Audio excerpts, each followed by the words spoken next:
Yeah. She said the other guy plays emo music. And then after that, I said, well, it was kind of like 12-year-old girl emo music. And then Ooh, oh, that one sent the fuck out of her. I know that one sent her to a whole different fucking level, bro. That one sent her out of the orbit. She had to stop thinking about glazing Hassan for a sec. That shit done slapped the shit out of her. Damn. Red jumpsuit apparatus. So I did go too. I probably went too far. That's not mean. I like that. Is not even mean, bruh. Cause like literally, again, you look at Anisa and the way she acts, bruh. Y'all remember the Twitter post, bruh. Yo, you can hate me and still admit I'm attractive. If that isn't the most I'm 14 and this shit is deep shit I've ever heard in my life, I do not know what is. Like, bro, we have to stop doing this shit, bro. I can't. Oh my god. Oh my fucking god. I have 3 things to say, and not a lot of time to waste. As I stated, yeah, this shit is long as hell. It's going to be a yap sesh, so buckle your seatbelts. We're strapped the fuck in. 2. Ian, you truly are a pathetic wretch. And if you were such a slimy bastard, I would really show some sympathy for your ass. But for now, this shit's coming to you. So sidebar. Yoko Ono, you goddamn witch. Holy shit. From the little bit of shit I've seen so far, if even a tiny bit of that shit is true, you are directly one of the most unsufferable bitches on this goddamn planet. And I have no fucking idea how up and even till this point, you are still showing your face on platforms. Disgusting. Some of this shit that they're saying that you're on. Insane to me. That you'll come out here and still pull off the victim complex. Still do this cry bully shit. Fucking gross. Can't believe it. But that's all I've had to say. So let's get right into this shit. As always, call me a fucking Ethan Glazer, a H3 Glazer. I don't give a fuck anymore at this point, bruh. Shit is cooked. Niggas need to be cooked. But as always, you already know. Shout out Ethan Neela, everyone on the pod, and of course, the H3 fam. It's always love, baby. It's so love, we gotta turn it back. We have Ian and Anisa boxing coach calls in live. Shocking new details. H3 show number 154. If you want to watch the OG live, down in the description, first link, sure to love. And as always, let's hop right into the shits. Cause isn't it some shit? So let me introduce our 2 callers here. We have Michael, who was Ian's trainer. And we have Kate, his wife, who worked as a videographer. Can you... Oh, you guys, can you turn your camera? Oh, yeah. Thank you. And then Harley, we're going to bring in Harley too. Harley, you're here? Harley? I think if they turn it back now, it might... Oh, maybe try going horizontal again. Maybe it will fix. Yeah. If you go, or maybe it has rotate. Oh, there you go. Yeah, there we go. Yeah. Thank you, guys. Thank you. There it is. Thank you. Harley, you here? Can you hear me? Harley, you're muted. I was talking on a muted microphone. Can you hear me? Harley, everybody. Hey. We sure can. Hey. Yeah. Now, Harley actually put me in touch with these guys. And so how did you guys connect? Kind of Michael, Kate, and Harley, you guys were in touch, right? Well, I know them from Creator Clash, actually. That's how I met them. And I never saw the clip, Michael, of you saying that you could beat up all the coaches. I'm telling my coach, we'll see about that. I don't know. He's not going as hard as you do every day, but I don't know. I've seen Michael. He's a beast. Yeah. I don't know where he gets all that energy. I'm not a morning person, so someone like Michael would piss me off. I feel like he's good to go. I am not a morning person either, bro. I cannot do that shit. Oh, first thing in the morning. I know Trilly don't sleep, which means Trilly not trying to wake up early. Right, Michael? Not always, no. Sometimes I need a couple cups of coffee. Oh my Good, God, he's I human. love your He's guys' human. dog. Harley, thank you. Harley, Harley, stand back. I love your doggy. What? So cute. A girl or boy? Girl, 12 years old. Yeah. Aw, she looks so like a little puppy still. Yeah, she still Yeah. does, yeah. What's her Yeah. name? Oh, Winnie, like Winnie the Pooh. Oh, I love her. She's got a little bowl cut. Yeah, well, her hair's too long right now. We had to shave her body because So we were out. cute. I have two terriers. I've got a Yorkie and We met one of them when we were there. oh Yeah. yeah. Yeah. we did. So, guys, first of all, thanks for calling. I really appreciate it. Oh, great. Hold on one sec. Sorry. I have to request access for myself He said El Streamer moments? I know. to access my nubs. You dork. Hey guys, how's it going? Yeah, you Nice- guys know AB, right? I mean, AB was singing Shout out Star Killer. your praise, Michael. You were in his corner, right? Because his coach was unable to attend. That was so nice of you. Yeah, I love AB. Yeah, I helped him train for a little while as well. I helped a lot of the fighters from Creator Clash 1 train. But yeah, I love AB. He's a great guy. Yeah, I'll be in his corner any day. There it is. Oh, Thanks, bud. so nice. Appreciate you. I actually, we were supposed to go out to eat, the three of us, recently, but my grandma got sick and I had to bail last minute. Yeah. But nice to see you guys. Yeah, good to see you. Here. Yeah. And Kate, what did you do for Creator Clash? I traveled with Ian and Nisa along with Michael, and I did all the recording for all the sparring sessions, all the meetups with all the YouTubers, even small interviews with like Eric, who also fought on CC1. So I have a ton of content, and Ian promised us that he was going to put out this documentary I'll tell you right now, it definitely wasn't put out. was going to share the journey of how Michael took this video game nerd and turned him into a boxer. And so that's how they sold it to us when they first came to us. And so I was super psyched that this is going to be a way for me to help build my husband's brand and also put the work out there. But it never came through. And so when he most recently put that video out saying that he told a big lie and he was never going to put out a documentary, and all he has is a ton of 4K videos of him doing stupid shit or something like that, it was actually very hurtful to me. That's your footage that you. Yeah, He's talking yeah. about your footage. Yeah, exactly. 3 years. Yeah, 3 years of filming. Wow. Damn, Yeah. 3 years worth of footage and he just draining that shit. Yeah, I'm not surprised at all. But that's unfortunate on her part because obviously she put in an effort to record all these things. Like, yo, let's use that footage, especially since we need to promote this fucking event. Let me chill. The crash out can't start yet. Well, yeah. Before the CC1 was filmed the year It was before. 10 months, yeah. And Yeah. was he paying you at the time, or like what? How was he compensating you? Yeah, he did. Yeah, he did. So I do want to say that, like, for dynamic filming, I usually charge $150 an hour for dynamic filming. But because I was under the impression that this is going to charity, me and Michael, would always scale back on charging them. So, for example, Damn, they gave him discounted rates, bro. Especially on the back because they thought it was gonna be for charity. Oh my fucking god, bro, this shit gets so fucking bad, bro. There's no way. instead of charging him $150 an hour, I would charge him $100 an hour. Mm-hmm. Yeah. Yeah. And by the way, I've heard that from other professionals now. I'm starting to hear people say that who, like one of the announcers put out a video recently. Maybe you guys saw it. He was like, Wade? Yeah, I'm pretty sure it's Wade. Wade? Yeah. Yep, Wade. He was like, they offered me a salary or they offered me payment, but I declined it because I was like, it's for charity. I'm good. But then they took that money Remember that part? that he generously forfeit, a guy who's not Which is rich. fucked up. And good morals on Wade, by the way. He was like, nah, bro, it's for charity. Fuck it, I gotcha. Did him dirty as shit. Rich, by the way, and gave it to all the fucking creators. It's nuts. Yeah. Yeah. Yeah, I Yeah. mean, like, we were also promised a bonus on CC1, and we never got it. But because Michael's Bruh. Oh my god. Yo, so every other motherfucker got 50K except for your trainers, your coaches?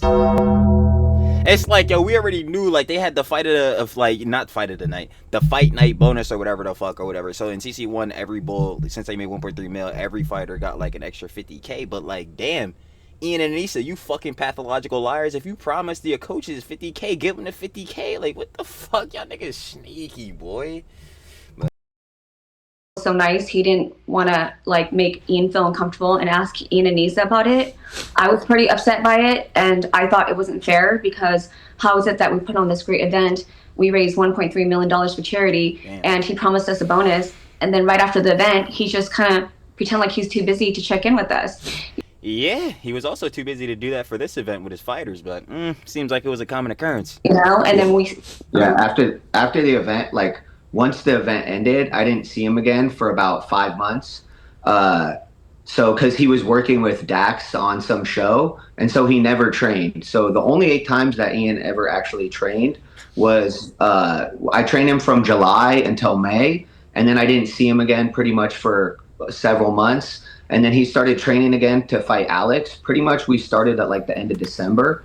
And then that's when like they had to kind of get serious with the camp because they realized like Alex was training hard. So really I only had 10 months with him to begin with, and then about 4+ months with him for the second event. And then I've never seen him again since then. Yeah, I was talking to AB. I think it was pretty normal that the boxers at least gave their coaches a tip, especially because That's what I'm saying. Like they took to, obviously you're paying them to train you, but still they're taking their time like to do this, John, and make sure that you're super prepared. Like, damn, you can't slide them a little extra cheese. Y'all made 1.3 mil, or at least y'all gave 1.3 mil to charity, but who even fucking knows with this shit? were there, you weren't just working for him, you were helping everybody out. It seems like you guys were both like super involved in this event. Yeah, one of the reasons he was even able to kind of connect with Manny Pacquiao's people who hooked him up with Michael Leonardi was like one of our connections. Our friend Eric ran into a guy in a bar in Vegas, and that was the guy they were supposed to get a hold of, but he was not reaching back to him. So we were able to get them connected with the people that connected them with Michael Leonardi. So we were literally there I was there from the beginning for everything. Like literally since the start for CC1. So yeah, he got all the tea. He got all the business. So you guys had a really unique point of view where you had like a front row seat to everything. Yeah. It seemed like you were with them intimately more than probably anyone else. That's what I'm saying. At least that's what it sounds like. Cause like when Kate, yeah, that's her name. They got the names right here, Michael and Kate. So when Kate was saying that, like, yeah, she was around, obviously Ian and Anisa following them or whatever, trying to get like stuff for the documentary. Like it seems like clearly, like even just putting out here, that they were with them for a consistent amount of time, like maybe on a daily basis or at least not that like a weekly basis. So they probably seen some shit. But I'm gonna tell you right now, like I said in the intro, from the tiny bit I've seen, they have seen some shit.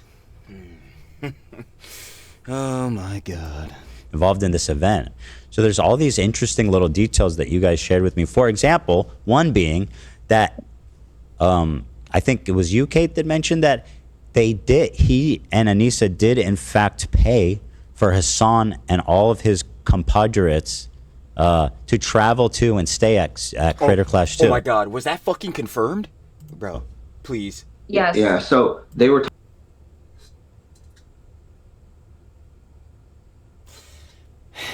bro, y'all never beaten the dick suck allegations. I'm sorry, bro. That's tough. I thought the Glazers was really sucking that shit up. I mean, we already knew with some of the orbiters, your Denims, your Frogans, they really glazing up, polishing fucking Hassan shit. But goddamn, Ian and bro, I'm not gonna lie, Ian, again, you're gonna take fault, but I know this is primarily Yoko Ono's doing. Yoko Ono, you are such a fucking clout-hungry degenerate. This shit is honestly fucking pathetic. But even to fault that, Ian, you're not doing much better. You are so fucking optimal to sit in the cuck chair. We don't have time for this shit. We gotta get talking about that long before, about how they had to fly in all these people. First of all, they rented the hotel for over 300 creators. 300 creators. Yo, how many out of them niggas were fighting? Excellent question. Flew a lot of them in. When the first year it was much more scaled back. We just had a couple floors of like some place, like a nice suite place, but it wasn't extravagant at all. That would make relative sense considering we need a place to stay, not a fucking penthouse. And then the second year they did that full hotel for 300 creators. They flew a lot. There's a penthouse. A lot of people in. One of the people they flew in was Froggy Tonic, and they flew him in from France. Yo, they really got this motherfucking Froggy Tonic. Yo, I can't even say this nigga's name. It's so baffling. They flew this nigga in. I really hope that shit is not true. That's insane. And Froggy had told us that he was there to salvage the documentary. Yeah. And that was super offensive to us because we're like, what do you mean salvage the documentary? And he said his job was to go around and like film Anisa having interactions with everyone. So we didn't know if that meant they were going to make the second documentary about how, or the actual documentary about how like Anisa was responsible for the event, because she did put a lot of work in for the first event and she did put a lot of work in for the second. But at the same time, we gotta elaborate on this work here because considering her work on CC2 and CC3, I don't know. In the first event, she didn't get credit for it, so she felt like she deserved all the credit. So she takes credit for everything. There's no way that she could have felt like she didn't get credit. She quite literally takes credit for everything those two dumbasses do. I think that's why they paid Froggy Tonic to come film her and follow her around for the second event. But yeah, they flew in a lot of people. They rented out the whole hotel for 300 creators, and when we asked them if Ian's dad. Hey man, I ain't gonna lie. Well, we have already one thing we know the fucking charity money didn't go to, or at least did go to. I ain't gonna lie. God damn it, now I'm tripping myself the fuck up. But yeah, one thing marked down could have went to charity. Dad was gonna be there because he was there for the first event. They said they couldn't afford to fly Ian's dad in. It was too expensive. What? Ian, your fucking father? Yo, this shit, bro, this shit's gonna have me so fucking mad, bro. So fucking mad, bro. So you could prioritize, God, I'm really tripping my shit up. This shit is so fucking stupid. I'm thinking of so many different shits. But back on this shit. You could prioritize flying out Hassan dumbass, flying out Denim's dumbass, flying out Frogan dumbass, but you can't prioritize flying out your own father, Ian? Yo, what the fuck is going on? Yo, that's gotta be bullshit. There's no way in hell, bro. There's no way. Yeah. That's gotta be bullshit. I know. It's pretty sad. If this shit is true, bro, that's what I'm saying. I'm gonna be saying this shit a lot. Like, if this shit is true, because again, this is all like their first hand, like accounting, witnessing this, John. But obviously, we don't have no flicks, no vids, flicks, or if it didn't happen, head ass, like fucking son shit, dumbass. Anyway, off that, John, bro. If this is to be like true, if we're assuming that all this shit is directly true, oh my fuck, bro. Oh my god, you couldn't even get your pops in this shit. Froggy Tonic told me directly because I met him at the hotel, right, where we were all staying at in Tampa for CC2, and he was like, "Oh, you're the videographer that has all the content of Ian's sparring," and I said, "Yes, I'm super excited. I've been waiting for this documentary, but it never came out. So I heard that you're taking it over now and you're gonna help with the editing." And that's when Froggy Tonic told me that, yeah, Ian and Anisa brought out his whole crew from France. His whole crew?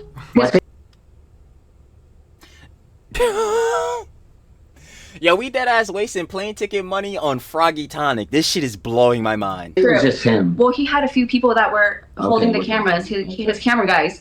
Because the interesting thing was that usually when like someone is a videographer, they would be the one filming most of the time. But it was niggas took money out of the budget away from the charity for this nigga, bro. This shit is blowing my mind. And not a fucking second of film was posted. What the fuck is going on here, bro? Oh my god. Interesting to me that he was just directing? Yeah, he was more directing. This fucking guy thinks he's Spielberg? Crazy. What the hell's going on? Camera people with him that were actually doing the work.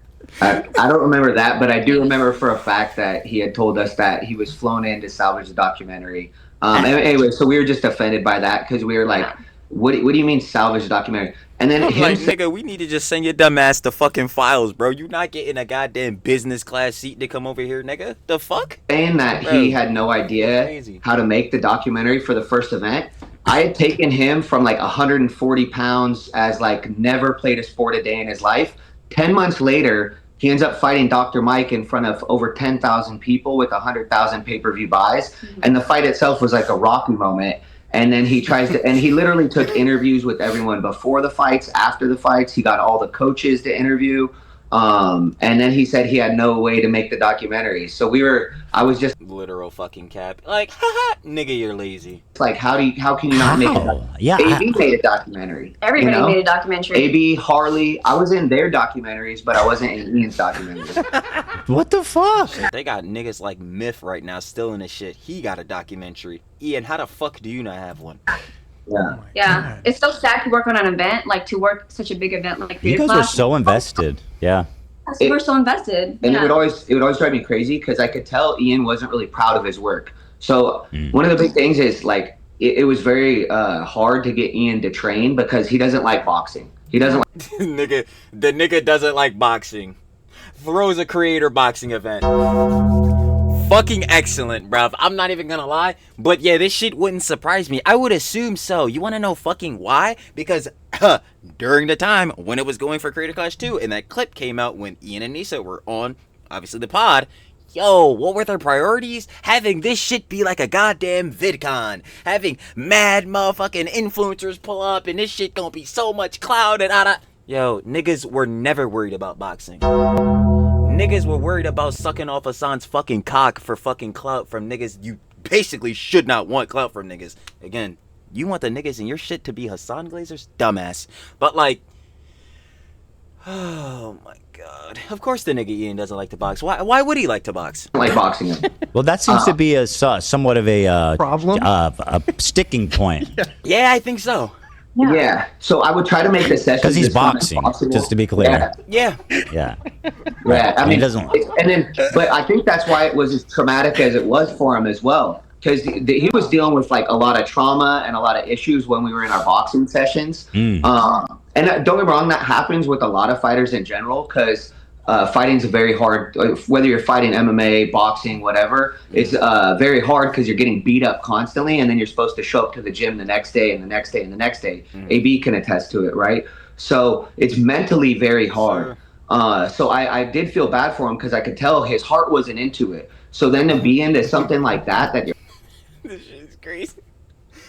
His heart not into this shit. Yeah, he throwing 3 separate fucking creator boxing events, bro. Charity boxing events. My god, bro. God damn it, bro. How the fuck does this shit get worse? And we're barely into this shit, bro, and it's already bad fucking enough, bro. your heart's not into. That's why I didn't My see him God, once the damn. first event ended. We didn't see him again for several months. And I told him, hey, come in once or twice a week, train for fun, make it fun for yourself. Because when you're in a fight camp, it's not really fun. You just have to keep training. Right. But then he never came back. And then so I was like, oh, wow, he really doesn't like boxing. And then he did an interview with... Yo, Michael, I'm telling you, gang, he never wanted to fucking box, yo. I'm trying to tell you. I don't even know why the fuck he's doing creator boxing events. Well, I do know, because, again, fucking these two dumbasses are addicted to clout. They're literally clout parasites. But, yo, they raise damn near the same amount of cheese they lost. I ain't gonna hold you, which is funny enough.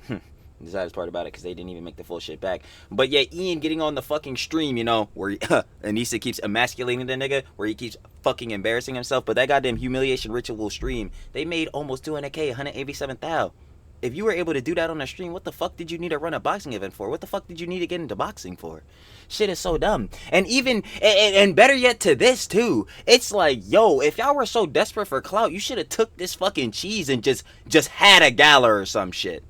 Like, just had that junk. But then again, nobody will pop out because y'all motion not fucking real. The only reason niggas will pop out was because this was a charity boxing event. Niggas got to get their little virtue off. I feel that. But I don't, actually, because it wasn't for charity.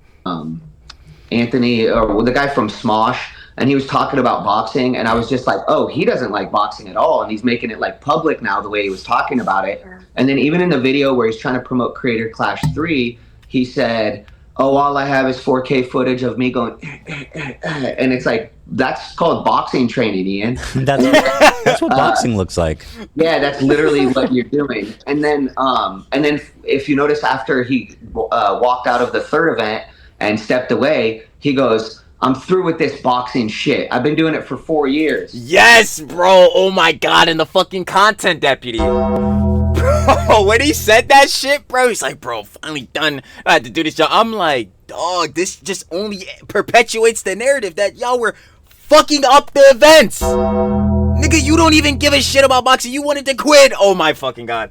This is... And I was like, well, wait a minute. You trained for 10 months for the first fight. You took 6 months off. You trained 4 months for the second fight. And then you never came back to boxing again for over a year. So I'm like, how are you sick of boxing? Like, you obviously hate boxing. So, yeah, so it was hard for me as a coach to just get him to train. Also, like half of the sessions, we'd have to train Anisa. So every session, For what? She never fought. instead of being just training for Ian for a fight, I would have to take half of the session and train Anisa. So whose idea was that? Hers. Yeah. Classic Yoka. Oh no. Of course it was. Yeah. I'd even But then again, what am I surprised? Again, every idea is hers. She came up with everything. She takes credibility for everything because, you know, she's such this amazing, great, talented person. Ha ha ha. but the thing about it is Ian goes along with it, right? Because Of course he does. I at this point, you know what? I don't even give a fuck anymore. At this point, it is very clear the nigga Ian is getting bitched in his relationship. Like, let's be frank here, bro.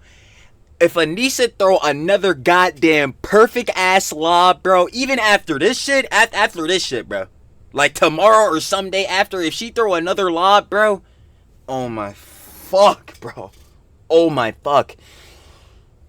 It is very clear to see who the fuck is wearing the pants in this bitch. Like, let's be honest here. Let's not even sugarcoat it, bruh. The nigga Ian is getting bitched. I don't know what the fuck happened. We know who's the niggas first. So I'm not sure if the Jalooper has this nigga psyoped or whatever the fuck. But Ian, I suggest for you, and this is coming from me personally, you get the fuck out of there. This woman, I feel like if Ian would have said, "Hey, no, I need the time to train," it might have been different. But he's just like, "Oh no, she needs to train before I train." But she didn't even fight. She wasn't even fighting. literally.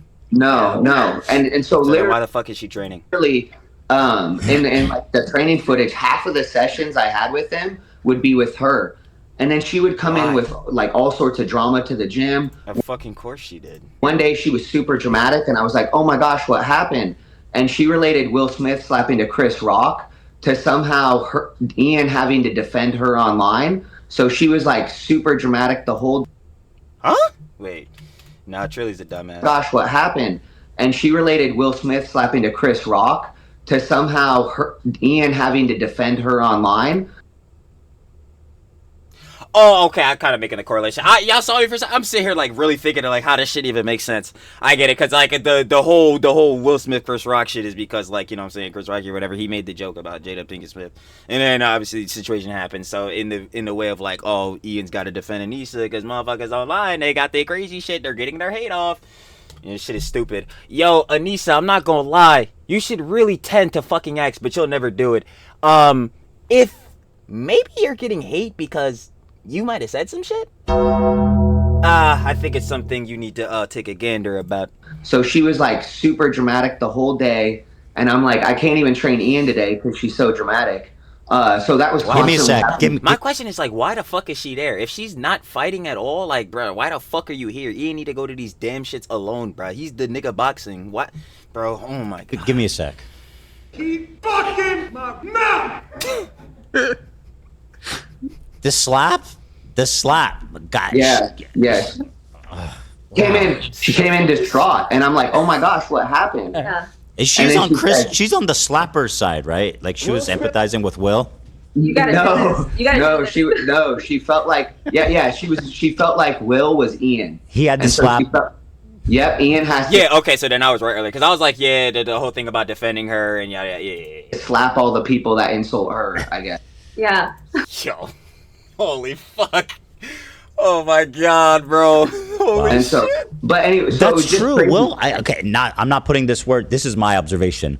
Will Smith is one of the most famous cucks. Oh yeah, no, that's just true. Yeah, that's just true. Cause Jada's been having some entanglements. Yeah, whatever. Jada, you're a fucking troglodyte. And again, that's my analysis, not your guys'. But it is. If anything, Jada, you are a fucking troglodyte. Because again, that whole shit you were doing with fucking August Alsina, bro, you know what I'm saying? Jaden Smith, Fred, yeah. Weird as fuck, right? Them dumbass entanglements, already said that. But Will, at the same time, you a dumbass nigga. I wouldn't have tanked my rep like that for that goddamn witch. I'm gonna keep it a buck. Like, of course, you should defend your wife, but I'm not gonna lie. She wouldn't have been mine. We would have been divorced. I feel like I have rights to stand on that. Y'all seen what the fuck was going on within their relationship. Me personally, I don't think I'm going through it. It's an interesting analogy, right? For them to be idolized because Jada famously had an affair Yep. with her son's friend. August Alsina. Yep, sure did. You know, Yeah. so I wonder if that's how they relate more so than the slapping. Keep fucking my wife's mouth. You know, Hey, yeah, yeah, it's just but- me. I'm doing a little psychology here, psychology in Los Angeles. I got a couple questions. Not Kirk Honda. I ain't gonna lie. I still can't believe that fucking clip is at the end of the content cop. Yeah, Ian, you're such a fucking moron. Actually, if you don't mind. Or did Yoko Ono set you up for that one? Because it was her idea for the Tanacon one. Harley, what's up, man? Yeah, Please, by all means, yeah, Mr. chime in Morenstein. anytime. Okay, yeah, I had a couple questions here. Let me get. What's let me set happening? this up right here properly. Killer cum stain. Yeah, ain't no fucking way Harley busted out the Keemstar background. That is the funniest shit I've ever seen, bro. Yeah, what the Yo, nah. Harley is funny as hell for this shit. Get this in order.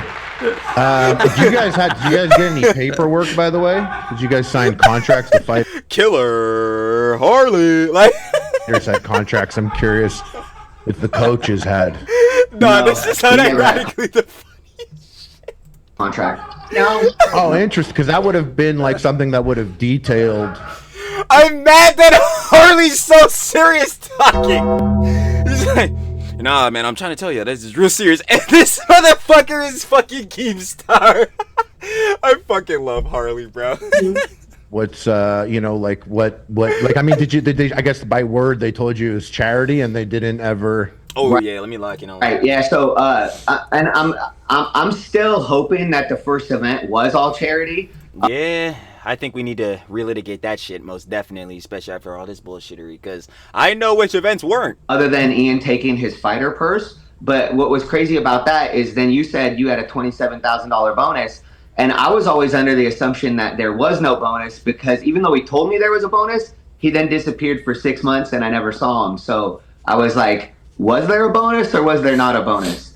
And you confronted about that? You asked them, or you didn't want to No, like? I just let it be. Because I'm the No. same way, by the way. I never spoke about money with Creator Clash. I have a guy on my team that does that. I wanted to not talk about money, and plus it's awkward when it's a charity Yeah. thing. You're It's like, I don't want to. Am I gonna ask for Yeah, money? yep. I was like, yeah, you don't want to be trying to beat a bull like, yo, I need some money out of this, John. That's supposed to go to charity. Like, yeah, that's obviously bad optics. Right. Yeah, and it's awkward when it's your fighter and then you have to train him for a whole nother event. And I mean, truthfully, like a lot of times fighters will say they're going to pay a coach and then not pay a coach. So that happens sometimes. So truthfully, unfortunately, I'm used to that, right? Where they're like, oh, there's more money coming in. And then the more money coming in just goes to them. Cause I'm like, but nah, they got paid. That's what I'm saying. Wouldn't you do like a deposit maybe on that job? But then again, like obviously, if they're going by like the $150 an hour they usually do or whatever, well, they gave fucking Ian and Anisa a discounted rate. God damn it, cause they sure should have upcharged these motherfuckers. But anyway, off of that joint, yeah. Now I'd be like, yo, I gotta get some type of cheese beforehand, cause y'all niggas sneaky, bro. Y'all niggas liars. Like, So you get used to that as a coach. But I am under the assumption that the first event did all go to charity. And then the second event was supposed to go to charity, but instead it went to the hotel, Yeah. the pre-party, and after-party. Was And I there just a wanted to bonus? say about the after-party? Because he said he was using the after-party to help promote the event. oh, yo, he was saying that shit in the goddamn concern troll video. That shit was so fucking stupid, bruh. You know how he could have promoted the event by actually telling the fighters in that were in his event to, probably post it to their audience on their socials. No. We had to make sure Hassan was walking on the red carpet.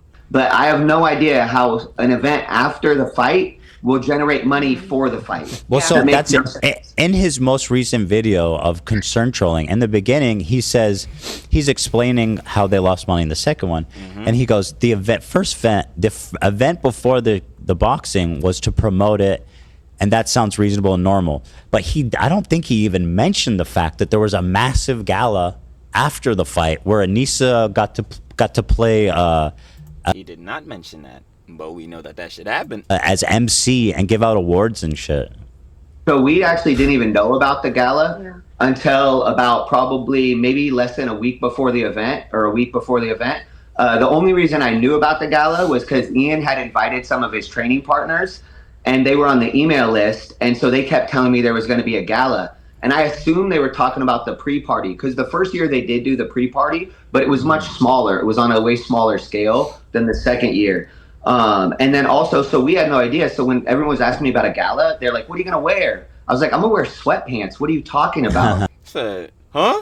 To a gala? I'd be like, motherfucker, what else I'm supposed to wear? Niggas dressing dad? When the fuck was this supposed to happen? I'm sure that's how Michael was feeling, like, yo, what the fuck is going on here? And then they're like, what? You're going to wear sweatpants to a gala? You're crazy. And I was the like, first year, it was like, See, directly, I ain't even go fucking cat, but that's how I be too. I be like, yo, what are y'all niggas on about, bro? I'm not gonna lie, this shit's supposed to be like the Joan last year. No, niggas coming down, dressed down. I'd be like, yo, this was in the budget? I don't know if this was in the budget. Like, we can confirm it wasn't. the first year was like a little party thing. It was like a Sweet 16 vibe, Which is with all you little, need. Like, It's game set up. that's it. Yeah, We so had it's totally, Super Smash Brothers set up. It was in the hotel both years. That sounds great. It was much more casual, but if you dressed for that, like I was told specifically to dress nicely for the gala, that there would be pictures and such. We found out it was a red carpet event that they flew Getty Images in for. So they straight up flew Getty Images to take pictures. Yeah, no, I've seen those. Like, fucking, obviously, if you search up, like, Idubbbz or, like, Ian and Anisa on Google or whatever, the Getty Images, funny enough, do pop up from, like, CC2 and shit. That shit. Oh, they really fucking got these niggas out. Wasted the whole budget when that shit was supposed to go to charity. Oh, my God. Pictures for the event. But Yeah. They're the only.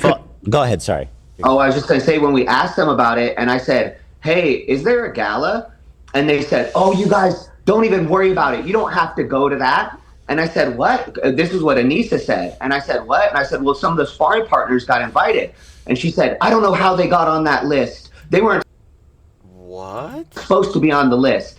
And What? Are these motherfuckers not part of the event? Bro, they're literally trained. What? in my mind, I'm like, Ian had invited them. He sent them the email personally. What right? a So I'm like, disgusting human being she seems to be. Yo, like, what the fuck, bro? Again, it's like, I'm shocked, but I'm not shocked, because, again, Yoko Ono, like, bro, you're so, oh my God, bro.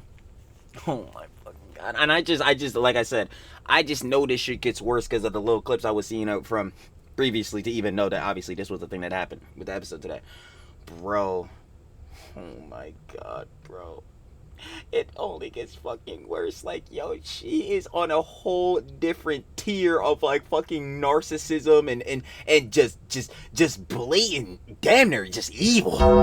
It's just like, God damn, you are this witch-like? I'm sorry. oh, she didn't want any of us there. She only wanted like creators there or people that Of fucking course she only wanted creators there. She had to make sure that Hassan got his limelight. Fucking disgusting. How much of a clout parasite can niggas be? That's why I tell you all the time, I don't give a shit about clout. I really cannot give a fuck less. Shout out to the audience. Say that all the time too. Cause it's always love to y'all, yo. I ain't gonna lie. Motherfuckers need to put some respect on the audience. I be seeing, especially, you know what I'm saying, a lot of times these days or whatever, has like, don't even be putting like good respect, good word on the audience. It's crazy words. But then, no virtue truly, or whatever. But like, yeah, nah, bro. Nah. This shit is like, yo, how could niggas do this, bro? Go tell the niggas, nah, I ain't even want y'all there. Like, bro, what? And Ian fucking invited him, like you said. Yo, it continues to baffle me, bro. would, I guess, make her feel like she could get more clout. So she told us we didn't have Directly. I ain't gonna lie, directly. Oh, yeah, that was coming off the last jump. Yeah. Cloud Parasite. Cloud Demon. I still don't understand what we need to do all this shit for. You could have just been sucking off us on. Stupid ass, but anyway. to come to the event. She doesn't know why we would want to be at the event. And I said, what's the event for? Yeah. And she said, and it's an award show. And I said, what are the awards for? And she said, they're awards for the boxing. And I said, why wouldn't his coach want to be there? Why wouldn't his team want to? Exactly. I'm like, what the fuck? If you get an award for boxing, I think there would be a certain motherfucker that would be real proud to see you get it. The nigga who coached you, the nigga who trained you. I think it would be real grand if he saw the fruits of his fucking efforts training your ass.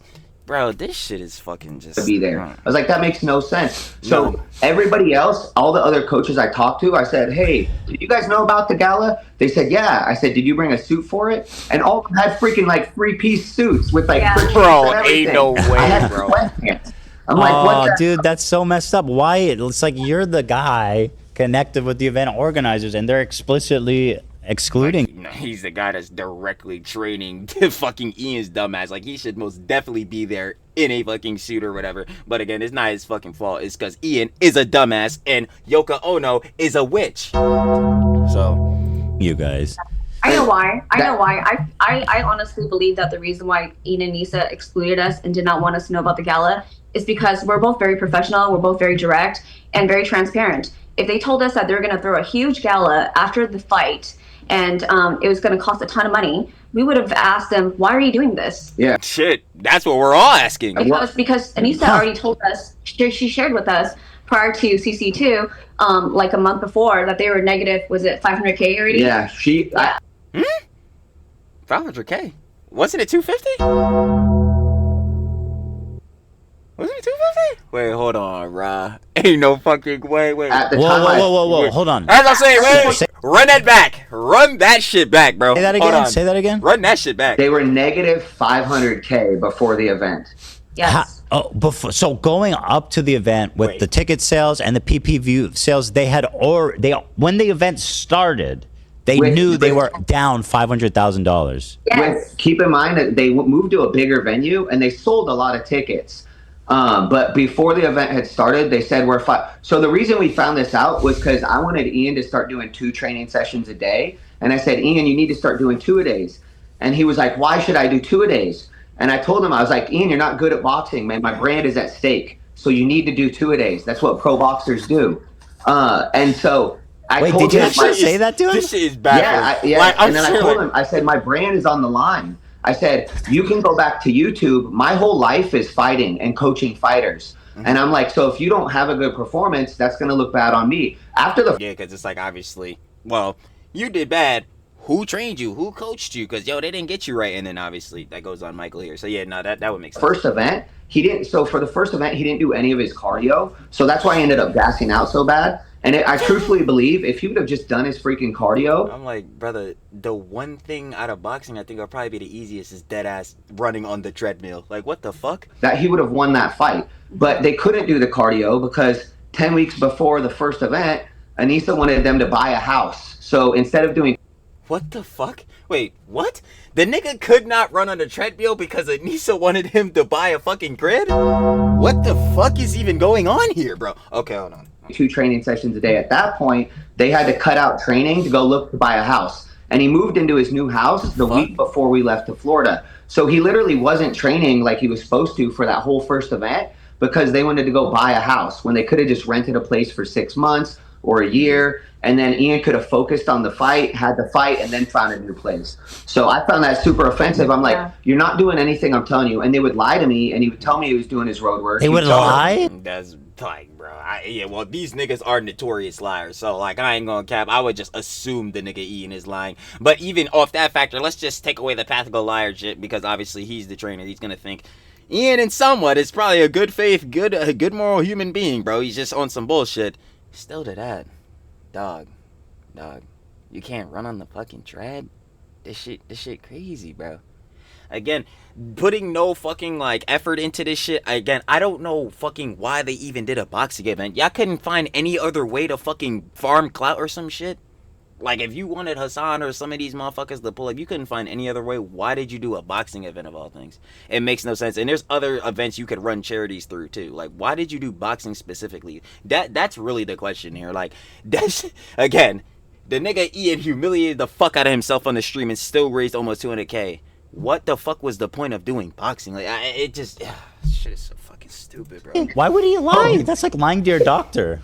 It made no sense because he acted like I told him to do things because I wanted him to do them. And I really wanted him to do things because that would help him win the fight. Yeah. Exactly. I mean, that's what he's supposed to be training for, I would hope. So when I told him, hey, you need to do this, he'd be like, and then not really do it. he didn't realize how important cardio was until the second fight. What when do you mean he didn't I realize how That's what I'm saying. I'm like, bro, you gonna get fucking tired. That's when you gonna realize how important that shit was. important cardio is? That's like the entire thing. Yeah, that's Exactly. everything. That's the whole thing. it literally is everything. Yeah. Yeah. Well, And so, you know, hearing all this, it strikes me as ironic because he was always, and Anisa, going on about how they hold boxing in such high esteem and they want everyone to train.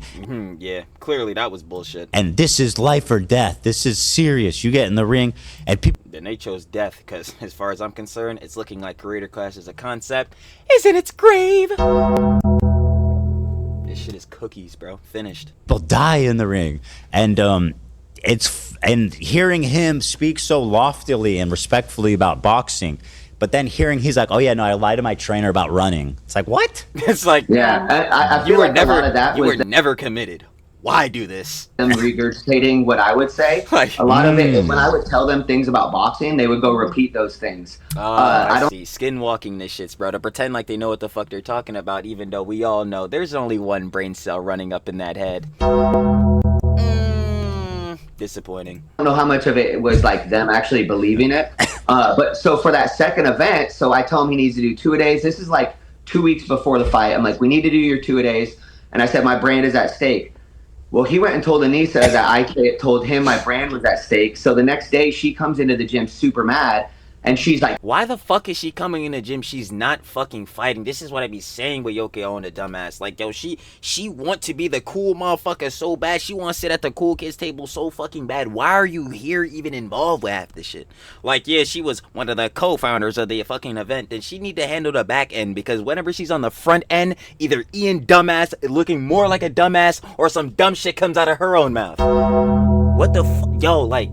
Anisa, go the fuck away. I don't understand. Like, yo, the only niggas giving you any sort of validation are fucking literal gooner niggas or fucking Hassan's Glazers. No one else on the internet thinks anything regards of positivity towards you. Like, what are we doing, bruh?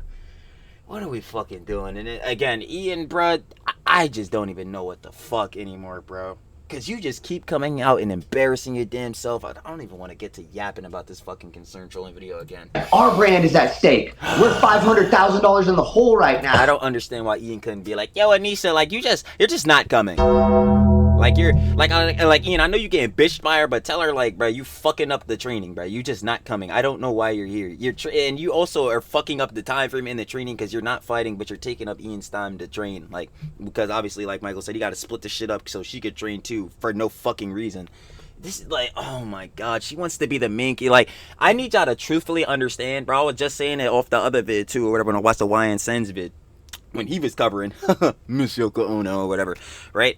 Yo, Anisa is not a real person, bro. Like, she is an actual skinwalker. She is whatever is gonna gain her the most validation at that direct moment, bro. I'm trying to tell you. The whole reason this boxing shit probably even happened was because she was feeling. Oh wait, what the fuck am I even talking about, bro? That same clip on the pod, bro. She literally said, they had literally said, yo, they went to Jake Paul shit and they felt like they wanted to do, like, bro,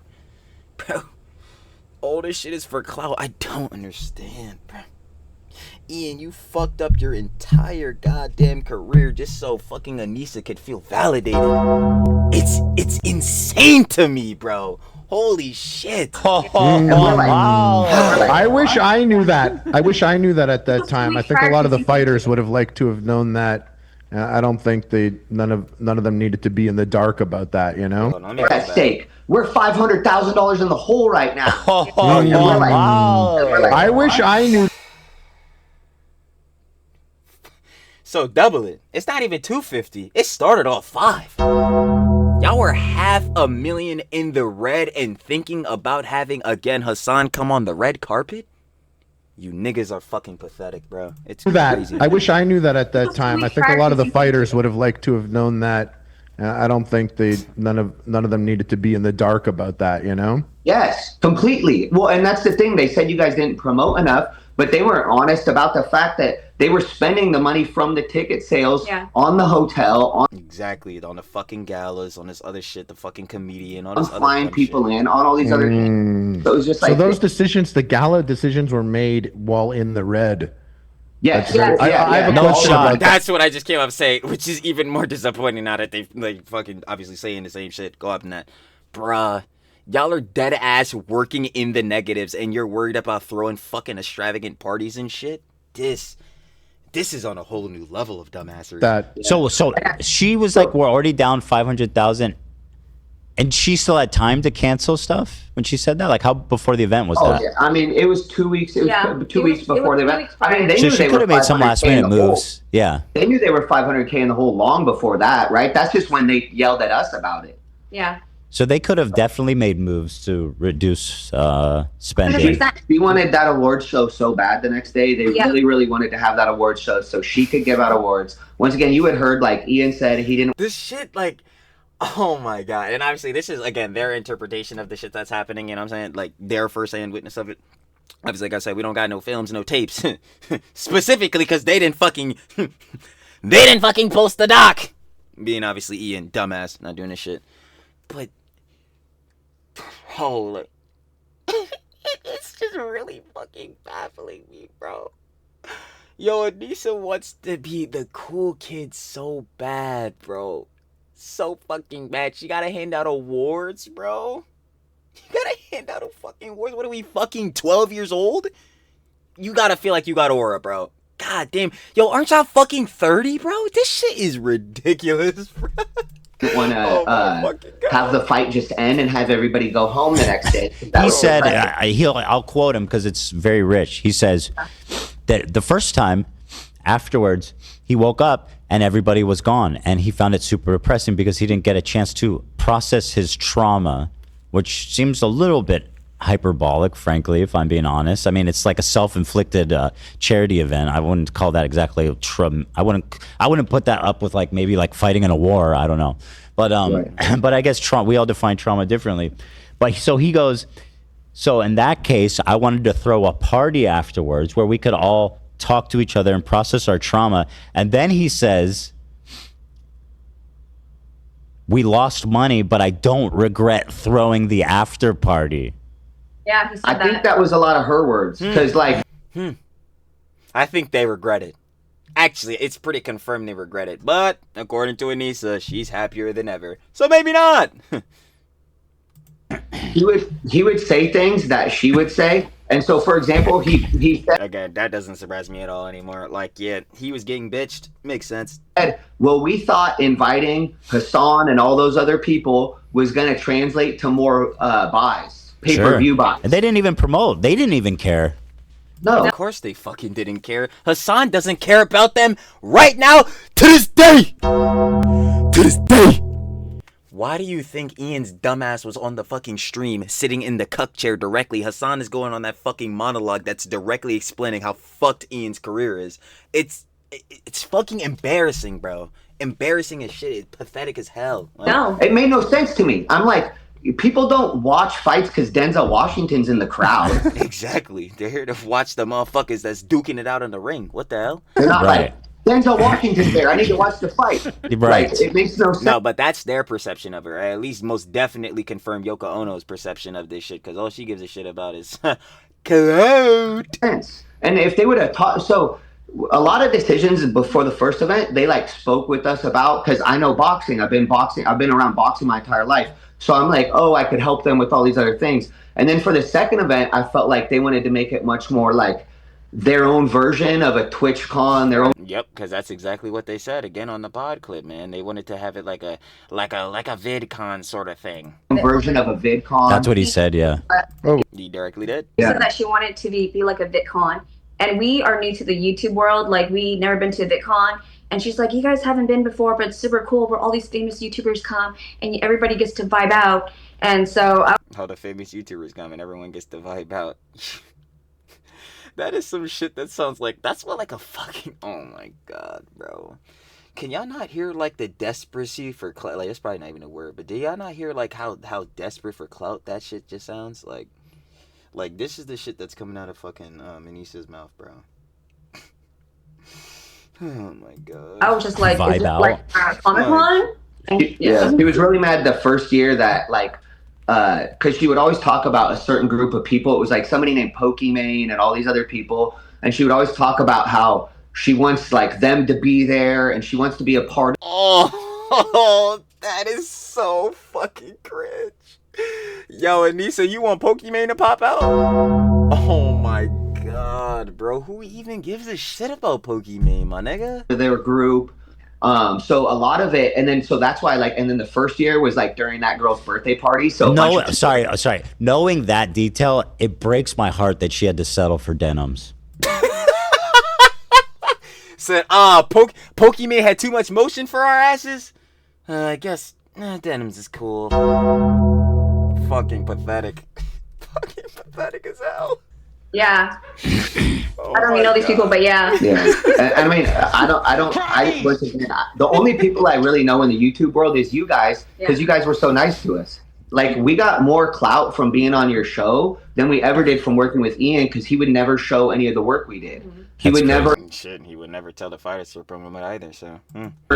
Yeah, and then everybody else, it drove me crazy. Like, AB would shout out his coach, Wale, Lucky Boy, and then AB was AB was all about it, man, and you know, the coaches deserve a lot of credit for what you, especially you guys who were involved with the freaking event, the management of the whole event. You know, I say like we're more the back end of the event, like as a whole. No.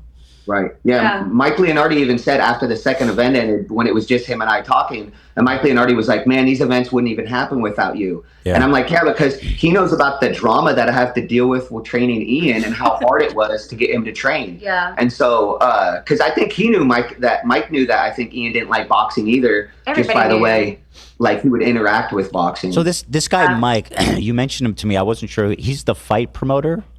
So he was he was the manager that they got in touch with. So what happened the story of this event was amazing. Like Ian had to reach out to all these people and they were weird. And then he reached out to Manny Pacquiao and Manny Pacquiao hooked him up with a guy. And then that guy ends up putting him on a phone call. And that's how they met Mike Leonardi. And so Mike was a manager in Vegas and he knows promoters and he knows how to promote boxing events. And so I know two dumbasses who don't know how to do that. Oh, the actual promoter was a guy named Ryan Rickey, who's like friends with Coach Thompson, Jesse Thompson, and this guy, Coach Rick. That's Harley's coach. Yeah, Jesse Thompson's Harley's coach. So anyways, he hooks us up with all these guys in Florida, and that's how we were able to throw the event. But it was like the craziest set of circumstances for us to end up where we ended up. So I wish Ian would have told the story. He should have been proud of it. Of course he wouldn't tell the story. I mean, he wasn't being transparent. He was saying in his response on the Reddit, he might have been too vague. The story. Right. I had a quick question. Sorry. You want to go or should I go? Oh, I was going to say... sorry, I'm being silly. Go ahead. Roll it. Oh, Hila had a funny comment. She said, Hila donated. I hate when she does that. Why is she giving money to Google? That's our money. Anyway. She said, too much dumping in here, you guys. Stop. This is not what podcasting is. It's horrible.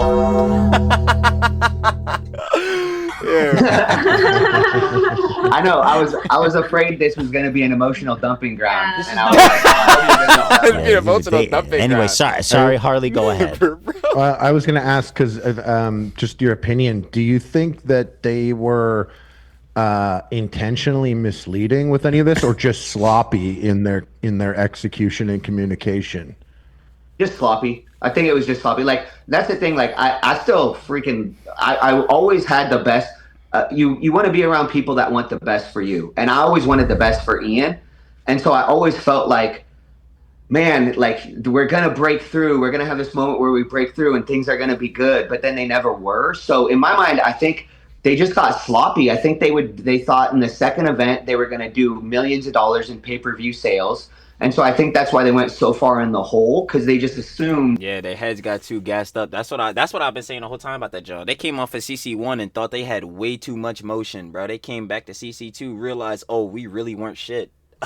Tough. They were going to get these huge pay-per-view sales. Just to be clear, Ila's joking. I don't know if you guys know that. The dumping thing is a joke about something Ian said. Okay. I didn't want you guys to think that I was. You guys dump away, please. We're here to dump. It's horrible. Yeah. You mentioned something. So this guy Michael, he left. Mike. So he left Creator Clash and went and started working for Jake Paul. Yeah. And he Of course. scheduled the Jake Paul event Oh wow. for the same Same day. night. Yes. Ian's Oh, yeah, I old remember that. guy. He did, and I he had think to Yeah, he was like, "Fuck it, bro. I ain't gonna lie. We just gonna sabotage the whole John. I feel it." do that on Like, purpose, bro. right? I think I he mean, still owns That's Creator crazy. Clash. That guy. I think he's still Yes. part of it. Well, I don't- It's just when you have like a Jake Paul, you can like that's your thing. That's Yeah. going to take priority over. I'm about to say, everything. yeah, that would be the priority. You think I give a fuck about Ian and Anisa? Nigga, we have Jake Paul. Jake Paul is still a dumbass in his own right, but he got way more motion to work with. For sure. Like, It's fuck. the event is 100 times bigger than Creator Clash at its best. But I think he's still involved with Creator Clash. So, but then why would he do it on the same day if it wasn't meant as shade? It's a great day. It's crazy. It's so crazy to me. When we saw that, Yeah. I was like, because we already knew it was the same night as it. So first of all, Ian never even reached out to me at all for Creator Clash 3. That's one of the big things I want from this is to like, because what happens when Ian messes with you or messes with these other people, a lot of it comes back onto me and either my YouTube channel or my Instagram, where people start putting a bunch of comments on my stuff. It's probably happening to Harley. It happens to everybody that's related to it, right? Well, like what? What So, did they say? They I'm like, oh, they be coming over like brigading his shit. say fraud coach. Oh, their they shit. say, What? Yeah, talk about the spawning videos. Oh, So people want to see They spawning definitely- videos, Yeah, but they definitely coming over there brigading his shit. Ian never put out any of my filming, so people think that Michael didn't Yeah, have so him spar correctly. people in the comments, they'll say, oh my gosh, you never had him spar. That's why he lost the fight. Oh, you didn't have him do this. That's why I lost the fight. And I'm like, if he would have released the footage, they would say we did all of those Yeah. things. But now I have to try to stick up for myself and have my YouTube be an emotional dumping ground in my Right. comment section And clearly, it's horrible. to try to protect myself, or my brand. And so it was just crazy to me because Horrible. Sorry about that, guys. It's horrible. You know, Ian, now is not your time. We'll have time for you. Sorry about Yeah. that. He's intolerable. Hila is loving this, by the way. She just gifted 20 members. Hila is loving this. So Ian almost has this superpower. Maybe it's Anisa together, but they say great leaders inspire loyalty. It seems that everybody in his life, fucking he's fucking froggy forced on to it. be disloyal. He has like negative Yes. leadership. What do you call I was that? about to say, well, clearly as we can see, he doesn't have good leadership, not in any regard whatsoever. So, didn't look like he was gonna breed some loyalty. What is negative leadership? Abuse. Abuse? Okay. Yes. So you think it's so? Ooh, So she said, hold I on, guess talk to quantify him. that. Did you feel like abuse? Yeah, go ahead. Yes. The reason why I say it's abusive is because, like, for example, the bonus, right? They mentioned it to me, Michael, that they're going to give a bonus after CC1. And then after the event was so great, they just went rogue on us, you know? It's interesting because we invite them to our house for Thanksgiving. We're so nice to them. We open up our lives to them. They've met my kids, like our kids, you know, and everything. But then once the work is done and they don't need us, they kind of just put us at bay and they make it uncomfortable for us to It's so funny because like them saying this, bro, one of the things that Ian was saying in the content cop was like, yeah, he doesn't do like these transactional relationships. He doesn't really like to do things that way. Interesting. reach out to them. Or if we reach out to them, they don't respond. So treating us like we're not really in their inner circle, which makes no sense because we worked with them for CC1, CC2. Michael and I have traveled with them to LA, Vegas, Florida. Keep in mind that when we were in Florida with them, we were with them for 2 to 3 weeks at a period of time. That's a long time to be with someone. You learn so much about the person. And then you start to realize, wow, everything that, I mean, I don't want to say, you know, their enemy's name. What's his name? Sam. Like, I don't want to say he's right, but when we saw Sam Hyde? that video drop, I No, was he's like, right. oh my God. You could say it. I was like, The What one was where funny he's about like, that? well, hold on. So there's a video of Sam Hyde, and he goes, "She's gonna ruin his life." Mark, Oh yeah, I remember that shit. You know what I'm saying? Talking about Anisa. Yeah, I'll be the one to stamp it in for you. In that case, in this regard, Sam Hyde was completely correct. 100% correct. That's not even arguable. mark my words. I guarantee it. Is that the one you're Yeah. talking about? yes, Anisa was the one that showed it to us because we didn't know nothing. what was funny too. That is It's like- crazy, bro. Ain't no way she pulled a self-own on them. Yo, yo, you see what this motherfucker Sam Hyde said? Oh my, it's such bullshit. Meanwhile, that motherfucker is the most crystal clean, one-to-one shit. He was absolutely correct I've ever seen in my life. Like, I mean, I was just thinking about that on the way to work because I saw that clip too, and I was like, damn, like Sam fucking, he was right. Yeah. Well, so what's Mr. crazy Hyde? to me is like, so for example, when Ian did your show for Creator Clash 2, he would never say my name. He would always just go Ian's coach or my coach. And then AB was the one that actually had to say my name. AB was like, oh, you mean Michael? And then I was like, thank you, AB. Shout out, AB. Appreciate you. But so, and then same thing when he did the other podcast, he said, oh, my coach is he's really tough. He has toxic masculine qualities. Wait, when did he say that? He said that when he was talking to. That is most definitely 100%. And again, Ian is gonna. Ian is still throughout this whole shit. If I'm being honest, bro. If I'm gonna be gelling on these motherfuckers, bro, it's probably gonna be both of them, one right after the other. But at least in this shit, bro, I think that was 100% an Anisa talking point. That was an Anisa phrase for sure, bro. Like 100%, not even questionable. To when he did the podcast with the Smosh guy. Yeah. So he did that, and he said, like toxic masculinity. Like your coach has toxic masculinity. Like what the fuck are you talking about? Like yo, he's your boxing coach. Boxing is like, bro, boxing is literally an aggressor sport, my nigga. You need to go up and punch a nigga in the face. So I really wouldn't be shocked that your boxing coach, you know what I'm saying, he a bit uppity, he a bit on your ass. Like, what the fuck? He's not, he doesn't share toxic masculinity qualities, bro. He's a fucking coach. He's supposed to be motivating your ass to get better. This shit is so fucking ridiculous. I know Anisa'S ass got him saying that shit, without a doubt. What? He's lost his mind. I'm sorry, but if anybody deserves to have toxic masculine traits, it's your boxing coach, okay? Get in line, bitch. You know what I mean? Go fucking wake up like and... he's a fucking coach. Like, he's supposed to be getting on your ass. Like, pause or whatever the fuck, you know, niggas need to get their minds on the guard. But he's supposed to be like, yo, getting you on shit, bro. Oh my god. Run. This nigga's such a fucking idiot. Ian, god damn it, bro. What the fuck happened to you, bro? And I know exactly what the hell happened to you. Yeah. Think about, you remember Mike Tyson's coach, this like grumpy, insane old man? Like, this is who you want to fucking coach you, dude. What are you talking about? I didn't see the podcast you're talking about, but yeah, I know when I was training with Michael, I felt so loving compared to when I was fighting with Wally. It sounds like Wally used to Wally. tell me, you could punch me in my sleep and I won't blink. Yeah.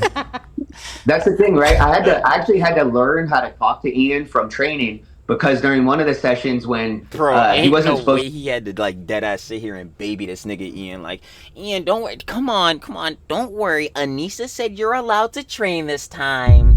You're allowed to train. Like, bro, we not doing this shit. My nigga Ian, you're a grown man, bro. If you don't want to do this boxing shit, look Anisa in her eye and tell her ass you're going to forever be at the status you're at. You're not getting clout. Why? Niggas do not find you fucking interesting in no regard. Bro, I don't know why the fuck you're sitting here sipping so bad for this goddamn woman when you didn't even want to do this shit, bro.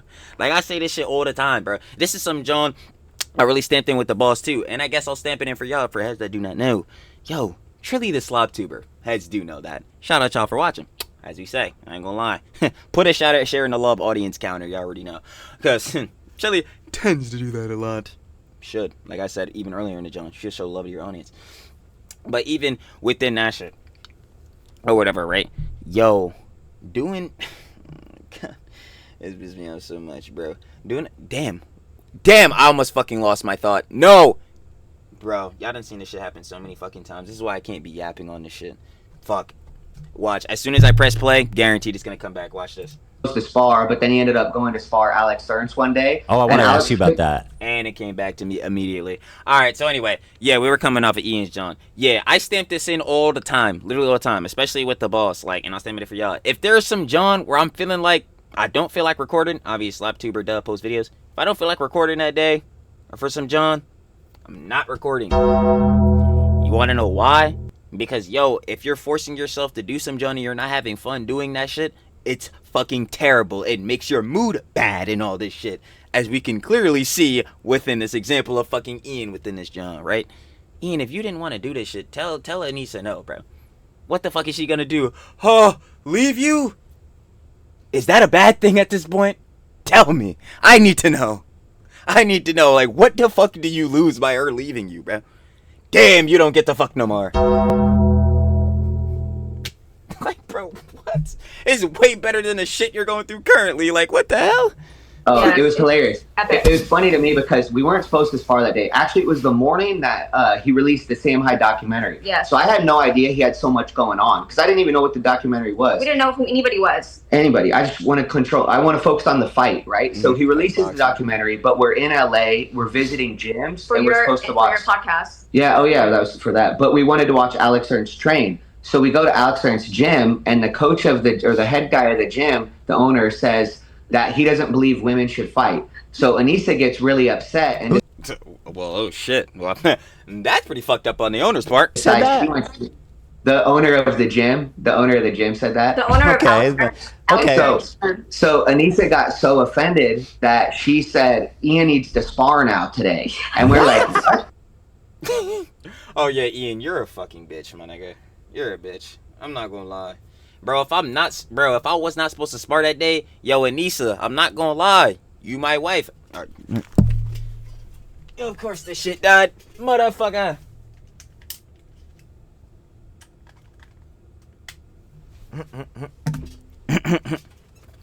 Anyway, back to what I was saying. I'll be like, yo, straight like this. If I'm in this situation, I'm Ian, bro. I'm not gonna lie, Anisa, I was not set to spar today. I am not about to be fighting this nigga because you decided to feel insecure on some shit that overall in the grand scheme, this is just that one nigga's fucking ideology and opinion, bro. Fuck this nigga. You ignore this nigga, that shit is irrelevant. I am not about to be fucking, again, sparring a nigga or whatever straight out the blue because you on bullshit. And if you're mad at that shit, be fucking mad. Heads are gonna be like, God damn, bro. Trilly must be the fucking worst in their relationships. Shit, I would hope not. That ass. But anyway, with that shit, no, that's just real some shit to stand on. Like, bro, why are we doing all this extra shit when this John is not needed? Because Anisa felt pressed on some shit. She is the biggest victim on the fucking internet right now. She's pressed about everything, bro. I'm not squaring up with a nigga for no reason, bro. That's dumb as shit. And then so, She and I'm sent like, her man to get slaughtered by Alex Ernst, who's like some kind of like boxing savant or something. He fucking annihilated him, dude. Yeah. so what happened was, it was funny This because is honestly the dumbest shit, bro. Yo, there's no way this nigga Ian hopped in the fucking ring because Anisa'S deadass just told that nigga to, bro. That's crazy. I would really be looking at her like she's dumb as shit because she is. Alex has really thick glasses. So he took his glasses off and he can't see anything. So he just starts swinging haymakers. Oh, he couldn't even see. Oh no, but Ian like froze. Oh, And wait, so- and also before the filming, so before they did the sparring, Anisa and Ian runs up to me and they're like, Kate, make sure you film this because we want to put on our YouTube channel how In the does documentary. in the documentary, how does 3 week of training look like and 3 months of training look like? Because Ian at that time had been training for 3 months with us. And so I filmed And it. Alex 3 weeks. He had just started. Yeah. Well, Yeah. and the thing was, Gil Wait, that's fucking weird. Wait, why the fuck would they want to do that, bro? You trying to make Alex look bad? Try to make yourself look like, damn, I'm about to really get up on this nigga, watch. When the fight came and then the nigga Ian still lost. Ian was much better. Ian wasn't just used to somebody throwing haymakers. And so Alex comes out and just starts hitting him with haymakers. And the first 2 rounds, I was talking to him very softly. I was like, Ian, are you okay? Can you throw punches? If you can't throw punches, I'm going to scrap this sparring because you're not throwing any punches.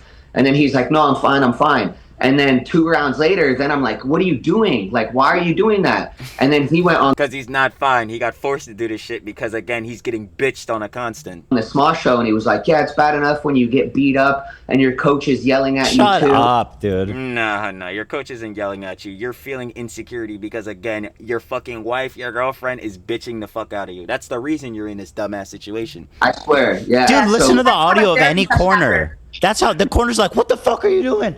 Throw a punch, man. And also, like, to that too, again, your coach is supposed to be on your ass. If he's not on your ass, he is not your fucking coach. Oh, here, Yeah. I have the reference here. Let's watch it. Alex is a freak of nature, I gotta say. The way. I remember watching that, and everyone was like, what was that? Because he got it. It seemed everybody could tell he got pretty rattled by that fight. Oh yeah.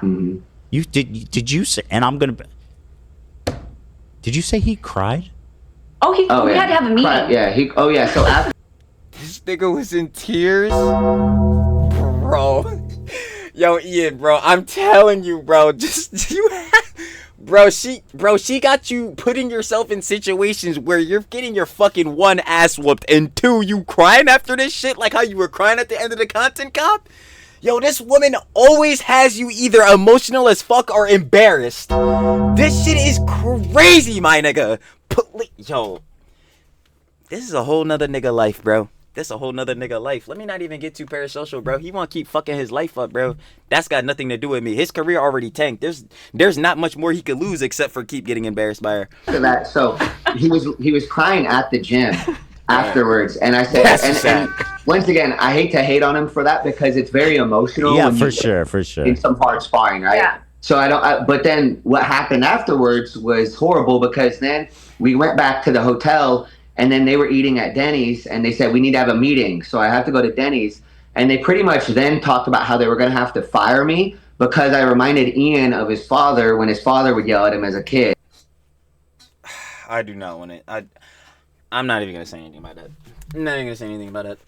I got nothing. Because obviously, I'm not about to sit here and make fun of fucking Ian's childhood trauma. I ain't stooping to the levels that they literally are on.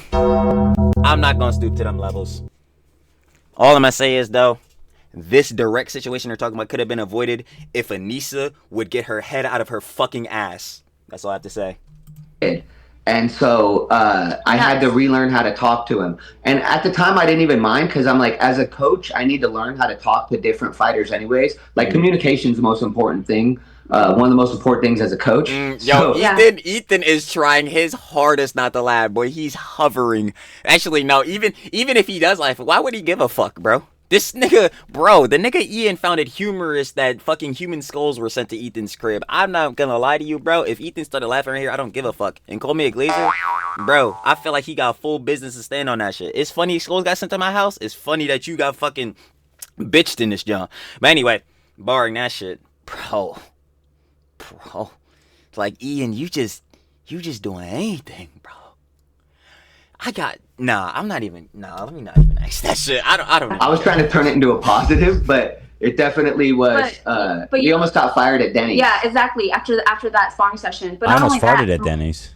Yeah, Michael and I rewatched the sparring, right, with him and Alex Ernst, and you could clearly hear that Anisa was screaming louder than Michael.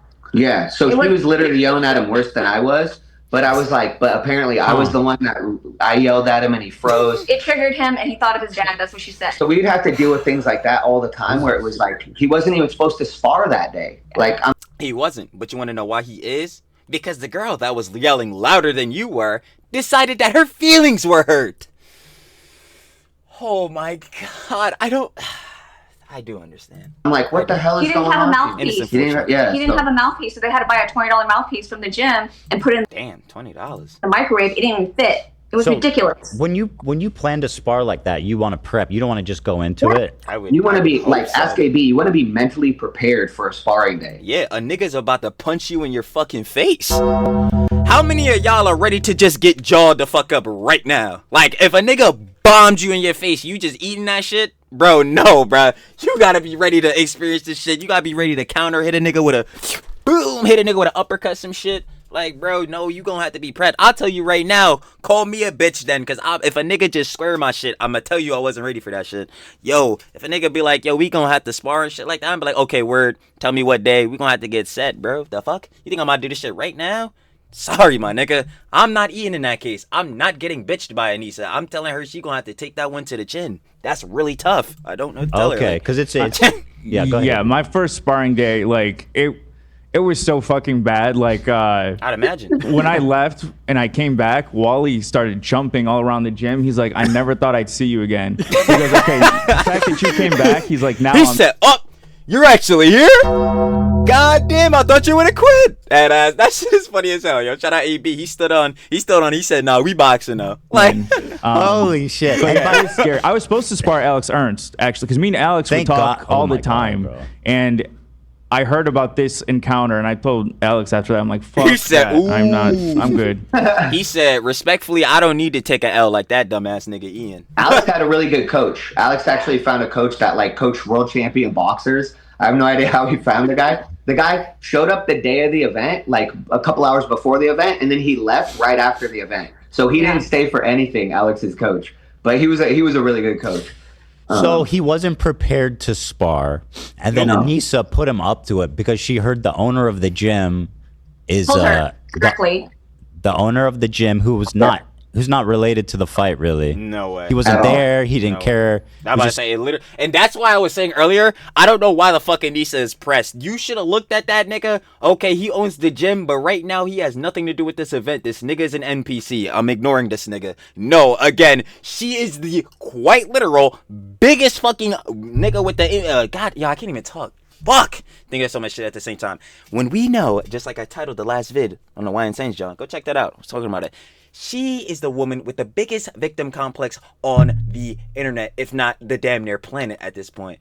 Yo, I'm sorry, Anisa, bro. You gonna have to learn to not be offended by everything. Like, the fuck, bro. Some comment is, so she had to prove something to the owner to have him beat up Alex, who doesn't have anything to do with him. Exactly. They have a weird thing. They do this where they go, oh, really? If you think I'm an asshole, then you should hear about this, what this kid did, totally unrelated to me at this shooting range. You should hear what the owner of this building said. Yes, of course we're gonna goalpost shift, because taking accountability, Yoko Ono do it, Ian do it, never happening. Who? It's like, what are you talking about? What's that got to do with anything?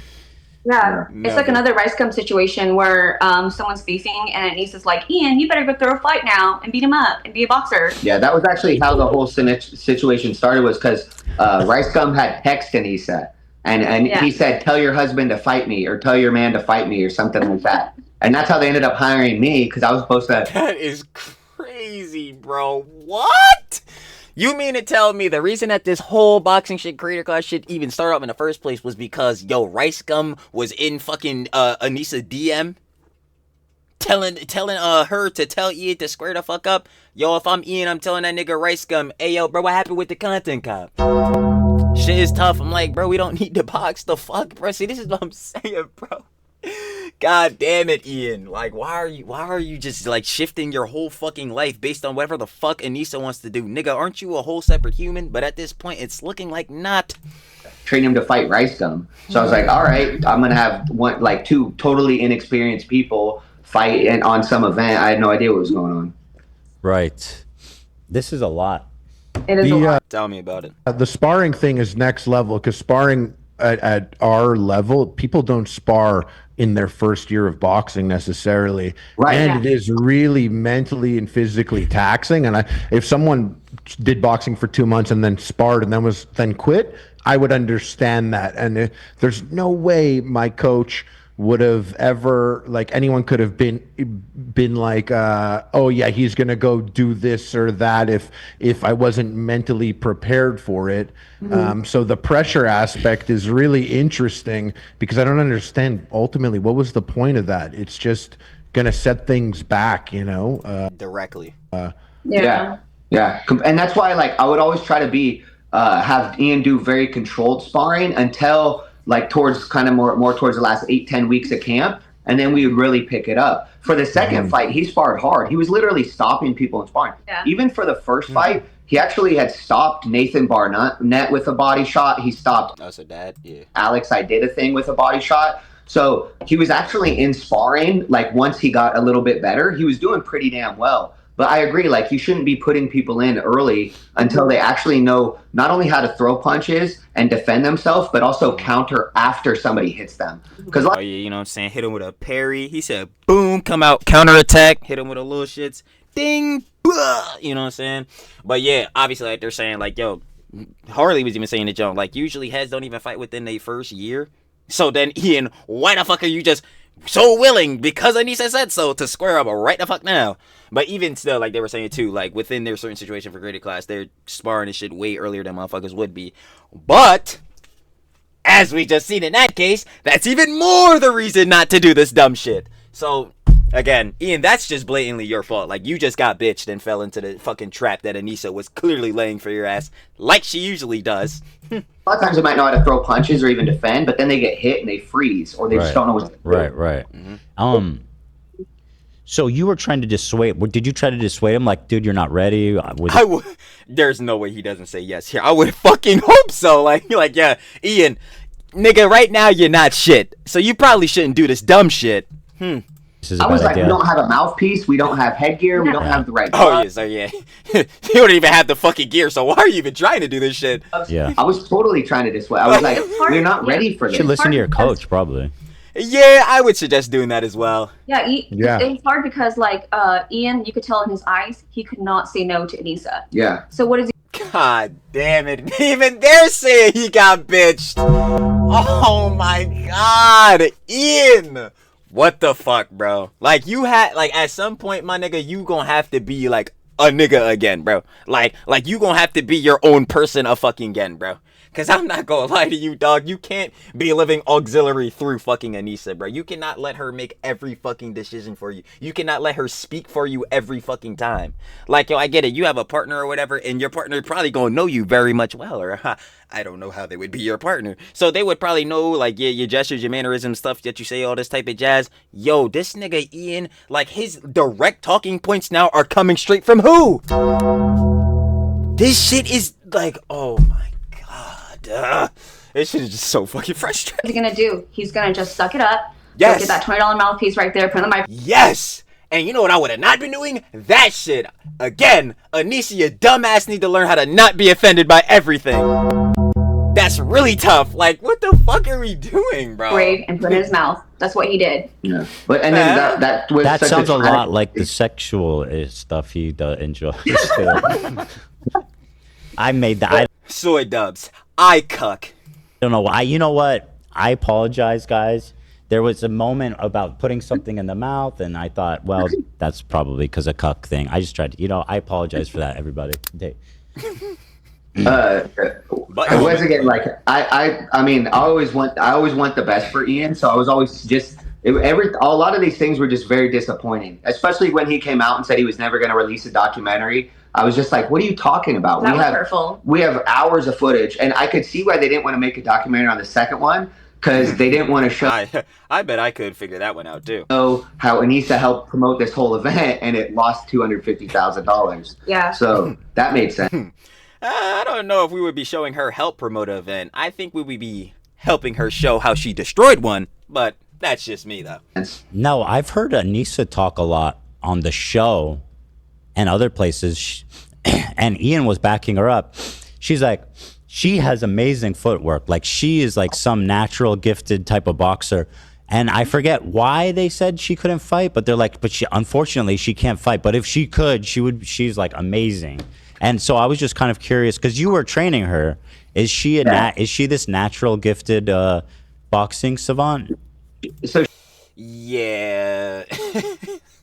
Anisa with talented, we have to get for real. she did have some athleticism for a girl, but what would happen was when she Oh, yo, he hit that jump hit me on a delay. I just realized what he said. I'm like, wait, what the fuck? Wait, hold on. For a girl, I ain't gonna lie, sexist? Nah, me chill. Obviously, I don't think he meant that in any harmful regard. would come forward really hard, when she would come Button forward moment. really hard, Hit the button. Like, when she would come forward really hard. Well, do you want to clarify that? You can.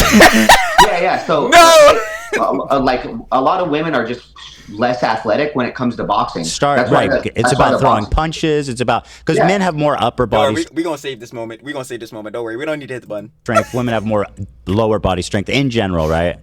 Yeah, well, and I mean, there's plenty of women that that play basketball that will kill me in basketball, right? I'm not gonna lie. Caitlin Clark step on the court. I'm not gonna lie. I'm getting skunked. That's 21-0. I'm not gonna hold you, bro. Yo, my ankles might get folded and everything, bro. That Jones clips. Fighting is a separate thing. Fighting is its own entity, and so I don't even almost consider fighting a sport, really, right? Compared to other things. And so when you have some athleticism. For a girl, and like, because she had played sports. That's more what I meant. Was she had played sports as a girl, so she's been with some athleticism. Ian had never played a sport a day in his life. Yeah, that I think we all knew. Ian had zero athleticism. Definitely think we all knew that. Right? So training her was easier than training Ian because she had more athleticism. But damn, bro. What happened on her first sparring session, I would always tell her, you can't just come forward. You can't just come forward. And so she had a sparring session, and she was just trying to walk forward, and then a girl punched her. And then I was actually watching Ian, so I wasn't even watching. I just heard a big pop. And then I looked over and she was kind of frozen. Oh, I thought somebody laid her shit out. I was like, never, bro. Did she get dropped? And then she said she had a concussion. Then the next day she went and told the doctor that she had a headache and sensitivity to light and pretty much all the concussion The whole symptoms. entire list, like, it went on forever. And then so we were She said, I'm not gonna lie, she had the whole checklist. This shit was getting ridiculous. Like, oh no, she has a concussion. And then Ian's like, well, she's kind of a hypochondriac. Yeah. So, a what? No, I gotta spell that because I don't even know how to I don't even know how to go about spelling hyperchondry. Fuck, bro. God damn it, bro. I'm not gonna lie. This is gonna take a while. We gonna find a word.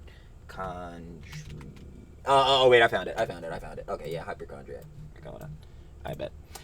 A hypochondriac, also known as someone with health anxiety or illness anxiety disorder. Trilly's a dumbass.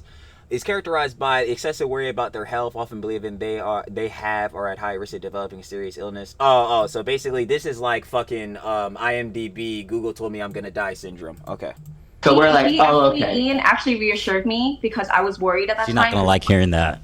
Yeah, I tried to check on her and he reassured me. He was like, hey, don't worry about her. She's actually a hypochondria and she does this often where she self-diagnoses herself and freaks out. She is not gonna like that. That's like, don't worry about it. She'll be fine. And I was like, okay, then why is she continuously talking about it on all her media outlets? The thing that drove me crazy is that why she said she couldn't box because she had a like? Do you remember what it was? She was an athlete in high school and she had previous concussions, if I remember correctly, or something where the doctor told her it's too big of a risk. Well, definitely don't box then. Also, so again, why are we wasting time with her ass fucking, you know what I'm saying, taking up Ian's time within the shit to train and or doing sparring and shit like that? Why is she even at the fucking gym? Anisa, again, take your ass home. What the fuck? Like, yo, you already know you're privy to getting concussions and shit. Why the fuck are you here? Like, oh my god, this shit is so stupid. So the doctor is going to tell you what you tell them. If I come in and I say I have sensitivity to light and have headaches, they're going to say you have a concussion, right? So, and then the part of the story that drove me crazy was how all of a sudden she went from saying she had this concussion to she's had all these concussions while she was training. And then by the time she was on like your guys' show and these other shows, she's like, I've had 11 minors and 2 majors. And I'm like, so 13 concussions? Yeah. Y'all smell that? I'm sniffing bullshit. Cause what the fuck? 2 major concussions? No way. Like, I've been around concussions my whole life and nobody's like, that was a minor, that was a major. You know? And so I was like, well, if you had 2 majors, that would mean you were like completely unconscious. Exactly. Like you would be flat black out. Like if this shit's happening, your ass should never even be thinking about fucking having a fist go to your face. Like what are we talking about? Again, more shit to perpetuate. Why the fuck was she at the gym? She's wasting our fucking time. And she said she got them from like lacrosse and hockey. So I'm like, you're telling me that you got knocked out completely unconscious on the field. And then a few weeks later, they're like, put her back on the field. I'm like, that makes 0 sense to me. She's a liar. I mean, she does. Thank you, Ethan. I'm like, yeah, but we also know that Yoko Ono is a fucking pathological liar. Will never take accountability and always wants to look like the fucking, the victim and or the motherfucker getting validation. So I would believe that she was bullshitting.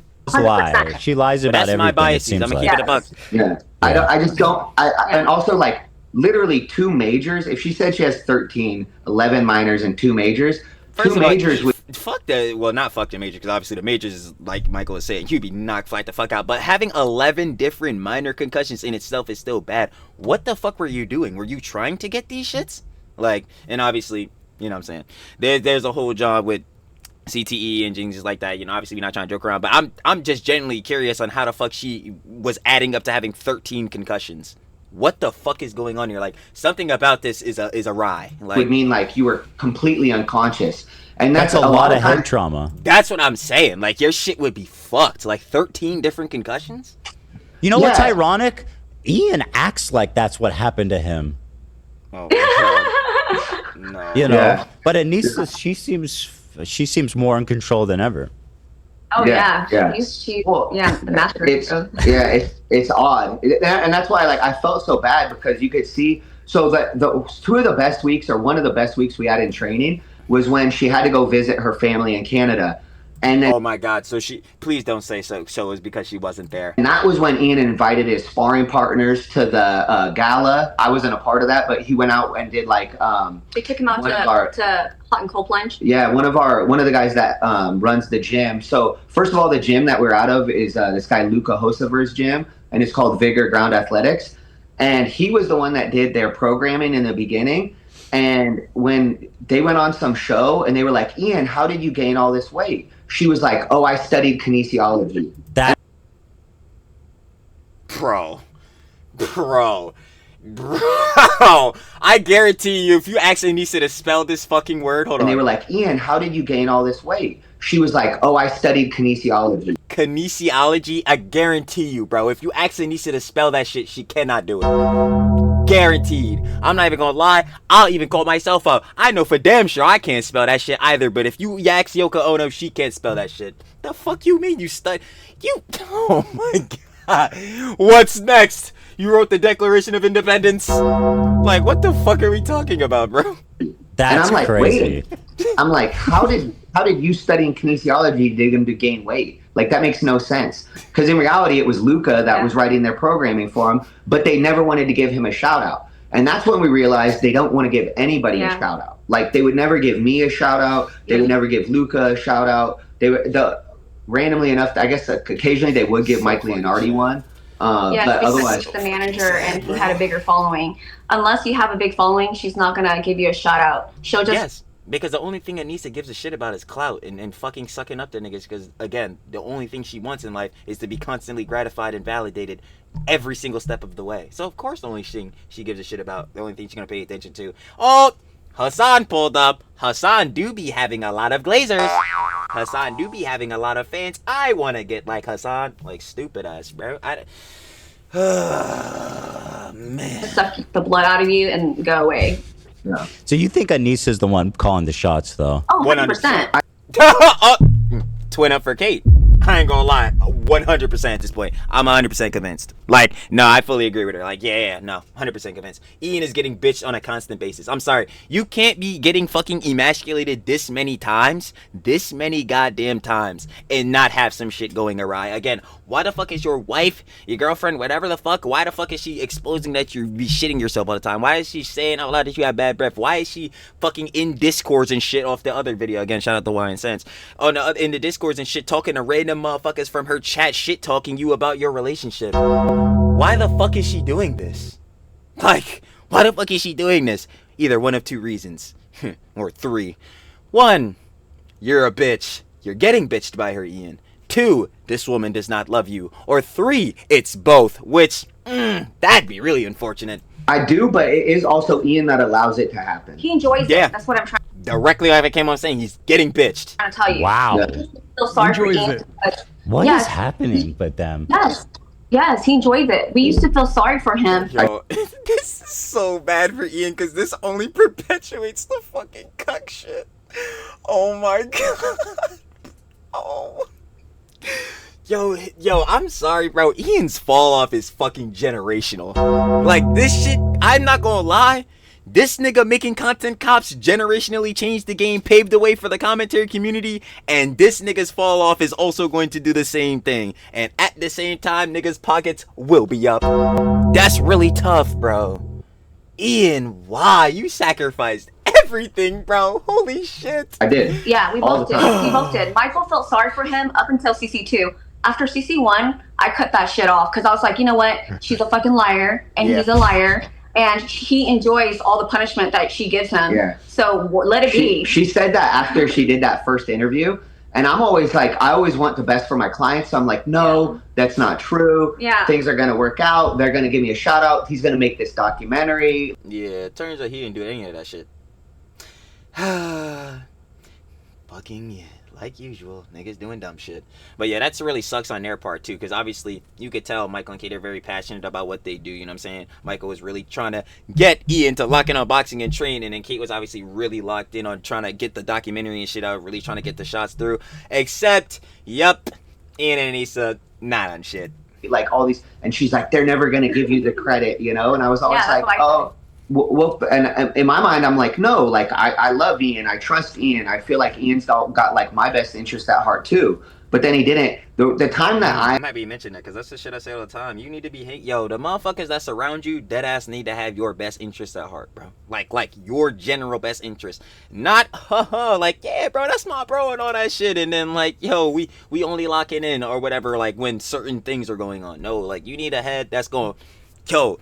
What you really need, and that's why I be saying, keep your fam stamped around and all that shit. And fam, again, fam is not just dependent on blood. Fam is whoever you think of first when I say the word family. You know what I'm saying? But you need to keep those heads around because even when shit is going like good, there still be the motherfuckers to again be on your ass. Just like Michael, who is toxic masculinity showing. It was being, because again, he's fucking Ian's coach in this scenario. But like, yeah, you need people that will keep you grounded at all time, bro. Not motherfuckers like Anisa got you doing dumb shit on a constant and then proceed to embarrass your dumb ass right after. I actually was finally fully fed up was when I had to ask them about the gala and we were already in Florida. And I'm like, this is the last straw. Like, you don't even, she's like, you guys don't have to be there. Like, she was practically telling us she didn't want us Disrespectful. there. Crazy. Disrespectful. For no reason. And the reason why, I also want to say, the reason why, like, Michael and I, we were waiting for them to tell us about the gala, but they never did. So they waited so long. We got to Florida. We're 2 weeks away from the event, and they still haven't said anything to us. And at this time, all of Ian's sparring partners, there was probably like 4 or 5 of them that flew out, or I think 6 of them total, flew out from Washington, paid for their own flights, their own hotel, and they're all coming there to support Ian. And they all have been helping Ian throughout his fight camp, right? And so they're asking us about the gala. We don't know about it. So we were afraid that if all his teammates showed up, they might not be able to get into the gala. How embarrassing would that be if his teammates are not able to get into the gala because she doesn't want them to be a part of it? Also, Yo, this is a fucking witch, bro. I'm trying to tell you, bro. That's why we asked her directly, and that's when she told us about the negative 500K. That's when she told us about why would we be there. It made no sense. Also, all of his sparring partners paid for themselves to be there. Correct. Yeah, that's what really needs to be stamped in. Like, they all came out to genuinely support Ian's dumbass. They really shouldn't have, because clearly we see where he only cares about support from a certain goddamn venue. Anyway, coming off of that, yeah, they paid for their flights, genuinely came out to like come support, and this is the bullshittery you want? They can't even step into the gala? Why? Because wifey say no? Like, bro, get the fuck out of here with that sneaky ass shit, bro. Like, Ian, you're dead ass letting her control your life. Like, it slowly does get more pathetic, and we have a lot more shit to get through, as I can see. Nobody, like, they would give him tickets to the event, but they didn't help anybody else get there that was a part of his team other than Kate and I. So otherwise, like, none of the, like, if you're throwing the event and you have all these sparring partners and training partners, I would think you would invite them before like 300 creators that don't mean anything. No, Mike, let me correct you. You would think you would invite them before prioritizing Hassan being at this shit. Before you prioritize Denim's being at this shit. Before Frogan should even had the thought that she's coming to this shit. And I would agree with you on that. Cause fuck them, they don't have a reason to be here. It's not like those motherfuckers were posting about this shit cause you know, if we threw the parties, that would be the promotion. Dumbass. I ain't gonna lie, bro. Ian, you're still fucking lucky Hassan bailed you niggas the fuck out with that goddamn stream. Actually, I keep saying Hassan. Ethan bailed you niggas the fuck out with the goddamn content new. Cause again, if Hassan ain't had that shit to watch, bro, there was no stream. No stream is no 200K to the Tiltify. And that means, holy shit, it would be worse than it already is now. And it's getting more worse. Anything to you. 100%. Yeah, you gotta think about the time that when they're sparring, you know, all the his teammates that volunteer their time, they're sparring for free. They're taking time from their work, their family to come and contribute. They don't do this because, oh, they're obsessed with Ian. They do this because they have loyalty to me and Michael and how we have helped them. And that's why they show up to spar with Ian. And all he does is look the other way when Anisa'S is and invite them. You know? That is fucked up, bro. That is so fucked up. Oh my god, like, yo, Ian, at least show them some genuine courtesy, but again, you're not gonna do that, because that's a no-no on the Anisa list, huh? You know what I mean? It's just ridiculous. It's disgusting.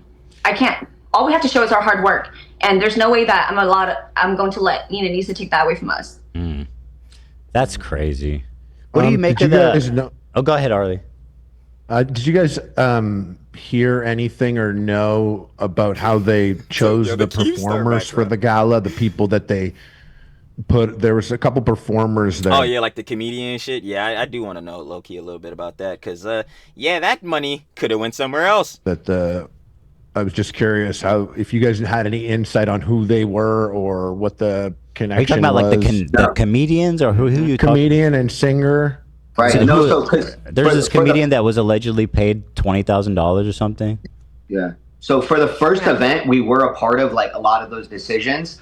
But for the second event, like I said, they kept us in the dark about the gala. Really, like it was my main responsibility to help with Ian's training, but also make sure like everybody else had legit coaches and help because for the first event, I helped train a lot of the people. I probably helped train like 90% of the people that fought like Eric came. Right, so he trained the literal entire card. Okay, I feel that. Oh, wow. For 2 weeks to train with you, remember? That was another thing that actually upset me was like comment etiquette Eric. Like I love that guy, but he only was able to train for the last 17 days of the fight because he was originally supposed to fight Chad, I believe.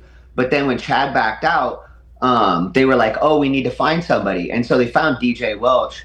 And that guy's a beast. They told us he was out of shape and that guy's a monster. By the way, super nice guy. That guy's great. Huge Both of those guys are amazing pipes. dudes. Yeah, he was great. But imagine somebody telling you this guy has no experience. That's why Eric and him had headgear on. And that was another thing I got blamed for. They're like, look at how bad this coach is. Look at Eric. I'm like, dude, I had 17. Look how bad this coach is. Look how bad the founders are. We should go ahead and take a look at how fucking terrible they are. I ain't gonna lie. I'd be like, nah, this is some bullshit. Me and Eric just... I'd be like, yo, y'all not blaming me for this shit, bro. Because y'all don't know how to run the Jones, bro. I'm just supposed to make sure the fighter's good. You have to bring these niggas in. And because y'all PR motherfuckers are leaving the cards. How is that Michael's fault? How is that Kate's fault? It's not. Ian and Anisa, y'all need to take y'all accountability to the chin, boy. But as we can see, Ian was already doing that. Tried to make it fun because the whole time he was like, DJ's out of shape. DJ, we're just gonna have fun. And man, DJ came out and whooped his ass. I was like, he's jacked. He's like actually jacked. Huge arms, I was like, bro. This is not fair at all. And DJ fought formerly. Well, he's been training MMA for a very long time. Yeah. Oh, he's like, a fighter too. Yes. They go, so what is that? Are they lying to you guys on purpose? I don't know. So they were like, well, they didn't even probably tell us any of that stuff because a lot of it they like tried to find on their own when it was last minute stuff. So for example, like when Matt fought Dad, like they almost canceled that like 20 times because Matt was never training for the event. That's so interesting. They almost, and they would be. It's crazy. I would have never known watching it. Well, what happened too? I almost don't blame Matt, except like Ryan found a good coach or a coach, right? So I don't know why Matt couldn't have. But Matt's coach would tell him that they just want to do all this pad work, this like random pad work, and then they would say, "But don't do any road work. Don't run at all." And then when they found out that it was a real event and there was going to be 10,000 people there, they fucking disappeared. I was like, why the fuck would you tell them not to do fucking cardio? What did they? They disappeared? Disappeared on him. Just straight disappeared on him. Like they were taking all of his money until they found out it was a real event. I think. Bro, what? Headset. Oh yeah, I'm gonna take that back. Thanks for that though. What the fuck, bro? This is how the fucking money was disappearing. Oh my god. A lot of people were shocked that it was a real event because like we were going to these places like with no clue of what we were going to have happen. So we're like, hey, this is what's so crazy is like he could have told the story if he would have been proud of it. Like the story was amazing. We were going to these boxing gyms. Yeah, I'm gonna tell you right now, he was never going to be proud of this shit. He wouldn't even be doing this shit unless I was right. Unless fucking Anisa didn't want him to do it. Like, bro. In LA and all over the place. And we're like, hey, we want to throw a YouTube boxing event. They're like, where? We're like, we don't know. They're like, when? We're like, we don't know, but we're going to do it. And they were like, get out of here. You know, it was like, it made no sense. And so shit, I can't blame them. You don't got a fucking business plan. This shit not moving nowhere forward. So I was almost like, hey guys, maybe we should let me talk to some of these people before. Cause like, they would just have these awkward ass conversations in all these boxing gyms. Oh and my god. And you know what's so funny? I was just saying this shit in the goddamn Anisa video too, or whatever the fuck the last one, you know, like I said, wine sense, bro. We done said it mad times in this, boy, I ain't gonna lie. But anyway, coming off of that, like, yeah, they're fucking socially awkward, you know what I'm saying? And like, we'll skin walk into any situation or whatever the fuck, but when it comes to like actual confrontation, this ain't no internet shit. Look where it's at. And then obviously, you know what's so funny? Anisa, you wouldn't admit that the event is in better hands, but from what I'm hearing right here, where you could barely even fucking talk to the boxing gym owners and shit like that, yeah, I think it's safe to say, even if it's 1% better, it's in better hands. Stay yumped. Like, yo, I don't know what we are doing. And but so a lot of the people that ended up getting hired, like, I don't know if Lucky even thought it was a real event when he was training AB, or they didn't know how big it was going to be, you know? Right. Well, AB knows. Oh, did you know? I don't know. My gym, like, they wild card. They don't fuck around. Like, that. Supposedly, they even kicked Jake Paul out before. Like, they're very serious about boxing. I don't think they care, like, how big the event was. Yeah, I think even Ian like added Wale on Instagram, and I don't think Wale followed him back. Like, he's like, I don't know that motherfucker. So. He said, nah, Hollywood out here. I mean, he likes that guy Ian, is but, something else. Yeah, he's not in it for any clout. Holy shit! Yeah. Now I want to ask you something. It's alleged by Anisa herself that Ian has both bad breath and he shits in his pants. Oh no, the caca pants. Frequently. Do you have any data on that? Having been in close proximity with him? No. So, I don't want to just talk shit about him, but like there would be times, for example, before the first event, where he was talking about getting tonsil stones. Yeah. And he was saying he was going to get strep throat because he had tonsil stones. Ew. And I said, Ian, tonsil stones don't cause strep throat. Tonsil stones are because you're not brushing your fucking teeth. Oh my god. Oh my fucking god. Bro, it just keeps getting fucking worse for this nigga Ian. Yo, this cannot, bro. I'm trying to. And so he was like, "Oh, okay, hygiene." And I'm like, "Yeah, fool. Like, you need to brush your teeth." And he's like, "Wait, hold on. That shouldn't be something you need to." It's like, I was supposed to say the same shit. That's not something that you should need to be told, bro. Like, nigga, you're not on a common brushing your fucking teeth. Hear from your boxing coach. Brush your teeth. God, bro. That's something. See, that's it. Knowledge he should have come to you with. Yeah. He was worried about getting sick. Like, so, yeah. So Was it Creative Clash 1 or 2 where Anisa sent us? It was the day of training for one of the CC 1 or 2. I can't remember which one. And she sent us a photo of his tongue. And she said, "Oh, I think he might have like bad breath, and it's causing." Wait, she said tonsil stones. Hold on. Go back. Why did she send you a picture of his tongue? They thought it would show us that he was gonna get strep throat. Yeah, so he couldn't. And I'm like, because they were trying to say he's gonna get sick before the event, and it can happen if you train too hard before an event. You run your immune system down, so then you can get sick. But we weren't training too hard for him to get sick. Yeah. So like literally, that was perpetuated earlier because Ian literally heart was not in this shit. So like they wanted him to gain weight, and I kept telling him, like, there's ways we can gain weight right before weigh-ins. So I want you at like a healthy weight because they wanted him to be 188 for the Dr. Mike fight. So the Sunday before the fight, Anisa makes him eat all this shitty food. Oh my fucking god, bro. Does this nigga know what the fucking word no means? Bro, he look at her and that shit just disappear from his lexicon. No just no longer becomes a word, bro. Like, god damn, are we serious? This is literally the dumbest shit. Like, what the fuck would she make this nigga eat mad snacks, bro? Like, obviously, obviously the implication of that shit, he's doing it so he could make the weight shit. But isn't there other ways to do it? You don't fucking, like, gouge down Twinkies and shit. Like, what the fuck are we... Oh, my God.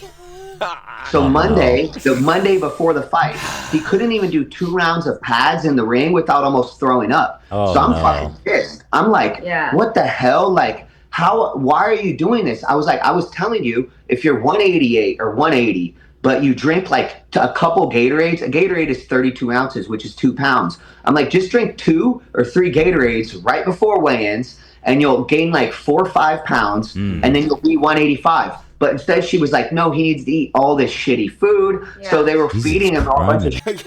Yeah, I'm sorry, bro. I would not give a fuck. This is where you have to deadass ego check Anisa.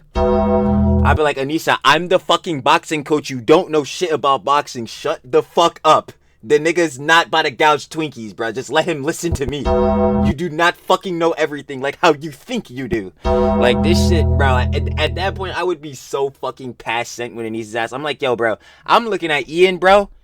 Tell her she's not coming to practice and all this shit.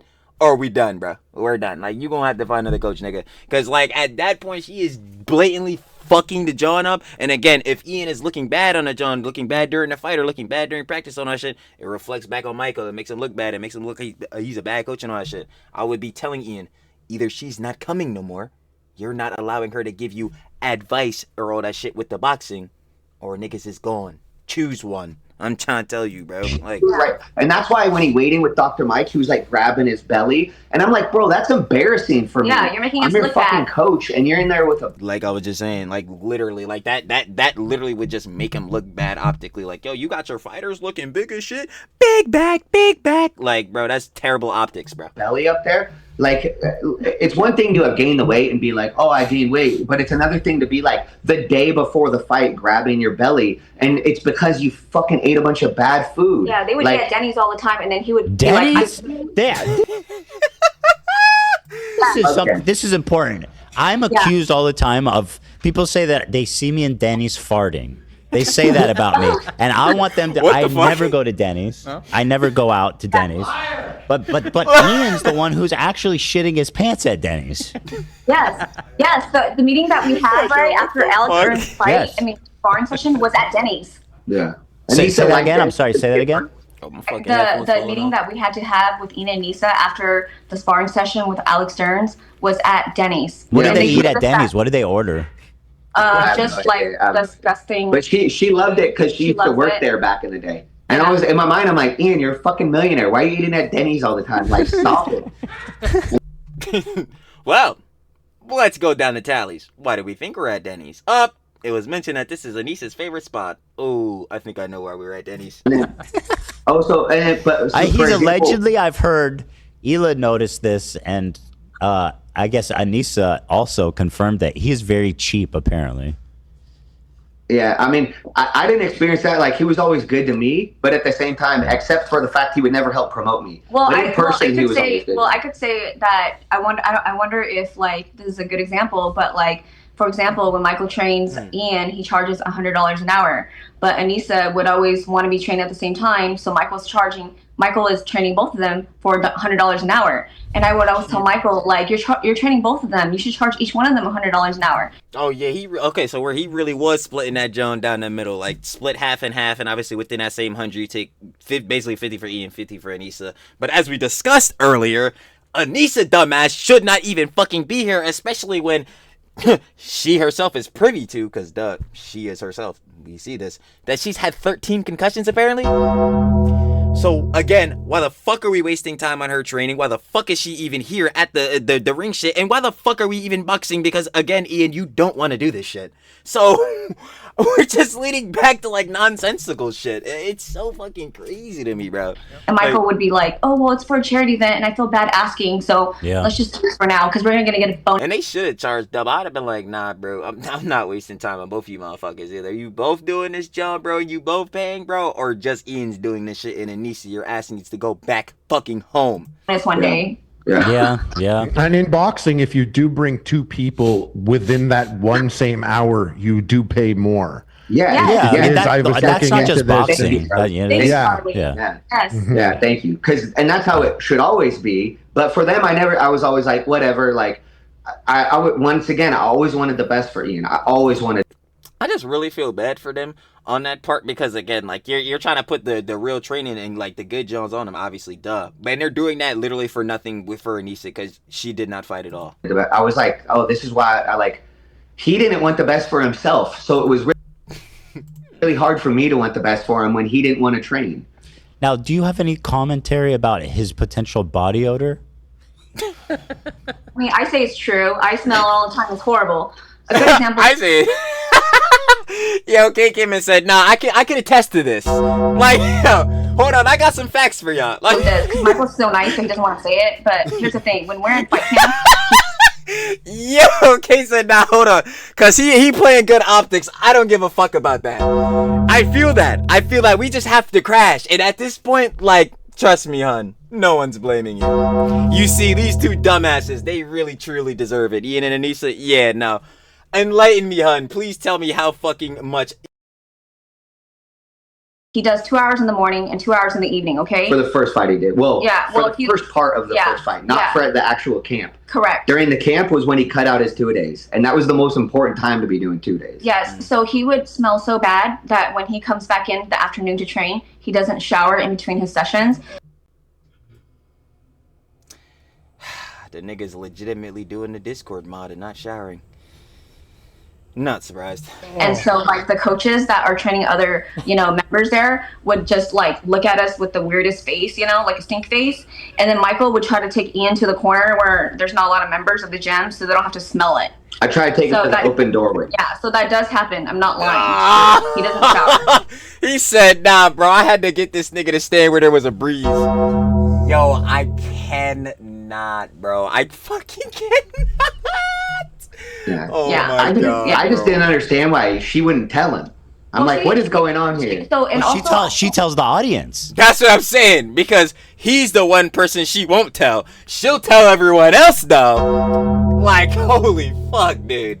She humiliates him in her Discord. Yeah. She's fine releasing everything, but she won't talk to him about it. I'm just like, what the hell? Again, I was seeing that shit back.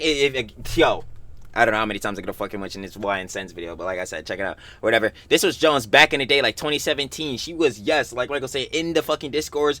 During that time, she may have still been doing this shit recent. I don't even fucking know, but at least back in that time, bro, she was in the Discords talking to random motherfuckers from her chat, because again, y'all know she was a BB streamer or whatever the fuck. Yeah, talking to random motherfuckers from her chat in her Discord, talking shit about fucking Ian, about the relationship and shit, saying how she gonna break up with him and all this shit. Bro, like, I'm sorry, bro.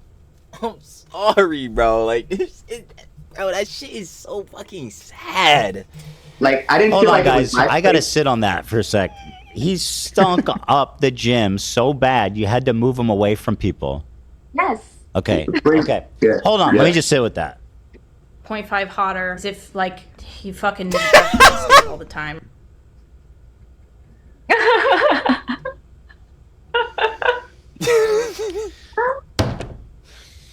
Hey, yo, put the fries in the bag. Yeah. Another question. Oh my I heard that Anissa was talking shit about me and us even before Creator Clash 1. Yeah, she had said, like, I forget what she said, like, but she had said that she didn't like associating with you guys for some reason, but then like you had been doing better or something, so they were happy to go on your show. It was it was vague, but because she would talk, she would kind of talk poorly about a lot of different people, so it was easy to just lose track of. Yeah, that I'm not shocked by. Again, snaky ass motherfucker, ratty ass motherfuckers, of course are doing that shit. Of it, but yeah, she definitely had mentioned like something about you and Hila, and like, or maybe it was just you, but somebody had done something that had offended her at one point. I'm so sure. She thought, I'm about to say, of course. yeah, so she felt like you guys weren't like good people or something. But then once you could do their show, but she loved AB and Lena. She always loved them. Yeah. She would. So here's There the you thing. go. Who doesn't love AB and Lena? To be Yeah. fair. Good question, To be Sean. fair, right? Who doesn't love AB and Lena? Yeah, she wanted to get her Lebanese credit, so that's why she like loved so much. She's trying to get her Lebanese credit up. Yeah. He would always, because she would be like, they're Muslim and I'm Muslim. Yeah, it's. And I was like, yeah. everything you do is haram. Like nothing you do. You said haram. That shit is fucking crazy, bro. Oh my god. I have Muslim fighters. Yes. They pray 5 I mean, hey, she is 8% Arab. times a day. They don't touch women. Like, besides your wife. They're a couple of them are from Dagestan, right? And in Dagestan, you're not allowed to shake a woman's hand. Like, but they put their hand on. They're very respectful, right? But it's just a totally different mindset. So then when I hear, and I have other Muslim fighters that maybe don't pray 5 times a day, but they still like they'll try to eat halal when they can. They have like a lot more. They have a different moral compass. So for example, she would always talk about how America is this horrible place and American. Oh my god, yo, Anissa, you got you yeah. Oh my god. Yo, Anissa, I know you ripped that shit right out of Hassan's playbook. Like, it's very clear and obvious that you did that shit. Like, yo, come on. She's making it so obvious, bro. Are like so bad, especially like white Christian male Americans. Get out of here, dude. And Why? yes, what is her problem? And then, but somehow I'm like, have you ever been to a Muslim country, Anissa? Like, and then obviously she hasn't. So no. To me, it was just like, there was this big disconnect between reality. So example, before the first or second creator clash, she said, we have 300 creators in the event. And I said, oh, who are they? And she said, it's mostly communists and sex workers. Yeah. And It's mostly what? Communists and sex workers? This is why I always say, yeah, motherfuckers, some of y'all dead ass should just keep your fucking mouth shut. And so I was just super confused. She by said that. Yes. I heard this. Okay, so hold on. They've said before that it was Twitch streamer. Oh, this is so telling. Publicly, she said it's Twitch streamers and porn stars. Right? Is that what she said, AB? Boxing and sex work. Boxing and sex work. But behind that's what Ian said about behind the the vibe scenes, of Creator they're Clash. saying communists and sex workers. Which, by the way, I've been holding on to this image since you mentioned. Like, I don't even know why she would say this shit out loud, like on an optical level, especially when she already to that point knew that she's getting criticism. You didn't think any of this shit would get out? Well, clearly they didn't think that, because if they knew that, they probably wouldn't have done that little profit share. But, Since you mentioned the Getty, that they flew the Getty images in, the only one I've seen is this guy. This is Froggy Tonic. Froggy! And he showed up here. Whoa, I think jump scare. I think he Whoa. mistook the event for Froggy never did anything wrong. for some kind of communist gathering. yeah. What's up with the fit? I mean, what a fucking weirdo, dude. This is the guy that. Did you can guys see see the him madness there in his at the face? gala? That guy is mad. Did you guys see him there at the You got like the fucking beret on. gala? I didn't see him. No. I saw him. Isn't it so insane to wear that outfit and not be seen? Yeah. Nah, that shit is an eye popper. Like, you immediately see this nigga as soon as he even get in a peripheral, because you're like, yo, what the hell this motherfucker got on? Unbelievable. Wow, Like that you did all that, and no one. I too did not remember seeing that person. A friend of mine who was there in my corner did not remember seeing that person. And I know if someone wore that around me, I would remember them. Yes. So that's I remember crazy. that. My remember cousin seeing said, him? "Why does homeboy look like Fidel Castro?" It was Yeah. What the fuck? He say look like Fidel Castro. my cousin. He's a jackass. He doesn't even probably know who Castro is, but it did make me laugh. What a fucking weirdo.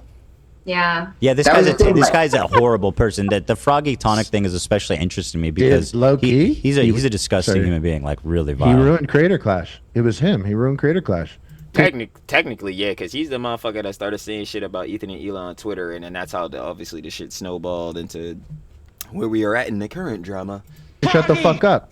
He couldn't just shut the fuck up. He had to go and be talking all this Him and nonsense for Frogan. no True. reason. Twitter, just nonsense Twitter. And look what happened. You're You fucked it right. up, bro. You're right. You fucked it up. Yep. Because Yeah, if you you're didn't right. say shit, then you wouldn't have the thing and the thing. This guy was whatever. on. I don't know if you guys know the lore. He was on Twitter saying shit like about how I feed my kids dog shit, and then CPS came, and then he kept going on about how it was justified and all this stuff. And I don't know if you guys know the story, but I was like, dude, why are you friends with this guy? And then that's basically what started the whole thing. Right. We saw that like all they had to do was help you guys with the CPS call, and they. This is like that's the main shit right there. To avoid all of this shit, to not have to make that dog shit ass content Goblin, dog shit ass content deputy, bro. All he had to do was say CPS being falsely called on Ethan and Ela to try to take away their children is fucked up and wrong. He couldn't do it, and Nisa most definitely wasn't gonna do that shit.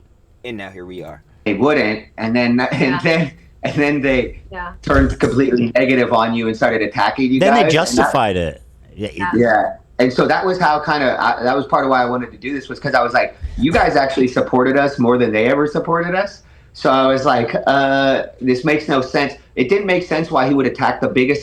So I was a part of everything for the first event and a lot of stuff for the second event. And I can tell you, the most fans at those events was your fans. Yes. Was your people. That's just good business, right? He's like, let's start a blood feud with the one person who's promoting this event.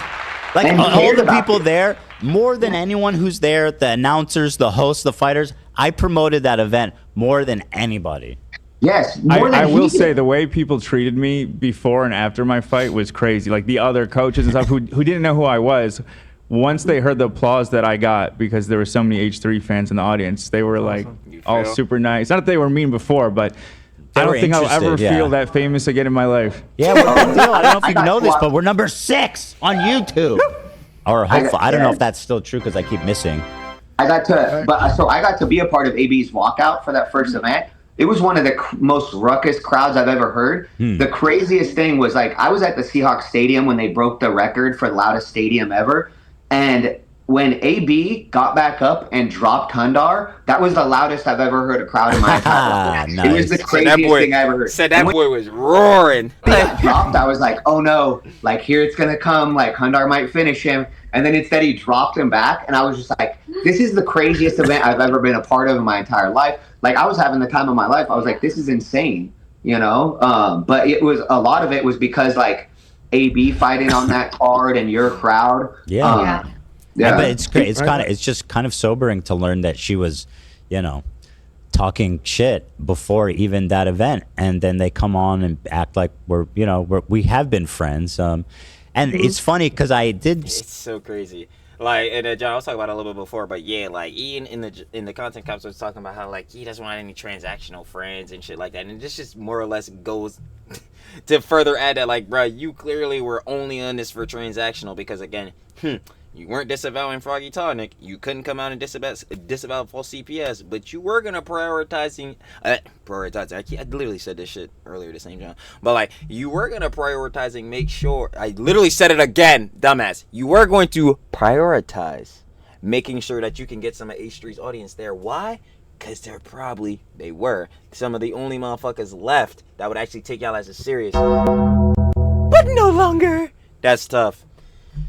Yeah, for them. Say a comment about how it's funny how they show up when they need something from me, which is for me to promote their fight. Transactional shit, like I said. He got all incredulous about that. He's like, "Oh, really? I don't need anything from you, Ethan." And I'm like, "Well, how's Creator Clash 3 going?" I think you do. But who the fuck cares what I think? More or less, we can just see what we all know here, and we know that Ian and Anisa fucked it up, so doesn't matter regardless. Right. Well, and that's what probably, like, I don't like an ego thing, or it makes no sense to me because once again, I was a part of all that, and he would never put out training footage. He would barely ever promote it. And so you would actually be like, hey guys, Creator Clash 3, AB's on it. He's training. Lena's training for this. Yeah, we talk about it all the time. So you guys would talk about it way more than he would. Yeah. He would never put it. That's without question. Ian and Anisa put in quite literally no effort to promote this event whatsoever. They didn't get the fighters on the card, which Creator Clash creators, they're the ones clashing. They have audiences. Why would you not prioritize making these motherfuckers post about the event they're fighting in? Dumbasses, as we know. They put in no effort. Obviously, Ian wasn't posting no crazy shit about this, as we're hearing. He couldn't even get out the fucking dock, so that's tough in itself. Yeah, it as everything just more and more stuff comes out, it just makes even less sense. I just don't understand, why was this the path? Why was this the path at all? Also, I want to say that, like, after Michael and I came to LA to go on your podcast, right, with Ian and Anisa, I clearly remember that when we came back from that event, I put up the reel of Matt and Ryan, right, working with Michael. And then Ian texted me right away, and he was like, "Hey, Kate, just so you know, you shouldn't put out content without confirming with me first, because a lot of YouTubers are actually very sensitive to their image, like me, and so therefore." Yo, I feel like, yo, Ian, nigga, shut the fuck up, bro. It was cute, my nigga. Like, what the hell are you talking about? Before you share anything, you need to let me and Anisa'S know. And I just thought, okay, so I'm just going to get a ton of work and not never share it. Yes, that's apparently what he was fucking trying to do here. It makes no goddamn sense. Why would you even, like, say you're going to do a doc and shit if you had no intention of really get it out? Like, this shit is, oh my god, bro. Ian and Anisa, bro, these motherfuckers, bro. They're so goddamn annoying to cover. They just constantly do dumb shit. That's the thing. That's I'm what we sure, thought. by the way, I am sure that you said you were training. It was footage of you training with Dad? No, it was Matt. Matt and From Super Mega. Yeah, Super Mega. I am Matt and Ryan. sure that none of those people, he didn't mind doing that. Oh, no. No, he didn't. He actually accepted the collaboration, and it had 200. Oh, he accepted the collaboration? Yes. So it sounds like a win-win, wholesome post. Yeah. It should have been. But that was when I realized, I was like, he doesn't want me to get any like clout from this event whatsoever, even though I'm the one putting in work with like Why is that? Why would he call you and seemingly be like, you shouldn't post, I don't want to see you posting stuff without my permission? It's just that had nothing to do with him, by the way. Anisa would always say, because I would want to kind of post some stuff too, and Anisa would be like, yeah, Ian's really private. He doesn't want people to see this part of his life or this stuff. So we were like, oh. Is it because it's fucking embarrassing? But then I'd look at you, Anisa. How about you stop sharing his fucking personal shit? That would be excellent. That would do the nigga a lot of good. I'd be like, yo, Anisa, get the fuck out of my face with that shit. You don't want niggas. He doesn't want niggas to see his private life. We should really ask who is the motherfucker putting out his private life information the most. Like, this shit is so crazy, man. So I just respected that. I was like, okay, he's a private guy, so he's not. Yeah, and it's good that Michael respected that. But it's funny how you would think his significant other, you know, his fucking wife, she would respect that even more, right? No. Not gonna. You know what's funny? He's going to become even more private based on the views on his last video. I'm saying he's gonna be living a real private life soon. I got a question. I got a question. Just following up. So Froggy Tonic was flown in. This is so good. To film Anisa. No, it is. I'm not gonna lie. There's so much shit being dropped, and like we're only halfway through this shit, so we gotta go all the way to like over here, bro.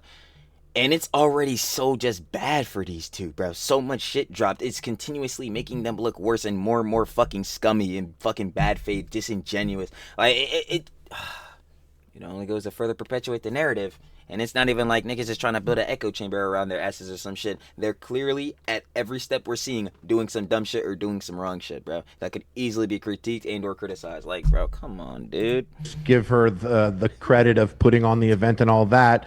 And they still did nothing with that footage or the footage you guys had as well. Mm-hmm. Yeah. So, and I think, what's that? No, go ahead. Go. I think that because, like, I think for the first fight, it could have made a great documentary. But I think for the second one, they were scared to put out that Anisa did all this work because it failed so badly. No, that's directly it. Yeah. You think Anisa does not know the word accountability exists. Do you think she was about to openly broadcast that she took a fat ass L? Yeah, I don't think so. Even though that shit needs to be broadcast. And it is right now. She wasn't even a part of when he did his charity, when he did his charity stream, or not, I won't even call it charity. When he did his fundraiser stream, because it wasn't charity, it was a fundraiser. So when he did his fundraiser stream, I don't even think she was really a part of it. And it was like, a lot of this thing failed. She was, for one clip. Because you were the person in charge. But now when Ian has to make up for it, she was nowhere to be found. And that only goes to further perpetuate the narrative that Ian is getting fucking bitched. And he was like doing embarrassing things. As a boxing coach, you don't want to see your client doing those things under those. I don't think anyone wants to see him doing that shit. Why? Because it's really putting in how much of soy Dubs is here and how much not the content cop is not here. Circumstances, you know, it'd be keep different. Keep the pride up. Keep the self-respect up. Literally, because that's on my. And once again, that's what I was telling him. I was like, a lot of what you do reflects my brand. So when he attacked you, all of a sudden I start getting all these messages on all my stuff, and I'm like, what the fuck is going on? Like, why am I getting all this? Like, one, we were getting views again on some of the like old, because I haven't put anything on YouTube for a long time, and all of a sudden I had a video of us at the AM of the Creator Clash, and all of a sudden there's just all these bad comments on it, and I was like, what the fuck is going on? And then I find out, and that's when we find out that he created the drama with you, and that's when we found out all these other things, and that's why we were like, I want to get my side of the story out there, because one, I'm not affiliated with him unless, like, except for training that 10 months the first time and the 4 or 5 months the second time. Otherwise, like, we have no affiliation. Yeah. We'd invite him to Thanksgiving dinner. He came once. Damn, inviting the nigga to Thanksgiving dinner and this is the sneaky shit he's on. Like when I went to him and Anisa both. When I went to You LA, came to Thanksgiving dinner at your house? I made a turkey for my first time, and it was a special Thanksgiving because You had turkey for the first time? Yeah, I What have you been waiting for? Oh, Yeah. you made it. You made Yeah, it. I Okay. made it. Yeah, so I made the turkey for the Okay. first time. It was a super special Thanksgiving because Michael and I had just moved in together. Aw. We decided that we were going to get married, and not only that, but Michael's dad passed, you know. And so that Thanksgiving was super special. I've never made a turkey my entire life. I put it together. I figured it out. We live in a small 2-bedroom, 2-bath apartment, and I had to go buy extra tables and chairs so there'd be room for me, Michael, my 2 sons, and my friend, and Ian and Anisa to sit. And we went out of our way to do all this for them, and they just treat us like we're just, I don't know, gone with the wind. Yeah. So, but what I was saying about Shit is so fucking sad. Again, show kindness and all that shit. You would expect to be shared back, but motherfuckers on the internet are worried about being too popped off on the internet, so they're doing this rat shit. that was like, I would invite them out to do stuff and almost never get a response. And then when I was in LA, like I hit up AB and he's like, yeah, let's go out to dinner. No, and I'm AB's just like, such a good guy. yeah. I'm like, so AB's willing to go out to But dinner. baby likes you. I think he wanted to spend time with you. Yeah, but my own fighter didn't, and it broke my heart all the time because, like, so there's a coach named like Mike Quick Flores, and he's amazing, and his fighters loved him. They helped him start a damn YouTube channel. They bought him cameras. They helped him start a YouTube channel. They did all this stuff for him. Yeah. And like one of his fighters was like James Odwin's out that got knocked out in like freaking 30 seconds, and he still loves training with the coach. So I'm like, how does somebody that get knocked out in 30 seconds have such a close relationship with his coach? And I like went to hell with Ian, and we have no relationship. Yeah. I got punched That's probably because Ian is a piece of shit. As well as Anisa. out of the ring. Out of the ring. That never happens. And I love my boxing coach. Yeah. That was pretty awesome, by the way, Harley. That was a great moment. That was one of the best parts of it for me was one, meeting people like Harley, AB, but also like networking with those coaches, right? Like Harley's coach, Jesse Thompson, is amazing. Like he's an amazing guy. He's amazing human. He's amazing father. Yeah. No, battery said bye-bye. Doing me dirt. He said, oh, I won. Oh, come on. Show. Tripping over pain. Alright, there we go. We back in it. You already know. We had that out. We net out the last one. Of course not. You already know. All the coaches that we would work with there, Coach Rick at his gym in Florida, like we loved them like they were our Florida family. But then Ian and Anisa would just kind of use them. They didn't even know whose promoter's license we used until like 2 weeks before the second of. What the fuck? Yo, so they didn't even know that the niggas had licensing before the shit was about to go down?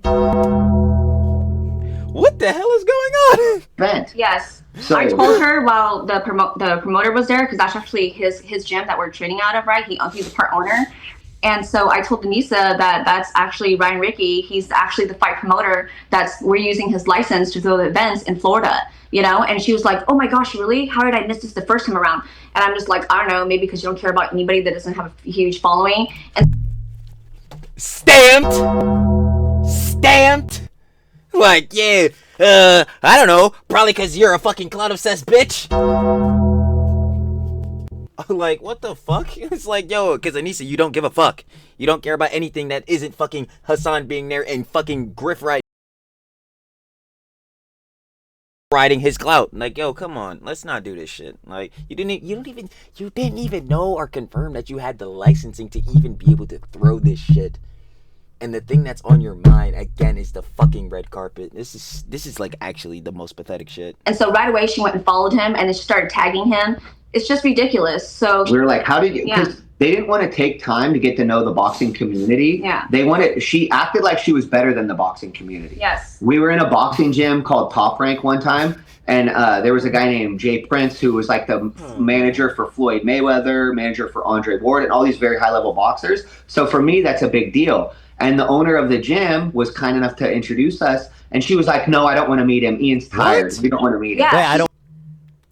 Yo, this woman is so fucking stupid. The goddamn cloud-obsessed woman doesn't want to meet someone with high power and networking. Huh, makes sense. It's almost like she wants to specifically go fucking suck off Hassan.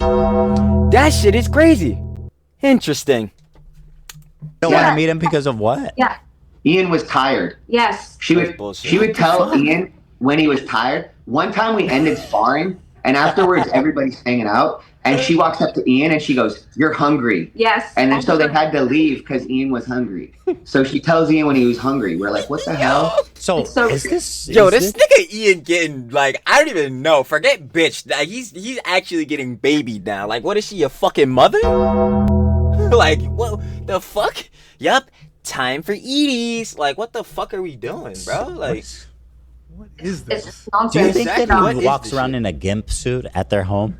No, I like hope wonder. not. I'm genuinely wondering. Do you know? Does The ball in his does he mouth. just sit there? Does he sit there as a chair in a gimp leather suit, and she just sits on him? I mean, where does this go? By the way, there's this clip here I want to watch. I've been having it on standby. It's when you referenced the toxic masculinity comment aimed towards you. Let me other see. than boxing. You don't have time or energy to do anything other than boxing. There's just like a lot of things that I've had to learn along the way. Like my coach is a tough ass guy. You know, he's got a little of the toxic male qualities. he fucking doesn't. Anisa thinks he has that shit. You're just repeating what the fuck he says. And again, he doesn't have that shit. He's your coach. He's going to be on your ass because boxing is a very difficult sport.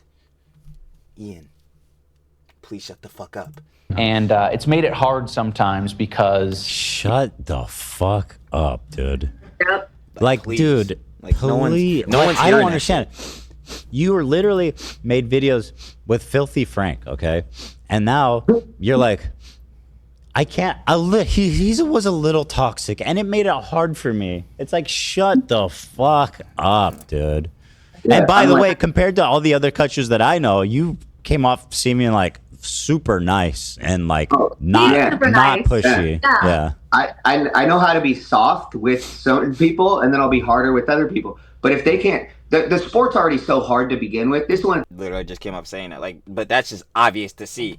Again, like I was saying earlier in this shit, how many of y'all could just instantly get fucking punched in the face? I don't think many. things I've been involved in fighting for over 25 years. So the sport is so hard to begin with that if you're getting more shit from your coach than you can handle, you're gonna have a bad performance, right? So each person you have to treat so differently. So some of my fighters might need me to yell at them, slap them before the event, and really like get to a different kind of savagery. That's what I'm saying, to like get him hyped, to get him like in emotion. But then again, like he said, it just depends on the person. He doesn't do that with every single client he has. He just has to do it with Ian because Ian's used to getting bitched.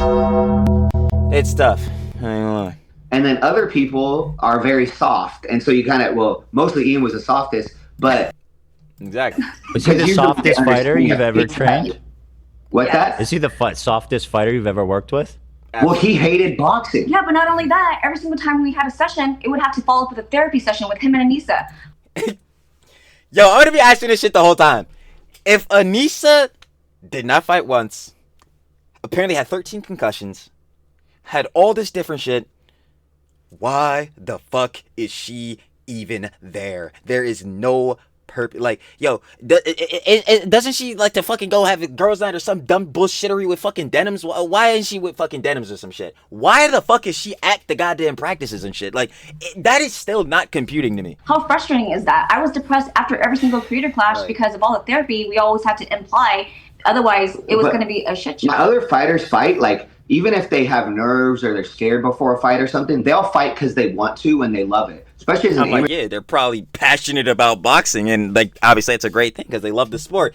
Ian does not love this shit. Again, the only reason Ian's doing this shit is because Anisa is desperate for clout. You're not getting paid, you're losing money. Even like low-level pros, you lose money working with low-level pros. You're traveling, you're doing all these things that the expenses aren't covered. So they have to love it. They have to fucking love the sport. And if you don't love it, it's very hard to do. Like, that's why I commend Harley and AB, because man, they were a part of freaking more than one event, and they have actual jobs. You know, it's like, what the hell?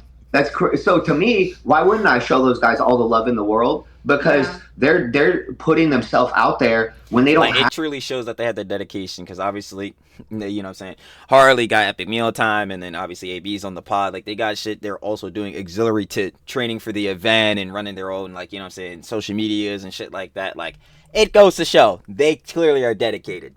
Ian, have to. Also, there's a lot of risk when you go out to fight. Right. This is not what podcasts are. Dude, please. That's only because they're talking about you. It's so obvious. Sorry, guys. He keeps interrupting. Let me continue this clip.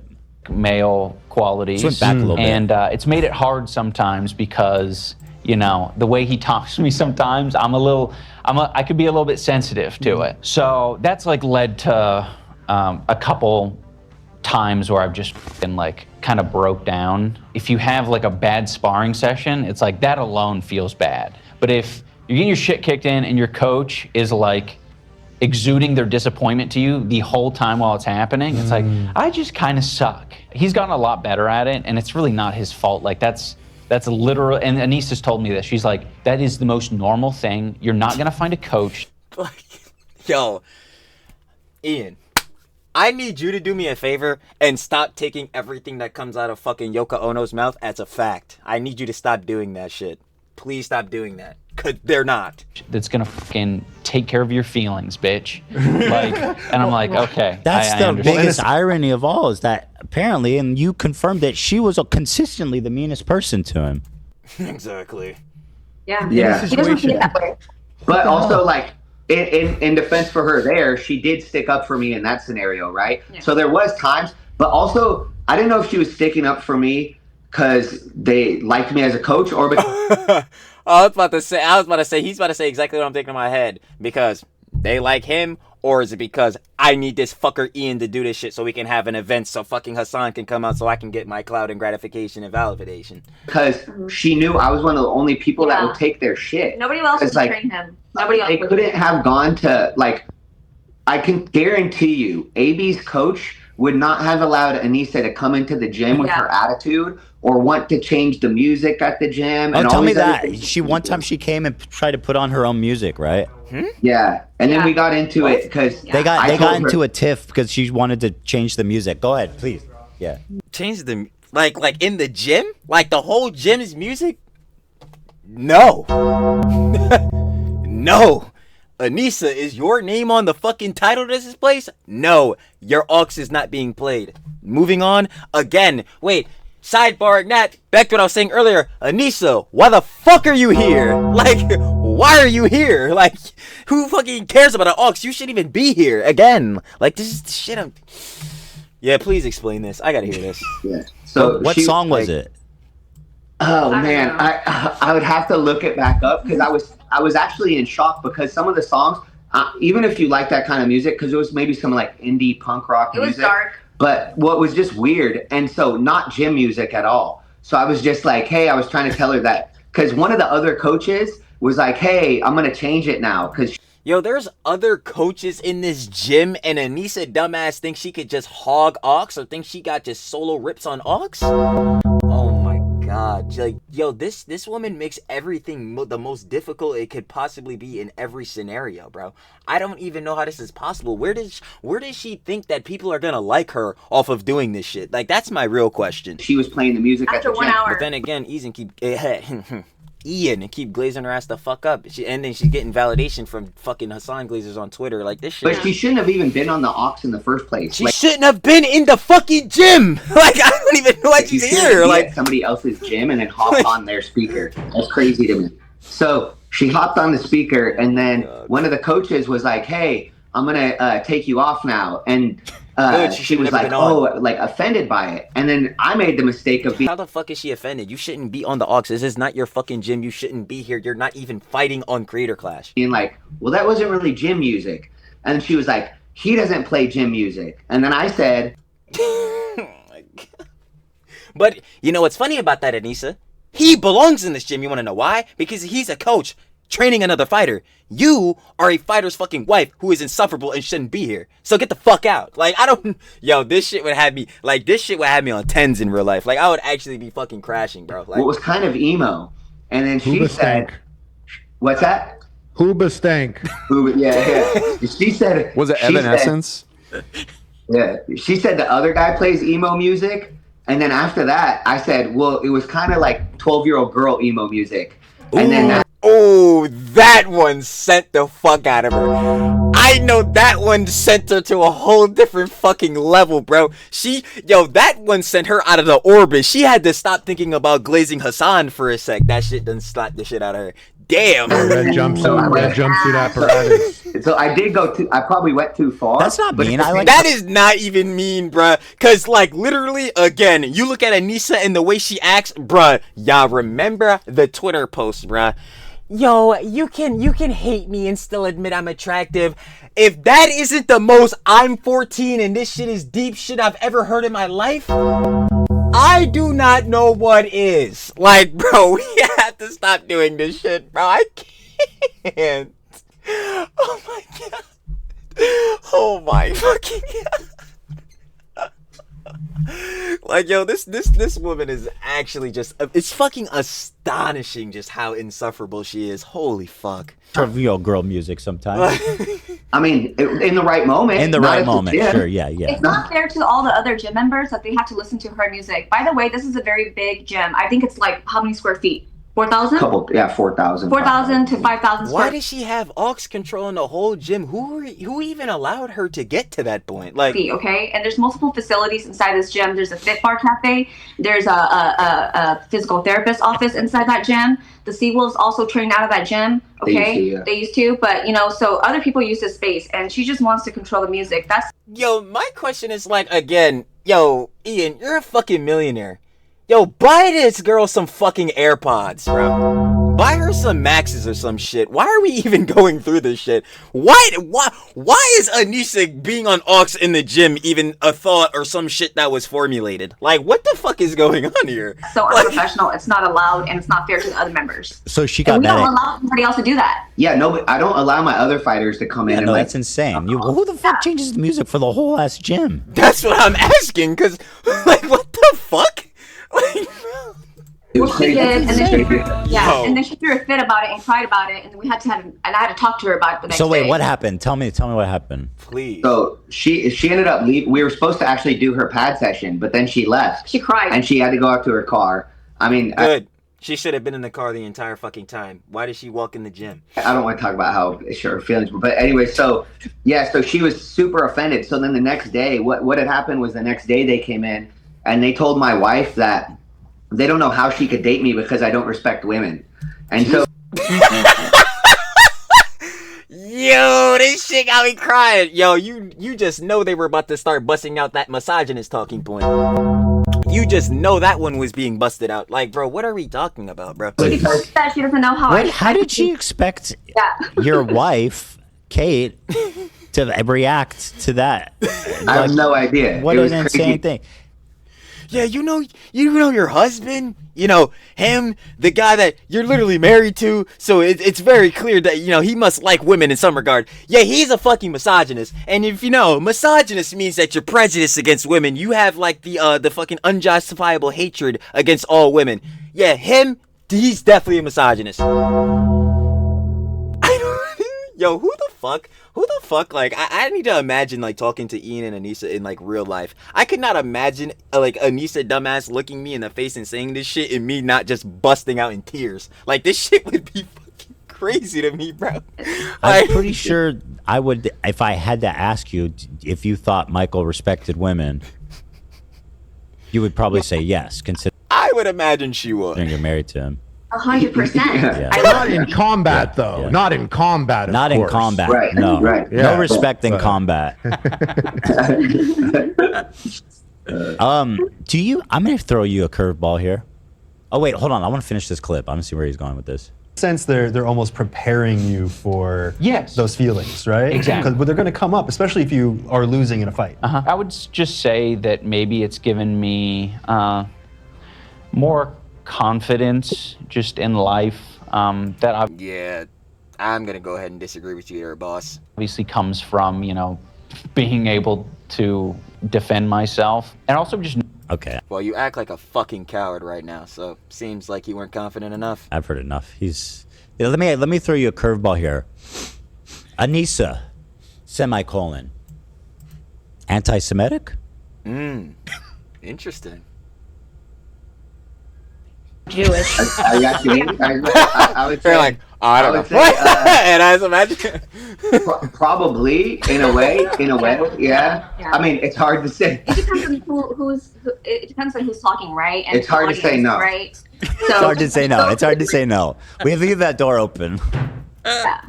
Because I can't say, she never specifically said she was anti-Semitic, but just, I mean, the way she I will acts. say that, like, I didn't know about all this stuff that she has against Jewish people, and then once I heard about it, I realized that after I shared with Anisa that Michael's mom is half Jewish and half Italian, like, I noticed that she started, like, keeping him more at bay and not being nice to him. So I think that might have been. Yeah, I'm really hoping this is like the one thing that's not true. Because this shit, if Anissa was really doing that shit, this is one, that would be fucking racist. And two, this is fucking weird as hell, bro. Like, I'm just gonna hope that's not true, bro. Did you know? Is that right? So when she learned that Michael had some Jewish ancestry, she distanced herself. Jewish. I don't know if it was exactly from that That's how I or just. felt from That's that. how you perceived it. Yeah, there was plenty of times where like her and I would get into it, and so I just felt like it might have been from one of the scenarios where Yo, we got I'm into not gonna lie, Ian. Yo, if your wife or your girlfriend is going back and forth constantly with your boxing coach, one of these factors have to be fixed. And I'm not gonna lie, I know which one is causing more of the problems. So yeah, you should have definitely hopped on that. because once again it was hard because I'm trying to focus on Ian fighting in front of 10,000 people, and I was having to deal with a lot of stuff with. Right. So like I said again, I think I know which one is causing more of the problems. So Ian, you should have fucking dealt with it. Like Her too, so there would be a lot of times where like her and I would disagree on things, and then it would kind of cause issues at the gym, and then she would be like, sometimes she would be all for it, and then other times she'd be like, you need to chill out, so I was like, all right, I can't. because she's the victim. Oh my god, you calm down. You're harassing me. Like, yo, bro, we not hearing this shit. Push this. It was just so hard because I've never worked with a fighter where we had to like therapy and deal with his wife 24/7. We can't get the work done that we need with a fighter, Ian, because we have to deal with his wife. That sounds like an insane situation. Yeah. It's insane. It's hard. Example. Sounds like an insufferable situation, which it's seeming like it was. A good example is before the first event. It's like 3 days. It was the Wednesday before he has his first fight. He's never fought a day in his life. He's about to fight in front of 10,000 people. We have weigh-ins on Friday in the press conference, and then we have the fight on Saturday. On Wednesday, she said she had such bad anorexia that she was going to die. So she tells Ian, Jesus. What the fuck? She said she had such bad anorexia that she was going to literally die. Oh my god. First of all, Anisa, there are some girly pops, and we have covered them before, that are actually going through eating disorders and things and such like that. Let's not be too exaggeratory about these things. It's very fucking disingenuous and disrespectful. Not that Trilly's the fucking moral arbiter, but we've dealt with Clara Dow's dumbass. I don't feel like dealing with him again. Second to that shit, Anisa, please shut the fuck up. I think you're gonna be fine. Dead ass. Because you seem to exaggerate a lot of shit. Like, yo, oh my god. I'm gonna die, but if I go to the hospital, they're gonna hold me and I'm gonna miss the event. Wait. So each She says option- she's like, my anorexia is acting up and I'm gonna die. Yes, the How does Wednesday. anorexia just act up? And you called me a dumbass? But as far as I'm concerned, like, I'm pretty sure it cannot just flare up. But again, correct me if I'm wrong on that. I'll accept being a dumbass. Like I say all the time, truly be a dumbass, but I'm always willing to learn. So, hey, the Wednesday before the fight. So that's like literally because she's obviously. I mean, she doesn't appear to be not. She appears to be of healthy weight. I don't know. That's what I'm saying. I would have never guessed. Yeah. I would have. I wouldn't have thought she was gonna die. Anyone can have anorexia. Olivia said. Right. Yeah. But I wouldn't have thought she was gonna die on Wednesday. You know, I saw her. Like, saying you're gonna die is just so exaggerated. Like, you're not gonna fucking die. Like, what are we? Oh my god, man. I didn't think she's gonna die, but she's telling Ian, and so I'm like, if I was gonna fight, and my wife 3 days before my fight is like, hey, I'm gonna die, but I can't go to the hospital because then I'm gonna miss your fight. I would be so stressed out from that. And so it was just like, how are you stressing Ian out about this freaking... It's all about her. Yes. Yeah.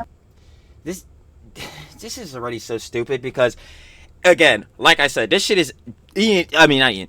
Anisa'S being hella exaggerated here. We obviously know, because like Ian was saying, if you look at Anisa, and you said, even I'll admit, the girly pop is not the ugliest girl in the world. Her soul is. Her fucking heart is. But yeah, of her body, proportionate, I don't think she was severely suffering from this anorexia. But feel free to correct me if I'm wrong about that. Right? But my main point to this is if she's really dying, she feels she's dying and she's questioning whether she need to go to hospital or not. Yeah, if you even have that question, you need to take your ass to the fucking hospital, because then something probably is wrong if you really feel that. But clearly, since she's wishy-washy about it, she feels like she can't go. What the fuck is the point of making this all a big John? Is there something really wrong or not, Anisa? Like, in this case, like, holy fuck. Like, that, yo, not again. I'm not Ian, and thank fucking God I'm not him. But, yo, I don't know how he's doing this shit, or how he's dealing with her ass. I have, like, no fucking idea. But then again, he's a dumbass who's letting himself get walked all over, so it's not like he's dealing with it. He's just getting trampled on. Too, is that, like, knowing them for so many years and traveling with them and being with them all the time, I realized that it's something that she does. She has this way of always sabotaging every single moment before she's about to have a big moment. You know what I mean? Makes it about...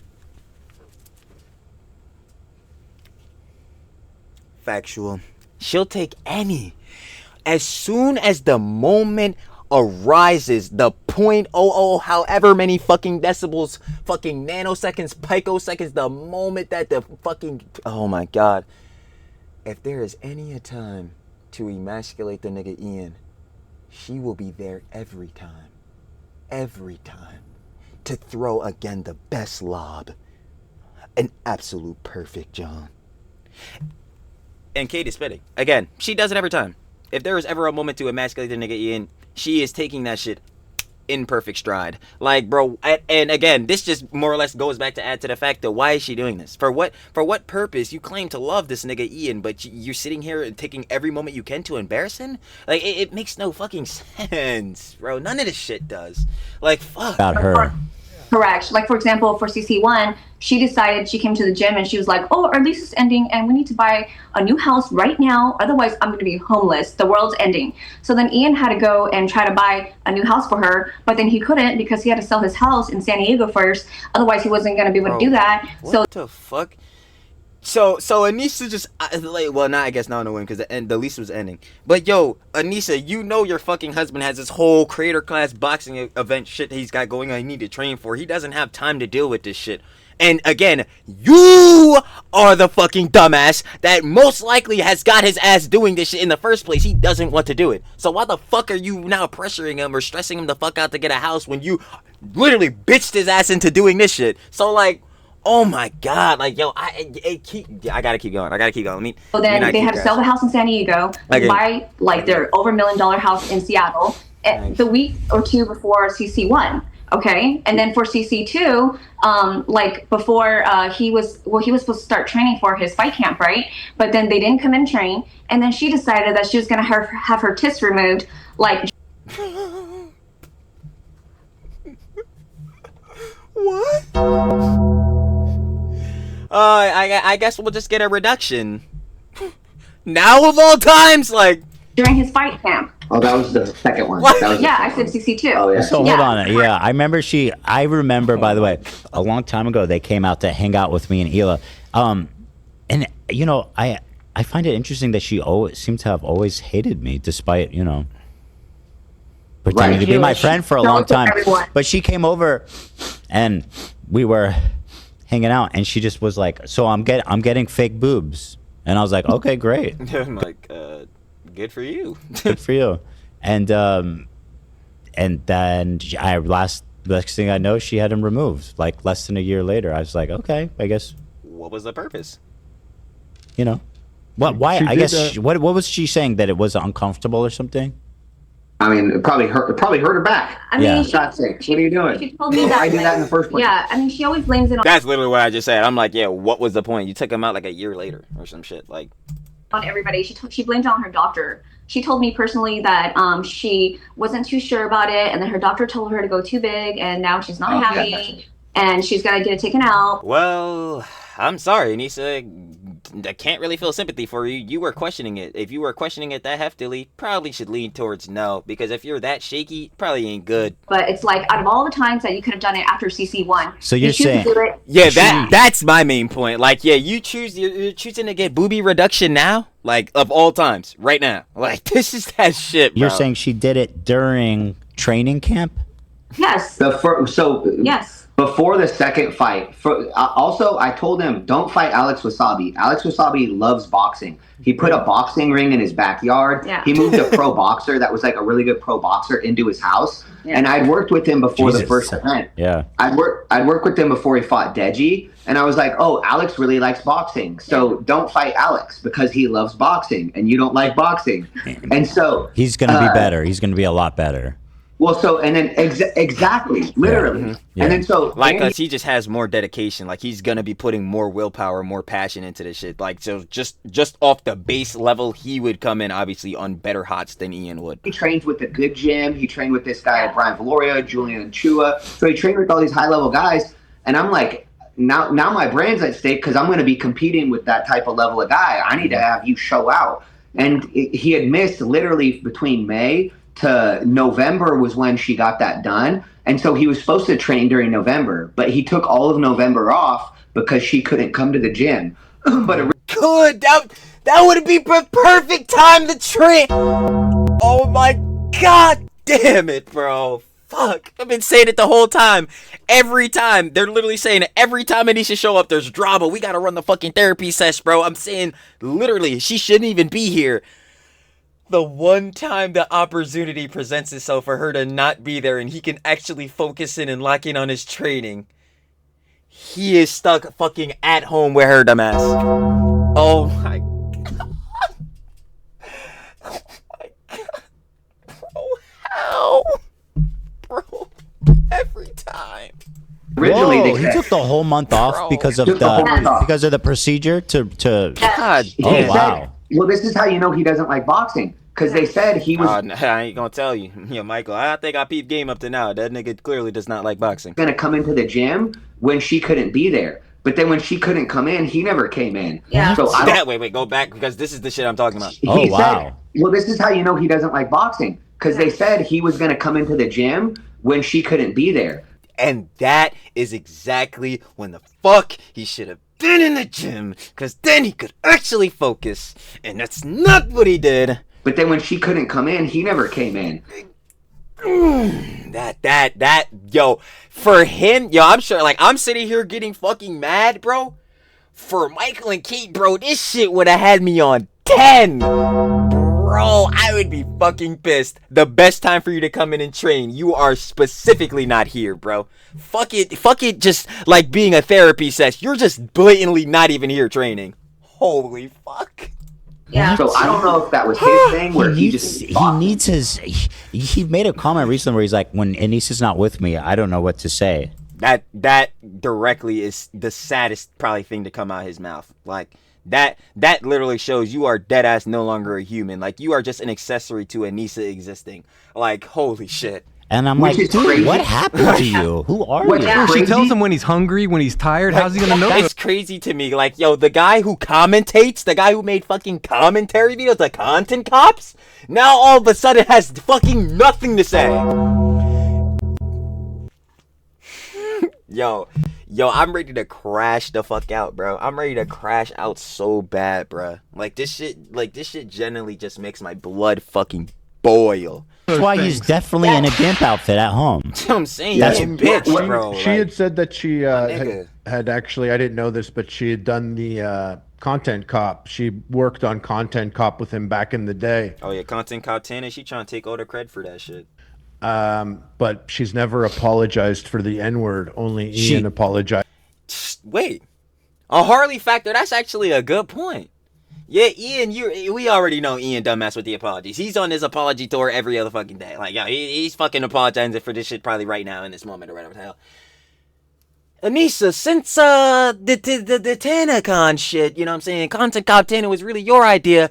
I'm gonna need you to apologize for cooking up saying the hard R. I'm gonna need you to come out for this, John, bro, because you're the victim. Remember, you're the victim all the time. People only do the shit to you. Well, we blatantly got you on this, John, and you admit that this is your fault. So, we'll be expecting that soon, huh? We won't, by the way. We won't be getting that. Her, like we said, take accountability. That shit ain't happening. For that. And if she was the mastermind behind it. No, that's a great point because she wants to. I always got the feeling that she wanted the credit. Like, oh yeah, no, I worked. She takes the credibility for everything. On that, but then it was her idea to go stalk Tana and do the N-word thing. And like you said, Ian's been out there apologizing, and then she's the one accusing me of being like not woke enough or whatever. And it's like, dude, you're the N-word girl.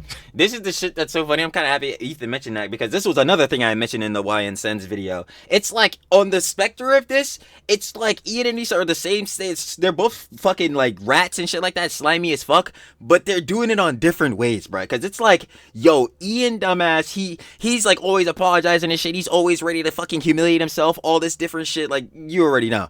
But then Anisa is literally the polar opposite, never take accountability, will always be fucking emasculating Ian dumbass, will never have shit said about her, all that type of genre be brought up. Like it is so wild to me, the dichotomy of this relationship and how fucking bad this shit goes.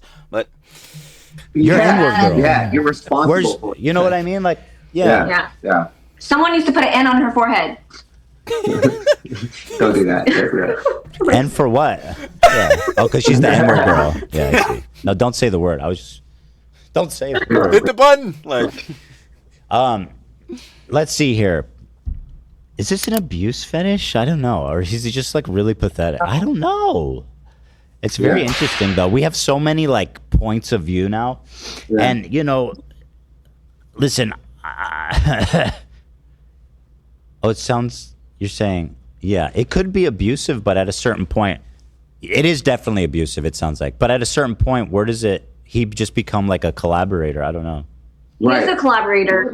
That's what I felt like too, because he just lets this shit happen to him, as we're seeing. Some of the times it was him, and then some of the times it was her, but then some of the times it was actually him, and she was actually the one keeping him like to stay the course. But at the same time, he didn't want to box, and she was the one that wanted him to box. That's exactly what it seemed like. Yeah. Because that's like, at least on my opinion, I'm like 90% stamped. Yes, the only reason that this creator class shit, the nigga Ian was boxing, was because of fucking Yoko Ono.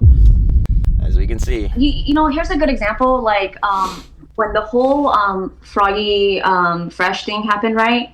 They were actually at our home because one of our mutual friend, David Benavides, who's a pro boxer, he was fighting that night. And Ian had met David Benavides through one of the YouTube podcast events that we were doing, and at the gym, at the Benavides gym here in Washington. And so Michael and I paid out of our own pocket to get pay-per-view. We invited Ian and Issa over to watch the fight of David Benavides. And because the Froggy Fresh drama went down, they spent the whole time in my bedroom on Twitter reading all the comments. And it was Yo, Ian, you're truly a fucking moron. You want to drop the goddamn concern trolling video saying like how motherfuckers shouldn't read all their comments, all this different shit. You're casually and to this day. Because if you've seen that video, the whole Excel sheet, he had them motherfuckers listed down. 60,000 plus different comments. Insane shit we got going on here. Motherfucker, you're reading every comment. Hypocrisy! Like, bro, what are we doing, bro? Pain. Craziest thing ever. And that's when I was like, damn it. Sam Hyde is right. Because look at them. They were reading it, and Ian was like, oh, Tiffany, 465 is this. I think that's a great comment. And then Anisa'S like, what about this comment? And it was the craziest. They're kind of like that's people that stuck up. That's that terminally online shit. And that's coming from, again, the slob tuber terminally online. Don't know what the fuck grass is, nigga. I'm not doing that. I'm going to tell you right now. I'm absolutely not doing that shit. For him and didn't stick up for him. And meanwhile, I'm like, hey, Ian, the guy that you just met is fighting in a world championship fight. Let's watch this fight. Your friend? But he couldn't even watch the fight because they were so caught up in like the Twitter comments. That's so fucking pathetic, bro. Yeah. What was it that happened? Did he drop his video? Or I remember Froggy made this comment about how he would, if he lost, he'd subscribe. Bro, I'm gonna keep it a whole stack. I'm now really thinking about this. If Ian Dumbass, obviously, we seen with the concern trolling video, like if he's really reading every comment, I know for sure stamped in that Anisa sees quite literally every piece of media that is dropped about her ever. Like that probably legitimately is her day all day. She's just looking at motherfuckers hating on her dumbass. And that's why she feels the need those embarrassing ass fucking Twitter shits where, like I said before, you can still hate me and find me attractive like we didn't ask on. Subscribe to her OnlyFans. Yeah. It was really because Froggy worked with Sam. And once Froggy worked with Sam, Ian was super offended. Yeah. And so Ian was really, really offended by Harley that. worked with Sam. I know. Dude, and those videos were funny. Those videos were hilarious. I think they let Harley go. Because you know, like, he's so cool and they don't want to, like, take him off the card, you know what I mean? Well, I think he kind of did it beforehand, too. Yeah. And then afterwards, they kind of were, like, not cool with it. Was that what happened? You did it before? Well, he never told me that I couldn't work with Sam. I just, as a person that spoke with Sam and spoke with Ian, I noticed that they had bad vibes between the two of them. Yeah. So for Creator Clash 2, I just opted to not work with Sam because then he got it. He understood that they had this whole beef thing. And then Froggy, he had gone and worked with Sam. And then there was an issue of Froggy, I don't want to speak for him, but I believe he felt that they were overstepping their boundaries of who he could work with or not work with. I didn't know that the whole thing was because of Sam until Ian unveiled it months later. I thought it was because Froggy made a joke about Anisa, and then they doubled back on that. I thought it was insane that he... Wait, yeah, I thought it was because, like, Froggy Fresh was said, like, he was gonna, like, buy Anisa'S OnlyFans. So it was really because, like, he was working with Sam Hyde? Either way, for both reasons, like, kicking him off the shit would be bitch made. Like, bro. Actually just admitted that blatantly. He's like, oh, he got kicked because he was training with Sam. I'm like, what? Yeah. Why did you even admit that? Exactly. It makes you look more like a bitch and or like Sam Hyde bitched you being Ian. Like, yeah, they tried to use the video as kind of the last straw. And I mean, keep in mind, they would come to me sometimes and say things, and I'm not involved with that type of world. So they're like, yeah, this guy said if he loses, that he's going to have to subscribe to Anisa'S OnlyFans, and he's so disrespectful. And I'm like, well, it's your event. Fuck, if you don't feel like you want somebody on your event, then don't have him on your event. And then, truthfully, it ended up causing way more drama than it should. It sure fucking did. Should have, and he brought way more attention to it than he should have. So it's like, if I would have been in the know, I probably would have said, man, just ignore it, let it be. Yeah. But at the same time, like I said, like, Ian would never say my name. At least when Sam would make videos about me, he might have been talking shit, but they were pretty funny. That's and he funny. would be like, he'd be like, Michael Briggs did this. So Michael Sam Briggs. Hyde did more to promote you. Yo, never said, yeah, nah, Sam really gave me the promotion, though. You would have thought it would have been my client, but I was super happy. Like, I was super happy when Sam Hyde did that video, and I saw that there was like 11,000 views, and I was like, "Look, babe, my content's finally out. My filming is out." He had videos that were like talking shit about me, but they had like 100,000 views. So we were like, "Fuck, that's more than Ian's ever done for That's me." crazy. That's Ain't no crazy. way. And The also, first like I said, Creator it was Clash. funny. Yeah, the first Creator Clash, Sam had a major presence there, even though he physically wasn't there. I did see a lot of shirts, a bunch of Sam Hyde, and something that has that type of what's it called? Like it's an allure. hard to It's get people to intrigue. move. Yeah, and people were there. They were wearing his T-shirt and stuff like that. And I had a lot of people that watched Sam and watched the documentary that watched Creator Clash. But I guess it was like picking and choosing who could be a part of the event. Right. Yeah. Directly based on their own biases. Yeah. Yeah. That whole thing was so stupid. They brought more attention to it, not letting him be there, than they would have if he would have just been there. Exactly, because didn't heads like Gideon come out and say like they would give like 100,000 or whatever if they let Froggy box and shit like that? Like so. It was the craziest thing because Anisa said to me, she's like, Kate, you don't understand. Ian and I both believe that Sam Hyde would really come and find me and would actually murder me. So that. Well, and I would look at her and be like, hey, no wonder niggas think you're dumbasses now. Because you're clearly fucking schizophrenic. You're schizomassing. What the fuck? Yo, stress. Sam Hyde be saying obviously crazy fucking edgy shit, I'm saying a good amount of time. As you know, Sam Hyde. But, do you really think on an optical level he's gonna come slide out to the fucking creator clash in, what? No scope. Nigga gonna hit a quick scope on your dumb ass? What the fuck? Are you stupid? I can't, bro. I swear, that. Yo, if Anisa, again, if I was Kate in that situation, she looked at me directly in the face and said that shit, I'm literally looking at her like, yo, my nigga, you're a perfect example of a motherfucker who can't have a phone. This shit is crazy. You'll go on this shit and truly just be terminally online enough to believe that a motherfucker is gonna come kill you in real life. Bro, no, they don't need to do that. Your whole life is social media, and you're doing that for motherfuckers. Bro. That's the reason why we have to take all these precautions. And I'm just like, are you sure? I was like, I think the guy's a millionaire. I was like, I don't think he's gonna risk his freedom to kill you. Exactly this is what I'm saying. It's fucking dumb. Okay, so Sam is definitely an unpredictable, high level troll. That's what I'm saying. Sam Hyde is obviously on some crazy shit. We all can acknowledge that. But bruv, you think he's gonna come and take your life? Believe that he actually I don't think their security was in risk. Why would he kill him? Well, Creator Clash 1, he bought a What ton do you of gain? seats. He bought a table right next to the ring that was over $10,000 Yeah, or something. what do He you had all think his about guys that, there. Harley? Do you think Ian was right to cancel that? Or I've always been at a place where there are so many decisions I would have done differently, but I've always acknowledged, okay, this is your event, do whatever. When Froggy got kicked off the card, I remember calling to be like, yo, so this is so much drama unfolding, and he was like, oh yeah, I just told Froggy he's not on the card, and I was like, oh Yo, that's Harley said, ooh, that ain't good. go over well. And I still understood his logic, not the Sam thing. I thought it was for insulting his wife, so I understood. I'm like, yeah, back your wife, sure, but I was still like, people are gonna feel away 100%.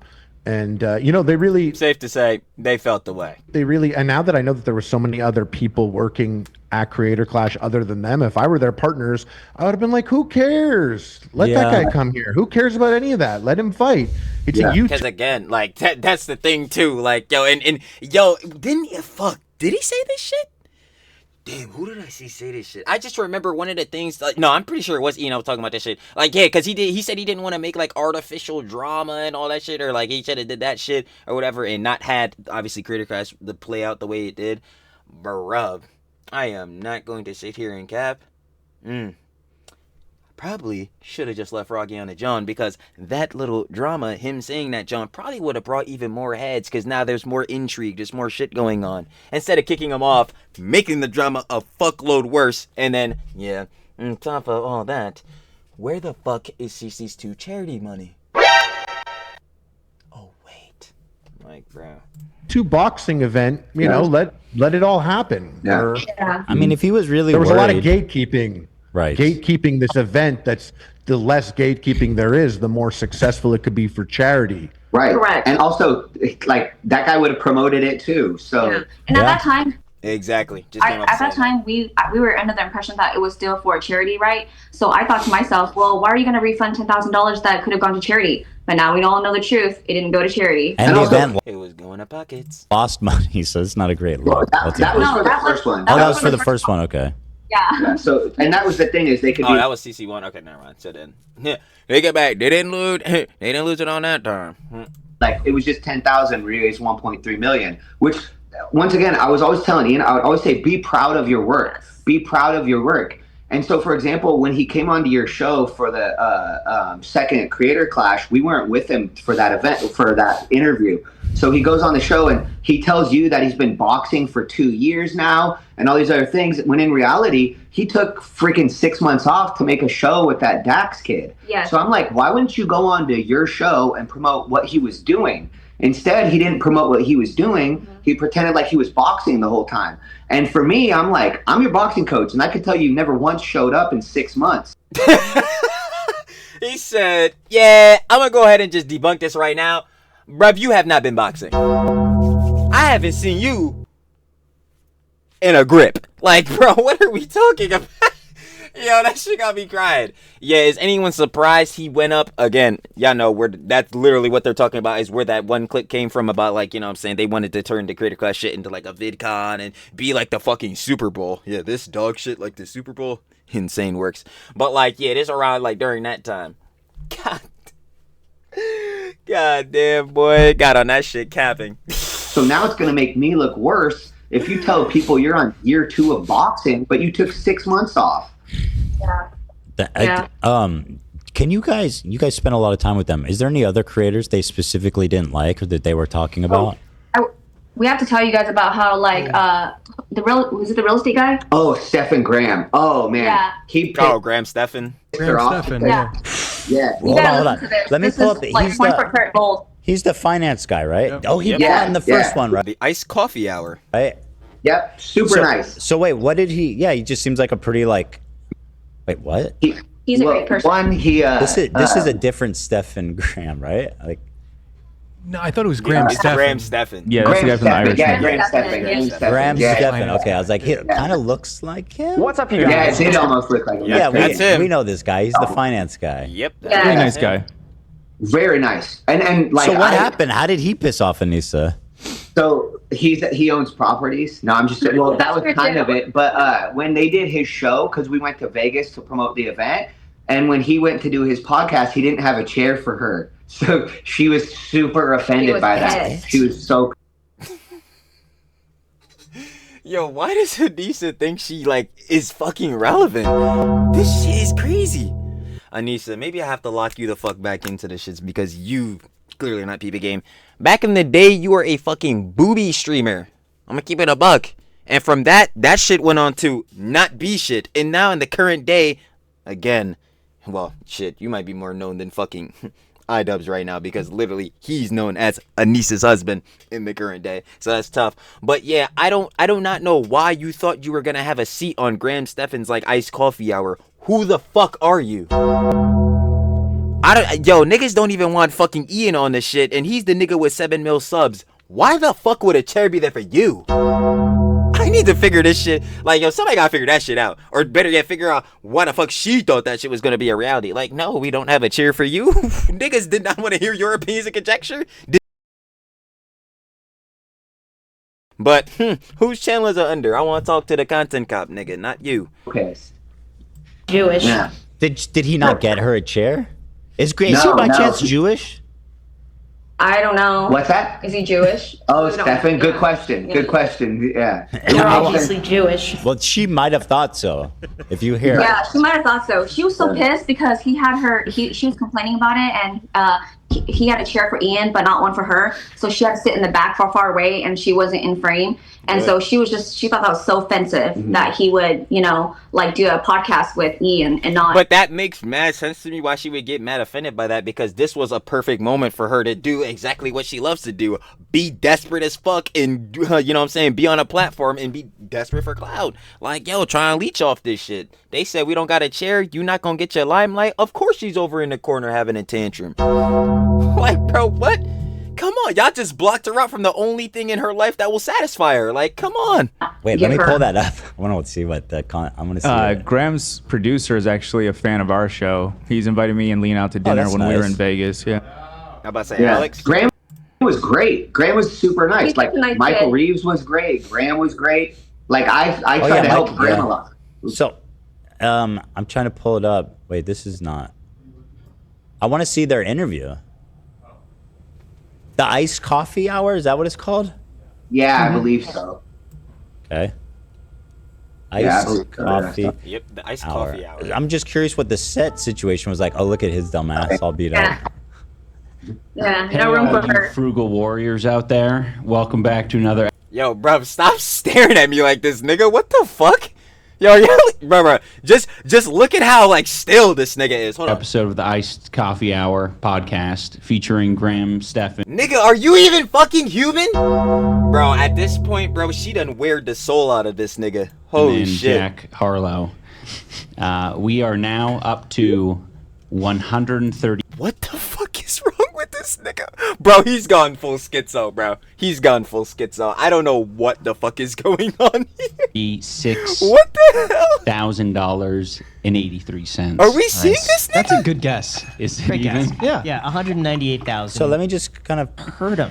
So they have a limited space. It seems like they have like a very specific. I would feel set. terrible Let me if see. I like even. I'm a professional podcaster, so I can look at this and. This is not what podcasts are. It's horrible. Like. You know, I can say what happened, right? This is not what podcasts are. Okay, listen, I've got Horrible. credentials. It's You have no horrible. credentials. What does he get off saying that? You've chosen essentially the Keemstar. Can they hear that, Dan? Okay, good. So it seems like they just have a preset thing here, right? Like that seems. Or maybe they were just like this girl's annoying. Honestly, what I probably would estimate happened, they probably legitimately just did not pull up an extra chair or whatever, did not plan to have an extra chair because they did not plan to talk to Anisa. They planned to talk to Idubbbz, you know, the creator, the nigga with the platform. Like, Yeah, to be honest, I just think they wanted Ian to interview. Yeah. Thank you, because yes, again, what the fuck opinions and conjecture is Anisa about to give that's about to be valuable and informative to where she needs a chair pulled up as well? Like, yo, what are we talking about? I think they just wanted to interview Ian. Yeah, and he's the fighter, and Well, he's the and guy. he's Well, I boxing. mean, yeah, what the Right. fuck? Why do you have to be in everything, Anisa? Sit back, sit down. So exactly. wait, I gotta tell you this before I forget, Ethan. So like when we came to LA with them that first time, right, to be on your show, Yeah.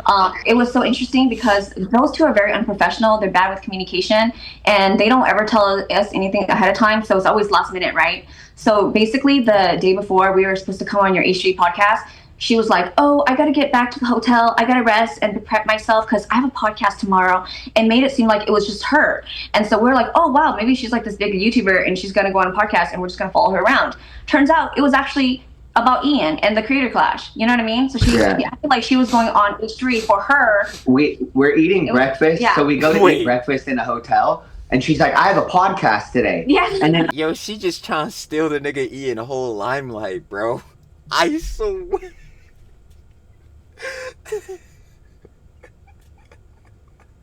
Bro, oh my fucking god, bro. Yo, I swear she does not think of that nigga Ian like as nothing but an extension of just more attention on her. I swear, bro, that shit is crazy to go in that shit and be like, yo, I have a podcast when, yo, without this nigga Ian, you wouldn't even be here. Oh my god, bro. That shit is wild.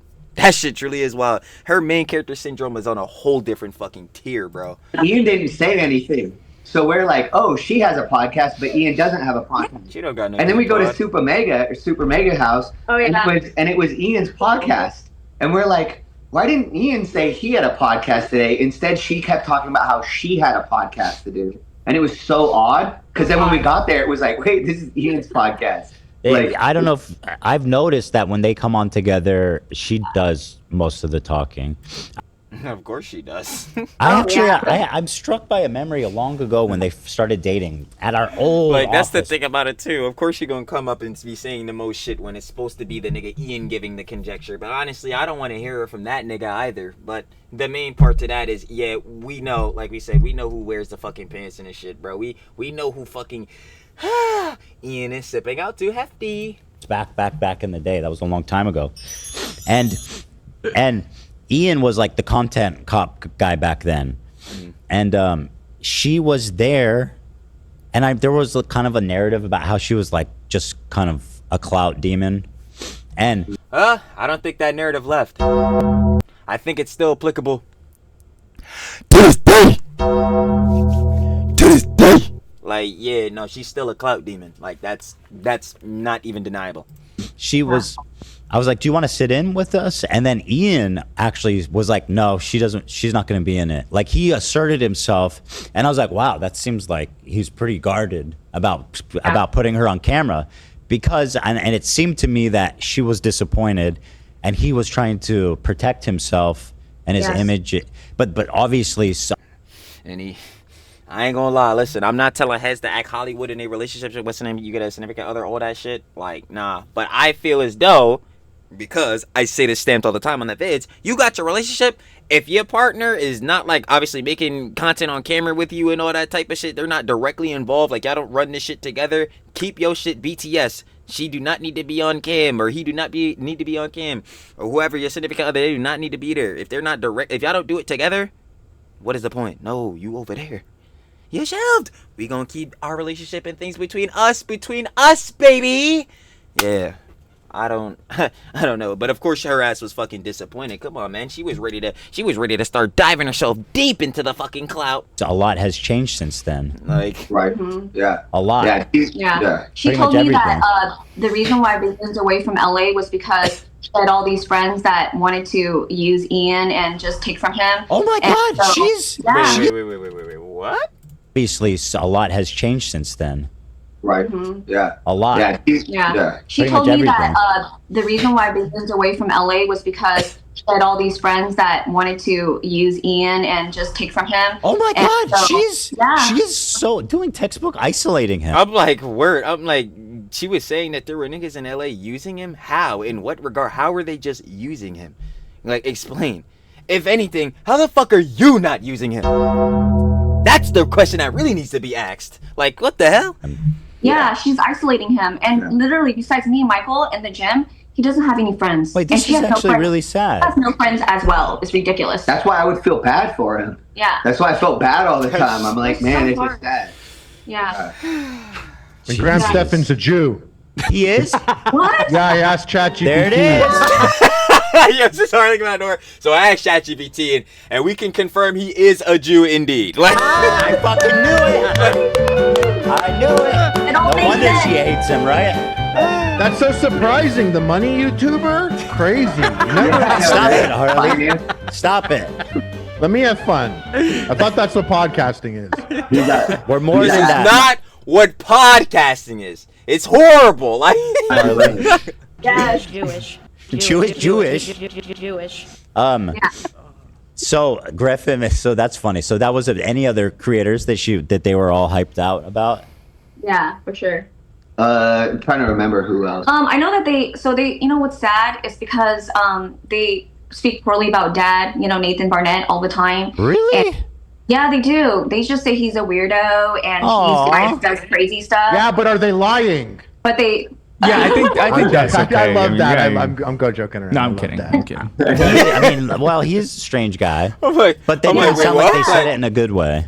It's sad because you know why? I see all the heart that Nathan puts into the Creator Clash. I see, how much he cares about Ian and Lisa. And so for Ian. yeah, nah, he was one of the only heads that were, like, you know what I'm saying, actually dedicated to the event on this shit. And Anissa to throw those kind of comments around when we're about to go meet, Dad, it's just like, it's sad because we see him and then his eyes light up. He's so happy that it's Ian and Anissa, but but they talk so much shit about him all the time. I had a little tiff with Dad, but sad as fuck. Everything's all good, water under the bridge. But he seems like a very sweet, interesting. He's hearing about AB. But definitely passionate about boxing and putting on a great show for them. I mean, from Creator Clash 1, his fight with Matt was the one that everyone was talking about. Joe Rogan watched it. You know what I mean? Yeah. Yes. And she was upset. Why does it He wanted lie? all the credit. Yeah. So they used to call him a weirdo. Yeah, but he literally had some of the most viral moments of both shows. So, another person that I know they didn't like the William Haynes, was it? Oh yeah, the one that fought on 62. Yeah. Well, they didn't like his post-fight speech. Yeah. And a lot of us thought it was hilarious. He said the Anisa word. Which guy? What's his name? Was it William Haynes William Haynes, right? from Yeah. SourceFed? Jew? He said the Is he N Jewish? word at the end. No, I don't know. If he wants. So okay, hold on. If he wants. He's a really nice guy. I love Will. Yeah, he was hilarious. Yeah. So Is that's this what I'm him? saying This guy seems old. This guy seems like older. This guy was born in no. Yo, this guy is dead. What the heck? 900. he's black. 1900. Oh, not him. Okay. Our Will Haynes is. He died. This guy's been dead apparently for 60 years or something. I'm like, bro, he died in 73. I'm like, yo, it's 2025. was the thing. He wasn't. I don't think he was as big as some of the other people as far as like What? his Can following. someone send me a list of this guy? He's losing but out on this Google search to someone who died a decade ago. SourceFed. He was on SourceFed. Wait, HAYNES. Oh, okay. So he fought. Oh, Yeah, he was SourceFed. Froggy Fresh. Post-fight speech. But he was he was one of the people that like came out and he on his IG and all these other things, he still promotes the event all the time. He's very supportive. And so I'm like, a lot of the people that like supported it the most or got the most out of it, like Dad or him, are also people that they were like, I don't know. They were shit talking, they were talking bad on, which is so fucking sad because these motherfuckers were doing way more to put on for your fucking event, Ian and Anissa, than you two dumbasses were. Tough. Extremely tough. I don't care for. Is this Right. it? Yeah, That's him. That's him. Yeah. Is this because it says this is the weirdest post-fight speech ever? Because I'm curious what he said. Hold on. But this speech was given in the ring after the fight? Yeah. Okay. Yeah. Shout out to Dynamic Banter, by the way. Shout out to Dynamic Banter. Do you know who that is? Yeah, that's Steve Zaragoza's podcast. He's a good guy. They were on a Shout show out. together. This is old YouTube. Even before you were even on YouTube, Ethan. Yeah. You don't even know. No, bro. you come from another age, my friend, for sure. Yeah, you were vaping on the streets. I wasn't. Probably not even that far in life. Will used to be in some of Casey's old videos. So Casey Neistat. Oh, so you love him? Yeah. They're fighting for your life. I would pay very good money to be in. What are they doing? Why did they edit between every single word? I'm sorry, but what a dynamic That's what I banter. learned. You should not have to. Watch give how a they speech edited this guy. after fighting for your life. I would pay very good money to be in that booth. Wait, why the fuck? Yeah, word. I'm just not noticing. Why is it like cutting so like freaking? It's like cutting like every like 0.1 seconds. While that's happening. This is the first time for. What just happened? I think it's AI trimming. would Yeah. be very good. First time for me in. So here it is. Okay. It's like cut to William Haynes and he's gonna say something nice. And we're probably. All you mean so much to me. Yeah, all you hoes mean so much to me. Like, like what the fuck? Without the line and Oh, he says the lion hose. So he say all the hoes mean so much to me. Is that what he said? Yeah. Okay, so he's doing a gag. What does he say? What does he say? What does he say? I came here to take ass and bring names, and I'm all out of bubble gum. Like, what the hell? I'm here to take ass, you know? We're not playing games. We chewing bubble gum. I'm like, bro, I ain't gonna lie. That shit ain't making sense. But hey, he hopped in the ring. He hopped in the ring. I'm just playing. But yeah, like, this is not some shit where, yo, Ian and Anissa need to be fucking tight as fuck at this, John. Like, obviously he's memeing, bro. Like, don't you want entertainment at your event? Like, yo, come on. What are we talking about? Cut to the wide. Cut to the wide. Commercial. And that's what I So learned. he said, I want to thank all the hoes tonight. I'd be nowhere without you. And then what did they? Because that seems like obviously it's a gag, right? But also this is a boxing event, and also you're the N-word guy and girl. You guys are the N-word couple. right. So like, I mean, just a little hoe joke. Yeah. Yeah. So Well, what did they say about the speech? Oh, they were super offended by it, and they were like, "Oh, I can't believe you did that." Like, there was a lot of stuff that they was just kind of in passing. Like, I wasn't ever really taking notes on all the people. Yeah, that of course. Yeah, it was just there was so much. Plus, there was, I mean, a lot happened in those 2 years, and yeah, it was a lot of it. Like, I thought there was gonna be a damn documentary on, so I thought a lot of this stuff would have came out, but it never did. So There was a moment where I thought she was gonna get upset with AB, like during the, I believe, second creator class. You saw AB's face it. He was like, what? Because she came to the gym one day, and I don't know if this rings a bell, but because I don't know the YouTube world, right? but she said somewhere along the lines of like there was like an AI sexual thing or a video that was done, and I guess like AB either shared it or like knew about it. There's no way that's. Yo, what the fuck? Yeah, just instantly look at this shit. All I see is fucking AB at his ring. Like, nah, my shit would be flaring like that too. All I hear is AI, sexual, and fucking scent. I'm pulling that motherfucker. Something is amiss. Something is amiss. Like, yo. It's true, AB, right? And that, He's like, what? Oh, yeah. And then she was like, I find that so offensive. Like, I'm going to have to talk to him. And then I think she's referring to the cutie Cinderella thing. You didn't do anything? Yeah. That's the problem, was though. that But the that's- bridge but too? that's- I'll be sitting here like, yo, Anissa, you not lecturing me about fucking cutie Cinderella. I would, one, be first of all, like, who the fuck do you think you are? Second of all, what gives you, like, who is giving you the moral authority here to go, like, fucking give your opinions to a motherfucker, bro? Like, what are we talking about? And then third to that, bro, come on, bro. Like, That's the problem. Yeah, I guess. She brought it to the gym. But what does that have to do with Everyone AB? Yeah, it has nothing to do with AB. You're gonna have to talk to AB about something I did. Gentlemen over open fire. Sometimes you just take This is an for opportunity this is to for talk to Ian's AB. career and reputation. For sleeping at your nose. Give me a sec here, guys, just to enjoy the moment. By virtue and fro, there's a live Eskimo. Christmas season about to hit, and I'm not even gonna cap. I ain't gonna hold you. What's it? Yeah, it's June. 6 months away, half the year. Yo, this year low-key going by too fast. Way too fast. Trilly's on Unk status. Time going by way too fast. Everybody know. Have you ever seen such a flawless victory in your life?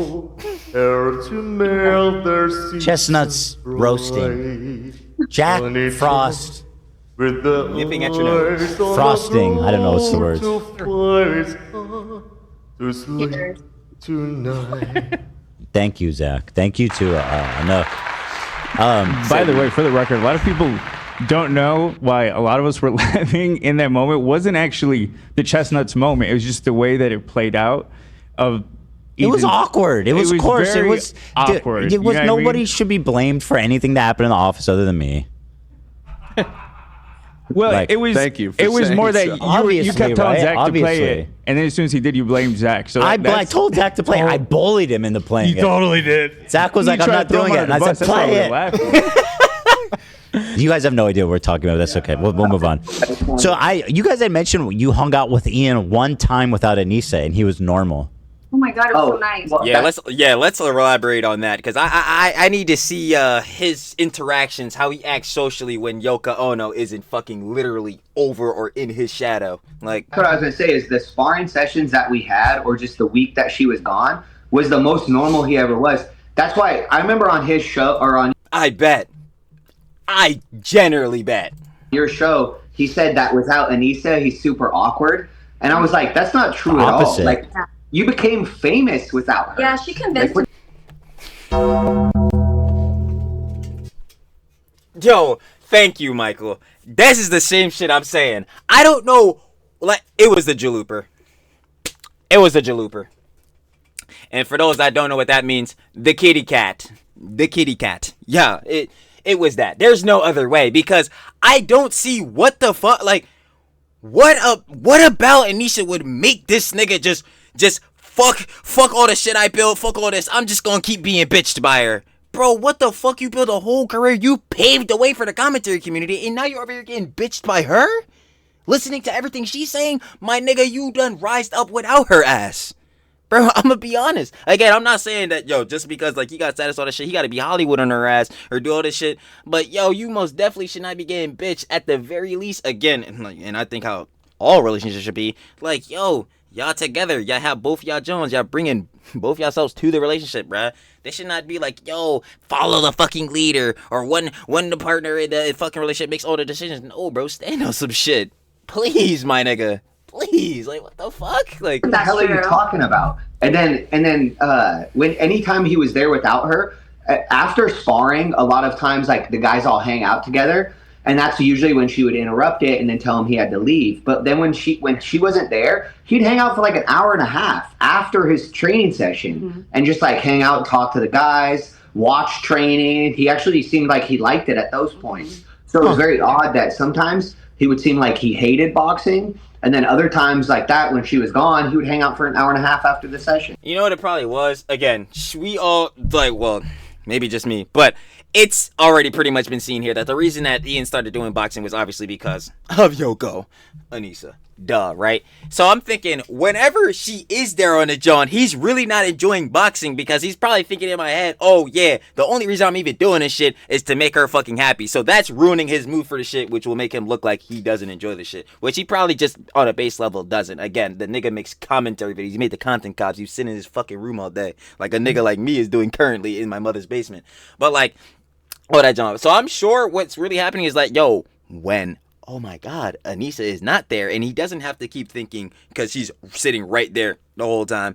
Yo, I'm only doing this because she's forcing me to do this shit. Like, yo, he might, boxing, you might be a little cool. Hey, man, I may be a little bit interested. Yeah, I really think it's just her, like, being there is just ruining the whole shit for him because it's like, damn, I'm literally just not even doing it. Well, let me not say doing it against his will. He has a choice to make. He just doesn't want to fucking make it. But barring that, yeah, like, he probably just can't enjoy it as much because he's literally constantly thinking, hey, I'm forced to do this, John, because she's standing next to him. Like, yeah, you would see moments of him breaking through and being his true self, and then I would have hope for him, but then she would go and like have like a snuff it out quite literally immediately. Talking point, and then he would back her. So then I'm just like, you know what? Forget it. I don't feel sorry for you anymore, Ian. I'm tired. I didn't know sometimes because sometimes he would say that she's the one like keeping him on the boxing path, and then other times I felt like she was kind of the reason that it was hard for him. So it was hard to figure out. I think, see, that's what I'm saying. I think it's both of them. She's the reason he's still doing this shit, and she's also the reason why it's hard to do because he cannot enjoy it genuinely because he has to keep thinking he has to do this shit because of her ass.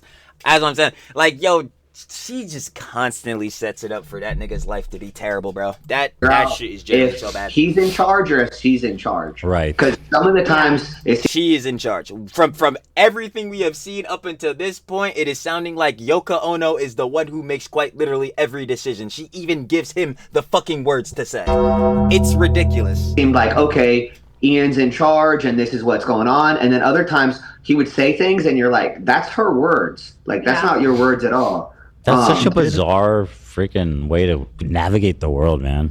What's going on? Shit, I keep it a buck. You know what? You know what it probably is? I ain't gonna lie. She probably really manipulated a nigga. He probably can disagree with her or some shit. But then if he does, he's probably the worst fucking boyfriend on the planet. Or worst husband on the fucking planet. I'm not gonna lie. Again, this is not me sharing no crazy sympathy with Ian. I can share sympathy because it fucking sucks that you're getting bitched out by your wife or whatever. But at the same time, this is still the bed, and I say it all the time, he made. So now he's gonna lay in that bitch. Stand. But yo, goddamn, boy. Goddamn. A moment at the sorry. Oh, go I was ahead. gonna say she had a moment at the gala, Creator Clash 2, where she gave a speech, and she had gone up there, and I remember she said her speech began with, "When I gifted Ian boxing." What? Huh? When I gifted Ian boxing? Yeah, I'm not gonna lie. I don't think you gifted him shit. As a matter of fact, I don't think he wanted the gift. He could have went without it. Actually, more or less, he himself, the way it sounded like in his shit, he definitely would have told you he could have went without it. She went on to explain it. And Ian boxing? we're always fascinated by that choice of words, and it's something my partner and I, my How do you podcast get partner, we all always. that? That's what we always say. We always do that whenever someone's doing something they enjoy. I'm like, well, ever since I gifted you video games, Wow. you finally What a enjoy weird them. comment. All right, this next question is very salacious, so it's totally up to you. You can pretend like you don't even know what I'm talking about if you want. But what I've heard is that she was hitting on one of his sparring partners and was obsessed with him and gave him a VIP pass to the event. Ain't no way, bro. We not busting out these allegations, yo. Nah. Let me just keep hearing. A lot of his sparring partners got the passes, but she definitely had a big crush on one of the guys that would come in and spar with them, because anytime they would spar, she would just be super into it and watch every moment. And then even if he would like beat Ian up, she'd be very into it. And then I want to say that I want to say that before. So Anisa never gave shout outs to Michael training Ian at all, but she put out the first video of Ian like getting rocked in sparring when Ian was sparring with her crush. Yeah, it was our friend Gabe. She shared it. And we have a clip too. You guys can share. I would call him Gorgeous Gabe.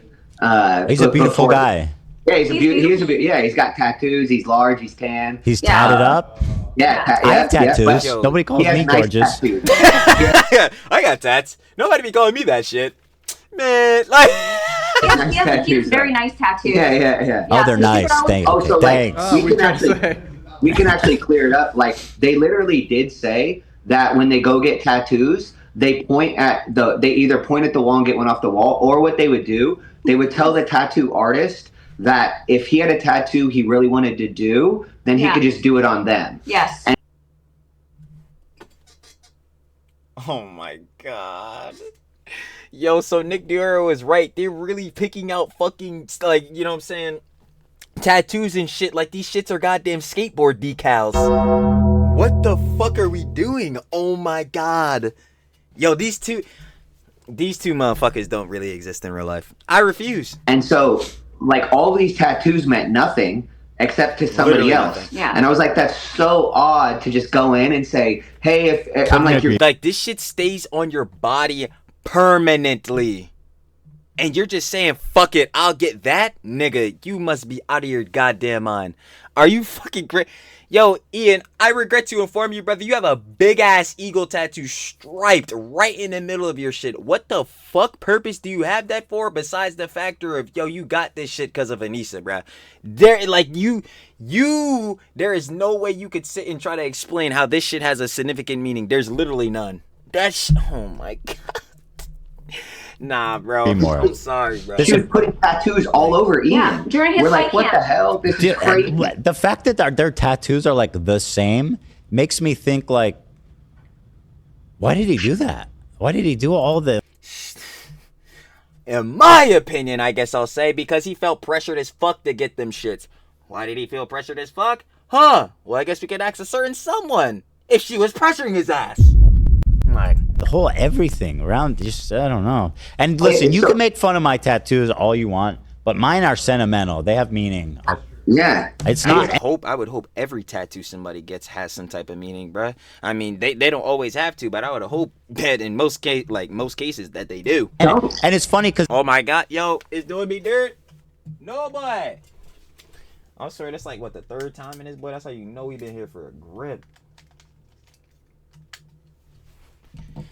Yeah, that's gotta be like the third time. That's how you know we've been here for too long. I'm not gonna lie. Uploading this boy gonna be hey problem. It's probably gonna take legitimately half a day.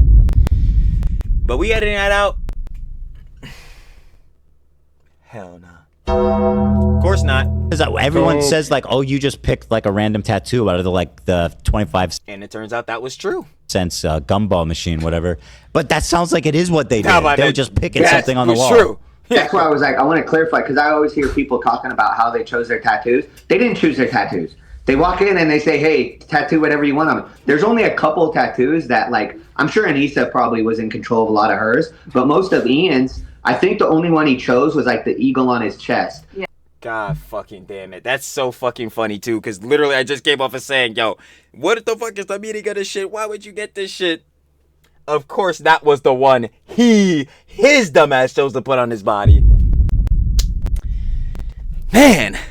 Great, Ian. Otherwise, everything else. Oh, and then she had this story too about how this girl had a crush on Ian at the gym and was asking about tattoos. And I'm like, that story was never true. That girl has, like, she's married with children and has her own life. She just also does like tattoos. What's that? It's projection. Yes. Completely. Yes. Well, in my opinion, because you've already exposed her for being like the first person that Ian's ever been with, right? Yes. So in my opinion, what happened was she even told us, she used to always tell her mom, I'm going to be with a millionaire. And so we think that once she she used kind to of got tell on- her mom that she would be with a millionaire. Her mom, that was the same like head mod in her fucking booby streams. Oh yeah, it doesn't seem like the best combo. How do you know Her that? mom told her that it had to be someone rich. How did you know that?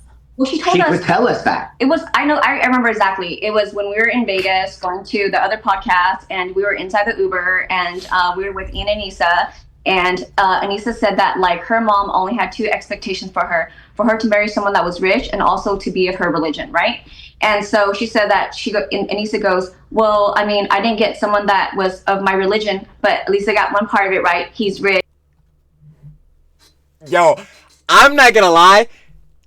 Yo, that could not be me, bro. Like, I'm just wait, hold on. And then she like laughed about it, and I'm gonna tell y'all right now, that could not be me. That could not be me, bro. I put on everything I love, telling Anisa, yo, get out the car. This not us no more. Looks like you don't have either, because you don't have the millionaire no more either. I'm gonna see you later, bro. What? You gonna directly basically say to my face you only with me for my cheese? I'm gonna see you later! That's tough! Like, bro, I'm not gonna lie. Now you don't got the millionaire either. This shit is really crazy. So not only do you not got the religion, there's no millions. he was in the car, and you could tell he was bothered by it. No shit. I'm like, yo, I'm not gonna lie, motherfuckers, but of course, I would hope that shit would bother you, bro. Your partner said he only with you for your cheese. They only with you because you're a millionaire. Nigga, you should be mad as shit. I was bothered. Who wouldn't be bothered by that? That's what I'm saying. I'm like, bro, be fucking teed up. I'm like, never, bro. Yeah, this is on. It's never. It's like a fountain. This is awesome. That's really great.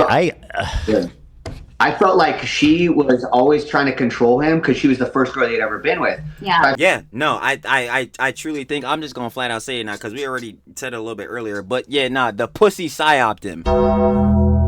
The pussy psyoped the shit out of him, bro. I'm not gonna lie. He fell for that shit.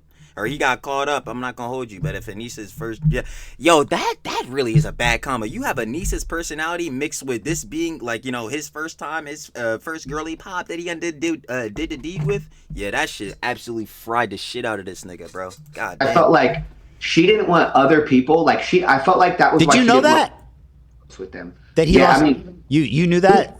He said he claimed. Just to verify, because people are like, oh, you're making that up. You guys are co-signing. He was a virgin. Well, he claimed he was with one other woman before her. Oh. So what Anisa told us was that at camp. Button. Yeah. I'm kidding. But then Anisa told us that Ian had a girlfriend, but he never had sex with her, and that she was a single mom. So he lied. And- What? Yeah, He was with a single that's mom? like he couldn't get anybody. I so, heard like, this. So like this. He was dating a single mom? Well, she Yeah. He was And he something didn't have about sex some with her? sort of MILF at rock climbing or something. Yes. Yes. Rock climbing. Oh, yes. rock climbing MILF with a child, and then they never had sex? Only single You player. know what to do. So Hold on. So he says they had sex, but she says they Sitting didn't like, have what sex. the hell?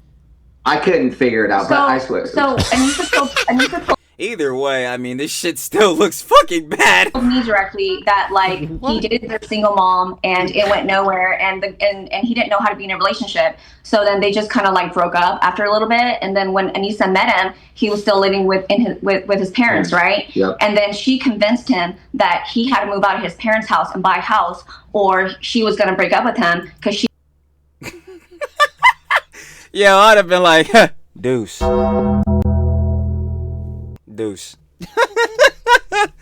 needed him to be a real man. Yeah. And so Nah, I think I'm making a good amount of cheese in my mother's room. I mean, obviously in my room at my mother's crib, bro. Being Idubbbz in a situation, because clearly, yo, this is still when he's like in the content cop era, you know, more shit like this, bro. Nah, fuck all that, bro. I'm not gonna hold you. I'd have been like, nah, I think I'm good at the crib, though. I mean, we be making good cheese, too. It sounds like you wanting me to do this shit and me not wanting to do this shit is gonna fuck my pocket up. So, deuce. I ain't gonna lie, bro. Head's gonna call me heartless, bro. But with Anisa, yeah, if you're giving heart, like Ian is doing, I think not. So that's when he took his $1 million of money and went and bought that house that they lived in. But also, then you saw on Discord that she said that his room at his parents' house stunk like trash, is what she told her people on Discord. So it's like, no wonder why she wanted him to move out of that house. His room stunk like trash. She wanted him to move out because she wanted to get her claws deeper. I think the stink follows him. It's probably not the trash. But so literally, she was the first person that he had ever really You been know with. what? I gotta say something. Toxic gender norms. She was bragging about how she bagged a millionaire. Yeah. Yes. That is a toxic gender norm. Completely. Yeah. Like, that plays into the gold digger shit. Like, it's just like... Yeah. Yeah. Oh my Yeah.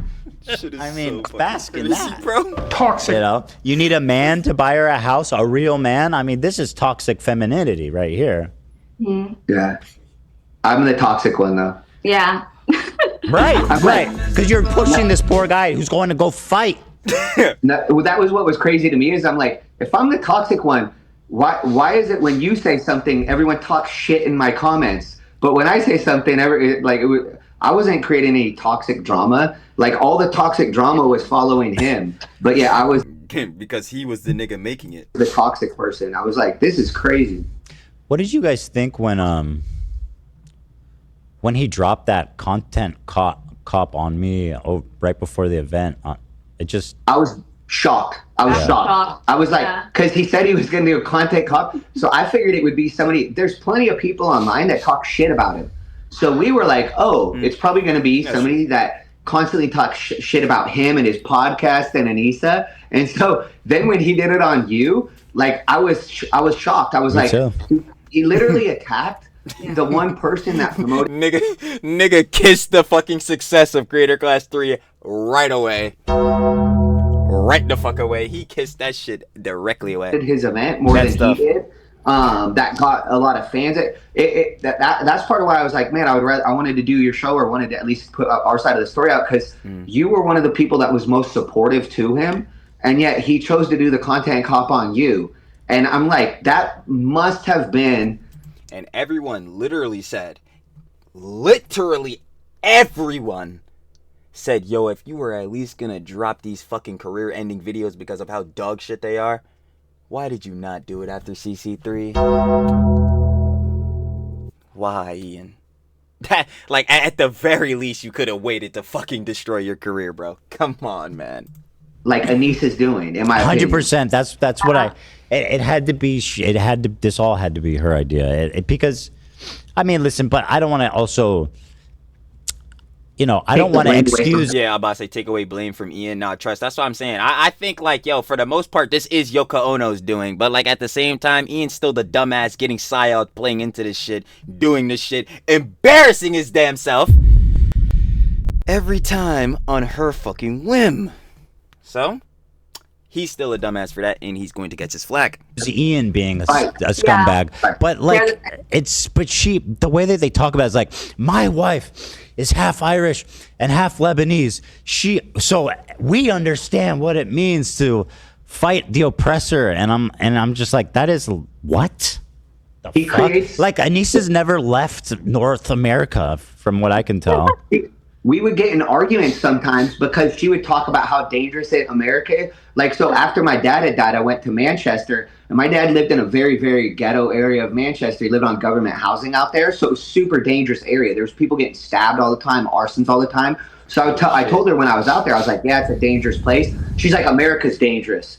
I'm like, okay, but there's other dangerous places too. But she would always try to just be like, America's so dangerous. And America's so dangerous. America bad. Huh. I wonder what. Not even what. I wonder who. Not even that either.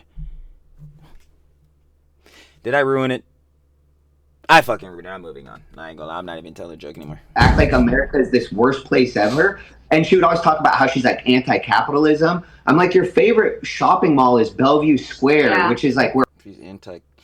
Wasn't there that whole situation with the fucking purse thing? I heard some people talking about that, where like she was saying, like, obviously Some heads like yo are bad on this shit. Some heads be spending like more, like a lot of cheese on this job. Be fucking obviously valuing more shit like this, and then obviously was hypocritical because she had like what the 4K bag or some shit like that. I'm like, bro, this is fucking dumb. Where all the like, that's obvious, blatant hypocrisy. Like, dumbass. rich people go in Bellevue, but you're a communist. Well, you know, the irony, and it sticks with all of them, it's these socialist communists that are always like, I'm going to secretly take 34% and give the fighters 1%, and I'm not going to give a bonus to my actually working class and people, you two who are working your butts off, and I'm going to stiff them, me the fucking, and let me prove to you guys, I'm going to make a proclamation right here.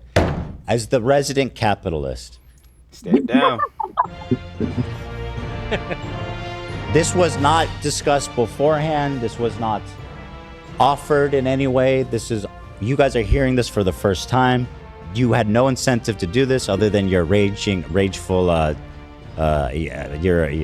we all mutually despising these two evil people. I'm putting words into your mouth a little bit. But I want to say here that I, the capitalist, will once again be ponying up for the right cause. It is not right that he stiffed you guys. I'm going to be sending you guys $5,000 for the bonus that you never got. Oh my god! Because he should have never fucked you guys. No, that's a dub. That's insane. It's my pleasure to do it. I'm going to send you guys that money. You should have got more than it from him, frankly. But once again, let's just bask. Hassan doesn't pay his moderators. His mods are on stream begging for money. Look, Yet, like, look at me, right? Go ahead, Hassan, say something nice about me. You're just an amazing person. You look very handsome in the suit today. That's You're what my mom generous says. with your money. You're just all around good guy, good family guy, great dad and husband. Thank you. Commonist never. I'll say thanks for reimbursing me and Lena for her training. That was very nice. The check cleared. W. I can't believe you're giving me $5,000. This is crazy, dude. I was coming here just Just Harley chilling. That's nuts. Oh, you said, sorry, I didn't hear you. You said you were going to give him money too, Harley? Huh? He said, huh? Huh? Yo, my pocket's not as hefty, big bro. Like, yeah, Harley. What'd you say?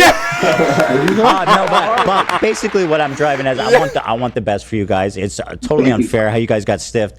So I want to promote you. What are you guys working on right now? Like, where can people go support you?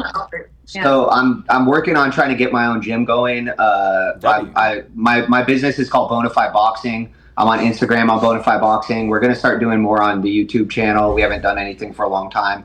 But everything you can usually find out Bonafide Boxing. But we are trying to open our own gym. We actually had asked Ian if he could help us open a gym, not even financially, because at the time we were okay. So we were like, hey, could you just help us out by like signing as a guarantor? And he had told us in no world could he ever help us. He said that? in no world could you help? Bro, these niggas are fucking... Yo, like, they're on a whole different fucking level, bruh. They done shelved out so much time, you know what I'm saying, trying to do the doc for you, Ian, and then, you know what I'm saying, trying to help you, like, train for this boxing shit that Anisa forcing you to fucking do, bro. You can't even just give them the slightest bit of... Oh, my God, bro. How? Literally. He said it like in a mean way? In no world. He said, in no world could I help That's what I'm you. saying. Emphasizing in no world is so crazy, like, bro. Why would he respond like that? He did. Yeah. Like, there's nothing you could do why? in this world to help, bro. Like, damn, you had to really stamp that in. When was that? Like, when what did the he say fuck? that? That was right after the second creator class. Yeah, it was In no world can I help you? September of 2020. It was actually like a year It was after. July. No, I know exactly. Okay. And I know exactly because I remember when we found that spot. So we found a spot in July 2023 after CC2. And I didn't think that like the 250K hit them that hard because when they made it seem like, oh, they're fine and It did. they're moving on and all these other things, right? And so Michael and I had the capital for our business, but we needed a personal guarantor to help us because we have a new LLC. And so I told Michael, you know, maybe we should ask Ian and Nisa because when they came to us, they had no fight promoter, they had no manager, they had nothing. They were just Word, like, yo, Like Ian and Anissa, they scratched your back. Scratch him, like, yo, they scratch y'all backs, bro. Scratch theirs back. Like, what the fuck? Yo, keep it peas, my nigga. Nah, y'all sneaky as fuck. Of course y'all wouldn't do that shit, bro. And this is exactly why niggas are fucking dunking on y'all asses. Like, goddamn fucking clap. But, you know, I'm not even pressing the right one. But still, point stands. This is exactly why niggas are dunking on y'all. They think y'all fucking sneaky, ratty, fake. Y'all couldn't even be on some cool shit, bro. They did all this jump for y'all. Y'all couldn't even just return the favor on a slight shit. Sad. Just the two of them, and we didn't know who the hell they were, right? But we stuck it out with them, and we helped them. So even if they couldn't be that personal guarantor for us, they can guide us, right? They can be like, hey, let me give you some referrals or something. Let me put you in, yeah, right. Yeah, but instead they responded with, in no world would we or would we like help you guys. Why so mean? Why were they so mean? And I believe that was Anissa texting, not Ian, because those are her words. She always uses the words "in no world." Yeah, that's her favorite word. Yeah. Yeah. In no world, Anissa. So should you ever be running an event again? Facts. Yeah.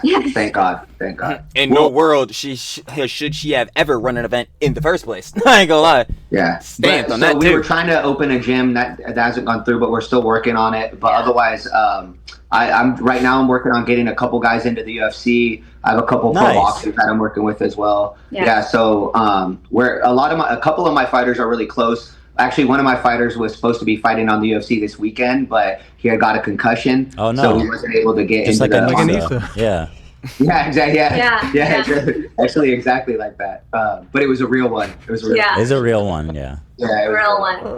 CT scans. But I have a website, bonafideboxing.com, and we do have apparel, like the T-shirt I'm wearing now. We have like mugs. We have coffee mugs and Get stuff. some merch. I like the name Bonafide. I followed this guy for years. Great follow Bonafide on Boxing is a Instagram. great name, by the way. I like mugs. I like she likes mugs. By the way, Michael, I know I put you in my YouTube video, but I actually do have footage to make a documentary. Hopefully one day when I find time. But you are definitely in that. So yeah. Thank you. Well, I appreciate it. Yeah, don't worry. You didn't pay a team. True, like shout out AB, sharing the love. I'm like, oh motherfuckers. Team to fucking film it and then tell everyone you're making a documentary and then like tell people that are helping you, being like, I'm gonna put you in this documentary. It's gonna be great for you, and then not do it. So you're good, baby. Yeah, there was supposed to be a documentary released on, I believe it was April 16th, per our contracts with Creator Clash 3. I had a guy come out and spend like a full day with me doing all that stuff to capture for Creator Clash 3.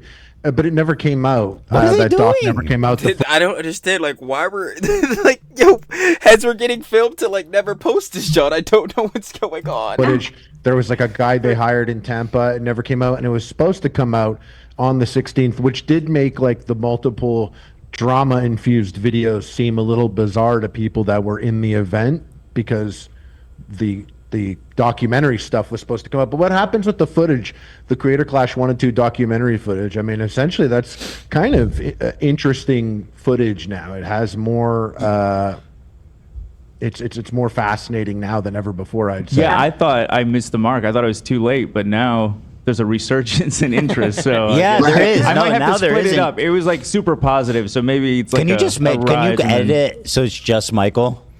Yes, please.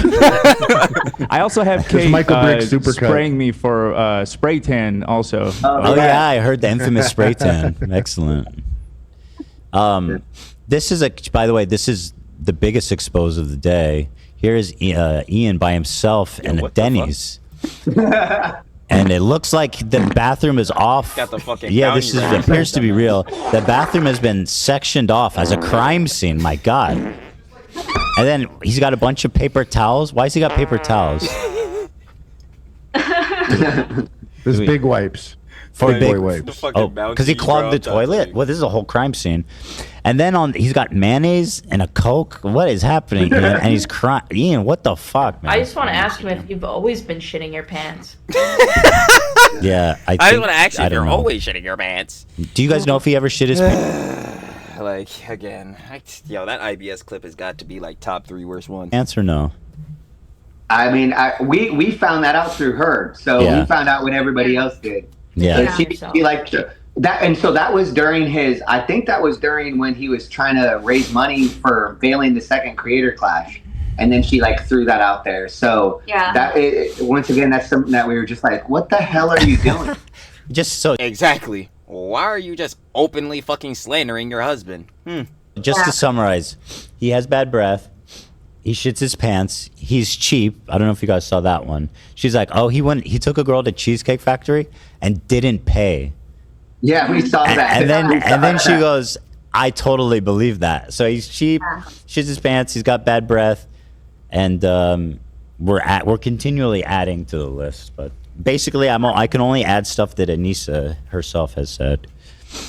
Yeah. Well, with all that being said, guys, what a conversation it's been. Thank you guys for spending so much time with us. It was fascinating from beginning to end. And Kate, I'm not done, because Kate, I wanted to ask you brought up, when we were chatting a bit before the show, I brought up your working on some really interesting activism where you were, this is not interesting, it's really shocking and sad that you yourself were a child bride. Yeah. A child? Oh boy, I'm really hoping this isn't what I think it is. Yes. So I'm a child bride survivor, and at the age survivor, yep, it definitely is. Oh boy. of 12, I was put into a child marriage from the time I was 12 until 23. Within my child marriage, I had 2 kids when I was 15 and 17. Oh no. I'm very glad to see that clearly within what we're seeing now. She made it out of that situation, but god damn, holy fuck. And this happened in America, okay? And Ian and Nisa are well aware of my story because I've had them at my home. They've seen my kids and everything. And so last year, right, 2024, I learned that there was a House bill in Washington State trying to pass House Bill 1455 to end child marriage. And so when I learned of this bill, I thought to myself, even though it had been 15 years since I escaped my prison, like, this is a chance for me to come forward and tell my story. I sent, so Michael and I went to Olympia in Washington. We met with politicians. We lobbied to support the bill. I gave my public testimony to support the bill. And, I was on Seattle Times and television and everything.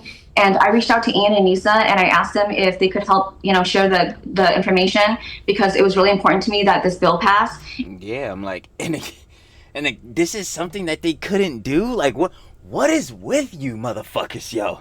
Ian and Anisa, you couldn't fucking you couldn't disavow the fucking false CPS call. Now you can't even show Kate some love when she's trying to go, like, you know what I'm saying, with this bill, John. I don't understand. Like, you niggas are rats. Like, I fucking know the only person that Anisa gives a fuck about is herself. But god damn, like, is this shit real, bro? They can't do anything, bro. Holy fuck. Like, it just baffles me that these motherfuckers stop platforms these days. Like, what would be the point of even watching either of these motherfuckers? There's no point in watching Ian anymore. We already know he fucking roast out and his videos are gonna be dog shit. And then, does Anisha even have socials besides her fucking Twitter that she doesn't get off of all day? Like, shit is just so fucking just... And they just both left me on red. But guess what? Today... Fucking course they did. Fucking losers. When they saw the highlights on Ian's story that we were going to be on here, Anisa was... I saw this. I did see this, bro. And Ian, you looked like a bitch. Yo, Michael, I saw you on the joint. It might have been clickbait, so I don't know. Yeah, nigga, now you have something to say, you bitch ass nigga? Yeah, I bet you do. Shit is tough. Texted me and Michael, and they were like... They ignored us when we were, like, trying to fight child marriage. But then when they found out, are they pro child marriage? That's why it makes one. Begs the question. Wait, so how? And if you're uncomfortable talking about this, refrain. But it sounds. How did you get married at 12?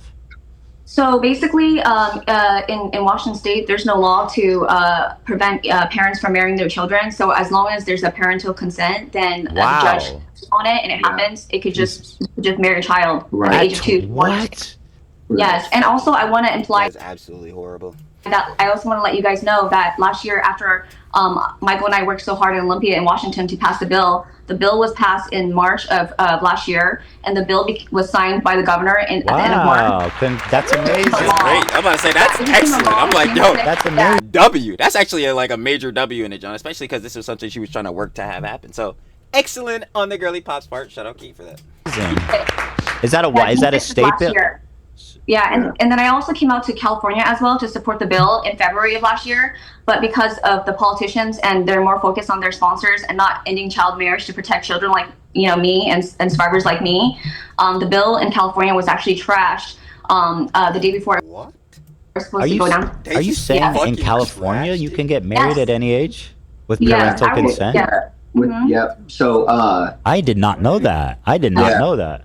We were trying to fight it in California too, and it looked like it was going pretty far. But then they pulled it back because, like she said, if one of their sponsors is against it, then they'll take the bill out. Yeah, who's against that? What the fuck? Yo, I'm like, bro, what now? We really need to be putting those niggas on blast. What sponsor? Bro, oh my fucking God. You corpo ass niggas. I say it all the time. Who the fuck is against that? So Planned Parenthood is actually a huge is hugely against ending the passing the bill. Well, it was very complicated. So Planned Parenthood in Washington was for the bill. Planned Parenthood in California, they were scared to pass the bill because they were afraid if they made child marriage 18, then it would lead to contraceptives having to be at 18. But part of our argument was like contraceptives and those types of things are not those are time sensitive. Marriage is not time sensitive. So if some girl needed something for medical help or they needed access to abortion or they need access to birth control, that is time sensitive. But the marrying somebody is not time sensitive. So we didn't feel like it was going to affect it at all, but they were afraid. And there's actually literally the state Supreme Court said it can't be affected by that, but they were so worried that those things could lead to a path of that, like of oh, you'll need to be 18 to get abortion or all these other things. So Planned Parenthood was against it. So we had to like really push against like, hey, like marriage and abortions are completely separate. We're not trying to take away like a woman's right to choose. We just don't want people to marry off their child. Yeah. Correct. Stamped in on that. Dude, what? Yes, and also the thing is this: if there's a child bride, right, and she gets into a marriage and she's being abused, right, which most case happens, right, they get abused. Because if you have sex with a 12-year-old, it's still a child. But if you have a marriage license, it's okay. Yeah. No. So it's statutory. So if you get married, as a 12-year-old, he can have sex with you as much as he wants. It's not. Yes. It's no. Ugh, what the fuck? Yo, no, you niggas, if you are a nick, yo. Actually, I shouldn't have to say this shit, because I would be damned if a nigga like that would be watching my shit, bro. And if you hard, nigga, get the fuck off of my goddamn video, boy, you weird ass niggas.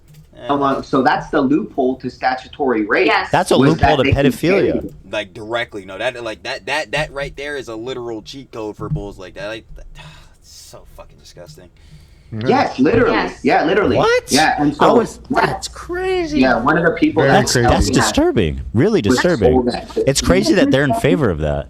Yeah, that's why I can't believe that Ian and Anisa wouldn't even like respond to me about it when we have been nothing but supporting to them. So that's when I was just like, you know what? This is actually a situation where I really needed their platform to like help spread the word that I want to help end child marriage. I'm coming forward with my story. I'm sharing it for the first time on public television. I'm testifying to support the bill publicly. That sounds really important. Hard, Very brave. And they just put me on red. Yeah, I'm blown away. I'm frankly blown away that this is happening. That's what I'm saying. Yeah. And I'm going to be back in California again next year when the bill goes back down to we'll go back to Sacramento. So I'll let you guys know my journey. Absolutely, please do. Yeah. Yeah, thank you guys. Thank you. So how does that happen? How do you? But like, what's the arrangement like? Like your parents agreed for you to marry. Who was the person? So I grew up. I came to America when I was 3 years old, and in my culture, my nationality is Hmong, and you can have more than Hmong. Hmong.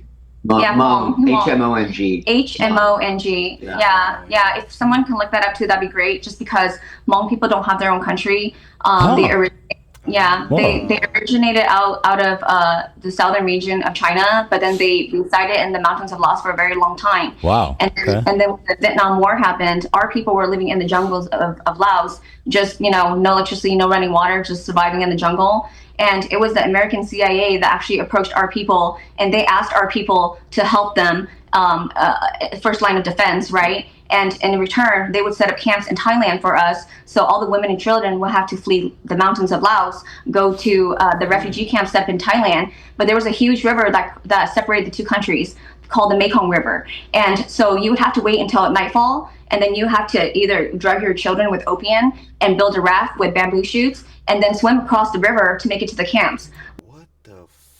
Once you get to the camps, you stay in the camps, and the camp is in a barbed wired valley of the mountain regions of Thailand. And you have to stay there until it's your time to come to America. Yeah. And so when the Americans pulled out of the Vietnam War, right, they just left. And because the organization was, the operation was ran by the CIA, it was classified. And so that's why nobody knew what happened to us and why all these Hmong people were showing up in America. It wasn't until like after the early 2000s when, the early 2000s, YouTube happened. And then when YouTube happened, the veterans that had retired went back to film the Hmong people that were still running for their lives, the Hmong people that were still stuck in the camps that didn't get to come to America. And then that's when they finally closed the camps down. They brought everybody over to America around 2006. Okay, so yeah, those people that were there like no longer had to wait. Everyone had to go. Okay. And that's when Obama went to Laos. I don't know if you guys remember, but when Obama went to Laos, they put a big Band-Aid on it and they said, we're going to call this the Laotian Civil War. And that's the reason why we brought the Hmong people to America. And we're going to call this the secret war. Yeah. Okay. So that's what happened at the end. But yeah. So your mother was one of these refugees? Yeah. Presumably so, right? She was born in the refugee camp. I was born in the refugee camp. Yeah, she was born in the refugee camp. You were born in Thailand in one of these places. Wait, what? Yeah. I was born in. My parents remained in the camps for so long after the Americans pulled out of the Vietnam War. They met each other. They married. They had me. I was 3 years old, and then we finally came to the U.S. I think it was. It was 88. Yeah, we came to the U.S. in 88, and I was 3 years old. We lived in Fresno, California, because the way they had the operation set up was California, Minnesota, Wisconsin. Those were like the 3 hubs in America where they would send all of our refugee Hmong people. And then we didn't have a country. So whenever we went to school, they would say, what are you? And I would say Hmong. Nobody would know. So a lot of Hmong people would just classify themselves as Laotian or Thai, but that's actually not true. Right. You know, there's a whole story behind it. Yeah, or they say Chinese, you know, because they don't have to explain the heritage and everything. But for me, it's super important because our people played a huge role in supporting the Americans. Mm-hmm. You know? Yeah. Wow. So at 10 and a half, though, she was sent to live in Washington. Yeah. And then her aunt helped arrange Yes. Yeah. So basically, like in my culture, a husband can have more than one wife, which is God damn. Oh boy. Very sad. And tell me about it. Daughters are only meant to be sold off as. What? Yo, that slapped the shit out of me. I'm like, huh? Sold off? Absolutely horrendous. For dowry, and sons are the only one that are respected and put on a pedestal because they carry the last name of the family, right? And so, unfortunately, my mom had 5 daughters, no sons, and because of that, my dad left her. It was very sad. Oh my! Wow, she just up and dipped, bro. Oh my god! Like I was not. This is obviously me not trying to make fun of any culture or anything like that. I'm trying to be rude, but like it's just like damn. I ain't gonna lie, you know, it's as a fatherless child myself, you know what I'm saying? This just aren't the best optics, I don't know. But again, that's not me trying to be rude. Goodness. So I grew up in California. I grew up in Fresno, California.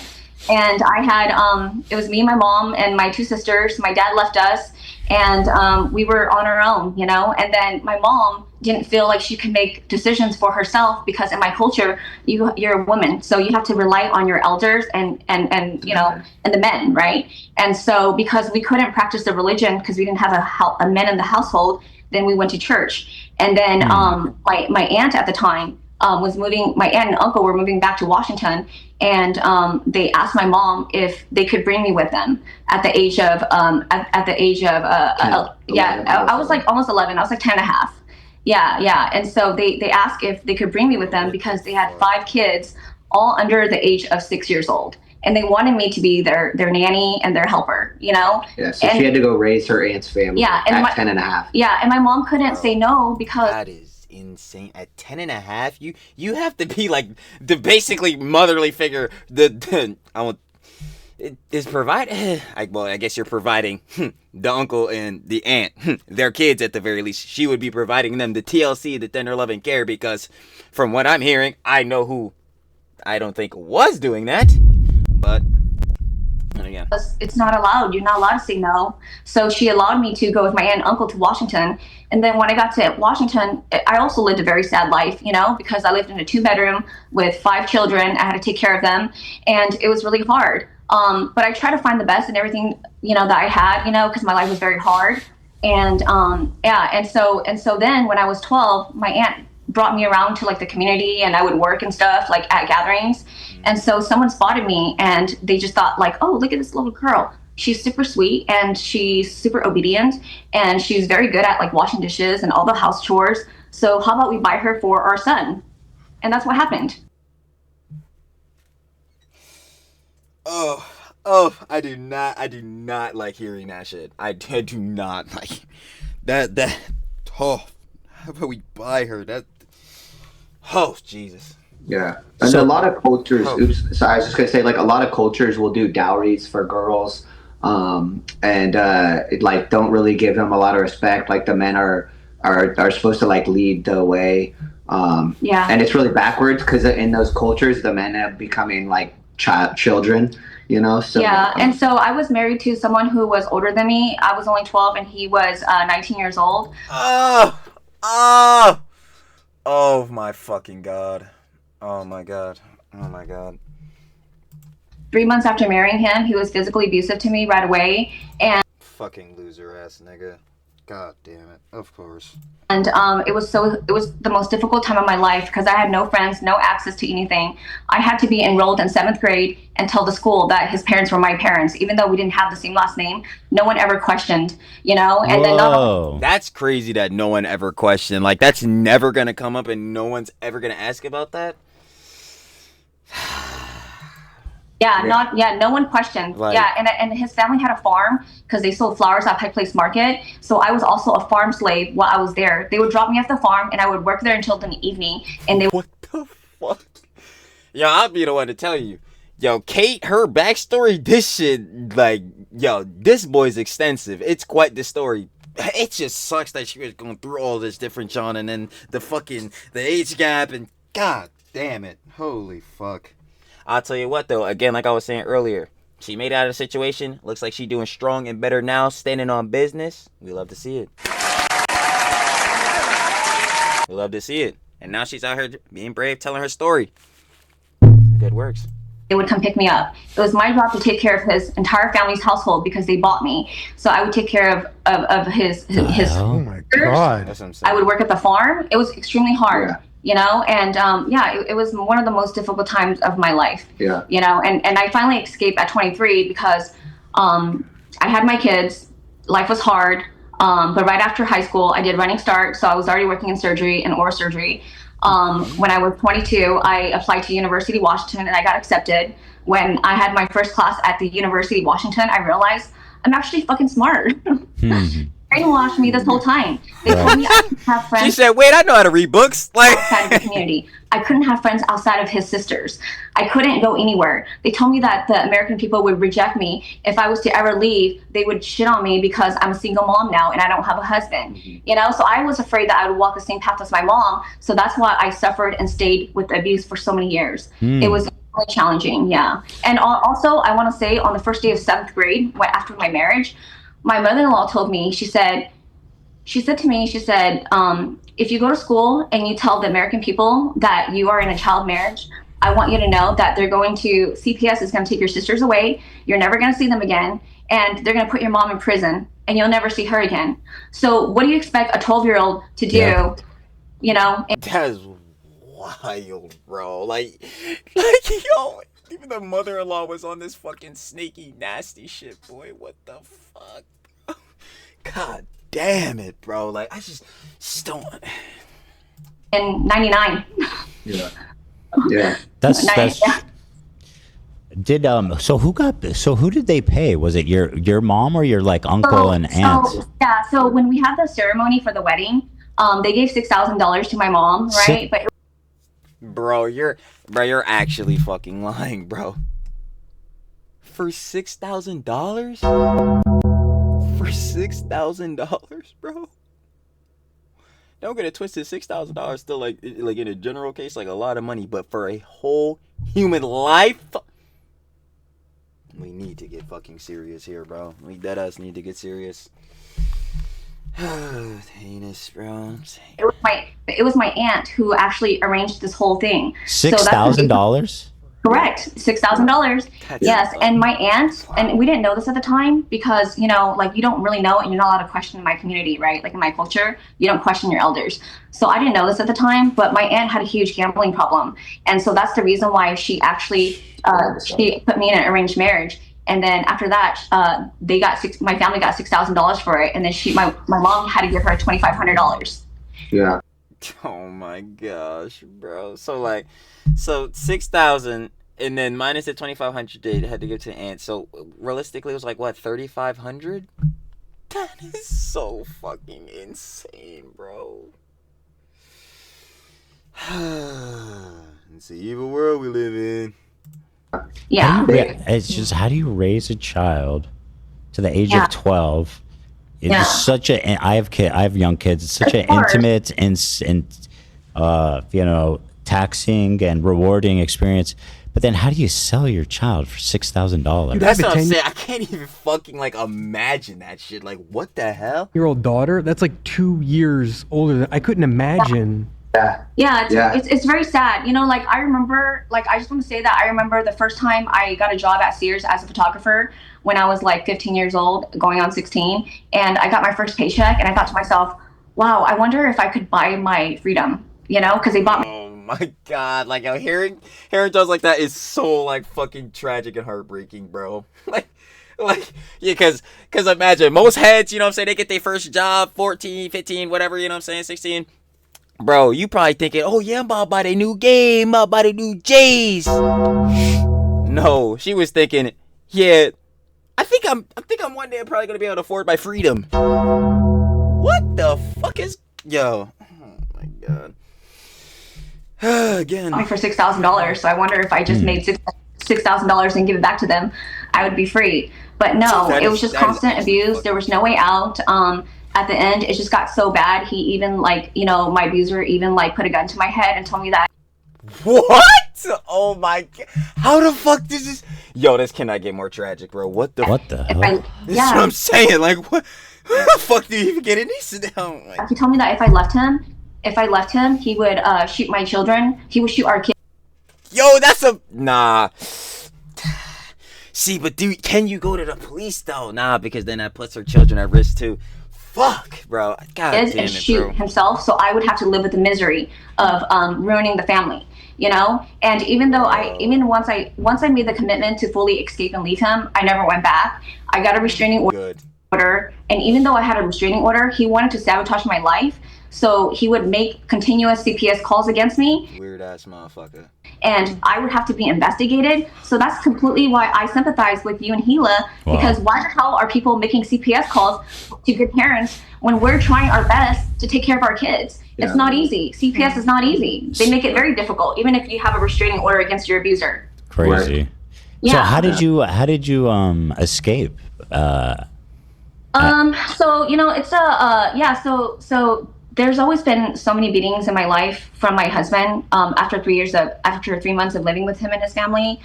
But the last straw for me was like I was 23 and he wanted me to, my abuser, my ex, he wanted me to clean the garage a certain way, and I didn't do it because I was upset that he like made a hole in the wall in our bedroom. What the fuck is he like punching holes in the wall and shit? Whenever he gets upset with me, he tries to break something that I love to control me. Yeah, that's textbook definite manipulation shit. But. So he was upset with me, so he threw a chair in the wall, and he knows that I love the house because we bought a house, but it was under his name. I was the only one paying for the mortgage. And so he put a hole in the, so he put a hole in the wall. So then after that, he wanted me to clean the garage. And then I said, I'm not going to do it. So then he got really pissed off. He said that he was going to go and watch a movie with the kids. And then when he came home, I needed to make sure that I do it or I was going to get my ass beat. And then I did everything in the house, laundry, everything, but I just didn't clean the garage. So then I'm sitting in the loft by myself and I'm folding the laundry. And then he comes up and he grabs me and he's like, why didn't you do it? Why don't you clean the garage? And then I said, well, because I'm upset with you for making the hole in the house, in the wall. And then he said, well, you know what? I'm going to beat your ass now. And then so he started beating me and he just said to me, he said, you always know how to push my buttons. You know what to say to upset me. And you do it intentionally because you're, a bitch, And these fucking lame ass, pussy ass niggas, bro. I swear to fuck. Boy. So he started beating me, and he beats me all the time in front of my kids. And at this time, in front of the children, boy, you niggas are absolute. Let's not get banned my today. two kids were 5 and 7 already, okay? And it's so hard for me to have my kids live in this type of life where they see their mom get beat up all the time. But this time it was very different. I consider my eldest child my savior because at the age of 8, after his father was done beating me on the floor of our loft in our home, his dad ran off and just went to another room. My son came up to me at the age of 8 and he said, Mommy, you don't have to do what Daddy says, but if you just tell him that you're going to do it, and then when he's not home, just don't do it. That way he won't hurt you. That's what my son said to me. Yeah, that shit would have absolutely shattered me, bro. That shit would have absolutely shattered my fucking heart, bro. From an 8-year-old child, not even double digits. Having to witness this, John, and then to have this conjecture after.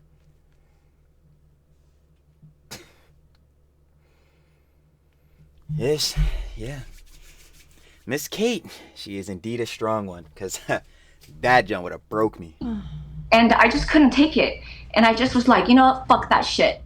Fuck him, dude. I'm not doing this no more. I'm not staying in this marriage no more. I've been here for 11 years. I keep on telling everybody that he's beating me, but nobody's listening, So I'm going to step up, for my kids. I realized I couldn't leave for 11 years for myself because I didn't know how to love myself. But in that very moment, I had to leave for my children. So right when my son said that to me, I just got up, I ran to the bathroom, I locked the door, and then I went to the closet and I called 911.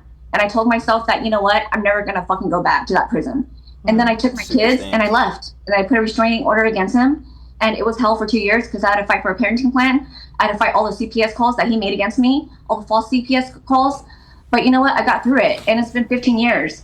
Yeah. So, last year, it was 15 years since I escaped my prison in, June 11th of 2009, right? It's been 15 years. But I didn't need to go back and tell my story to America or the world, my child bride story.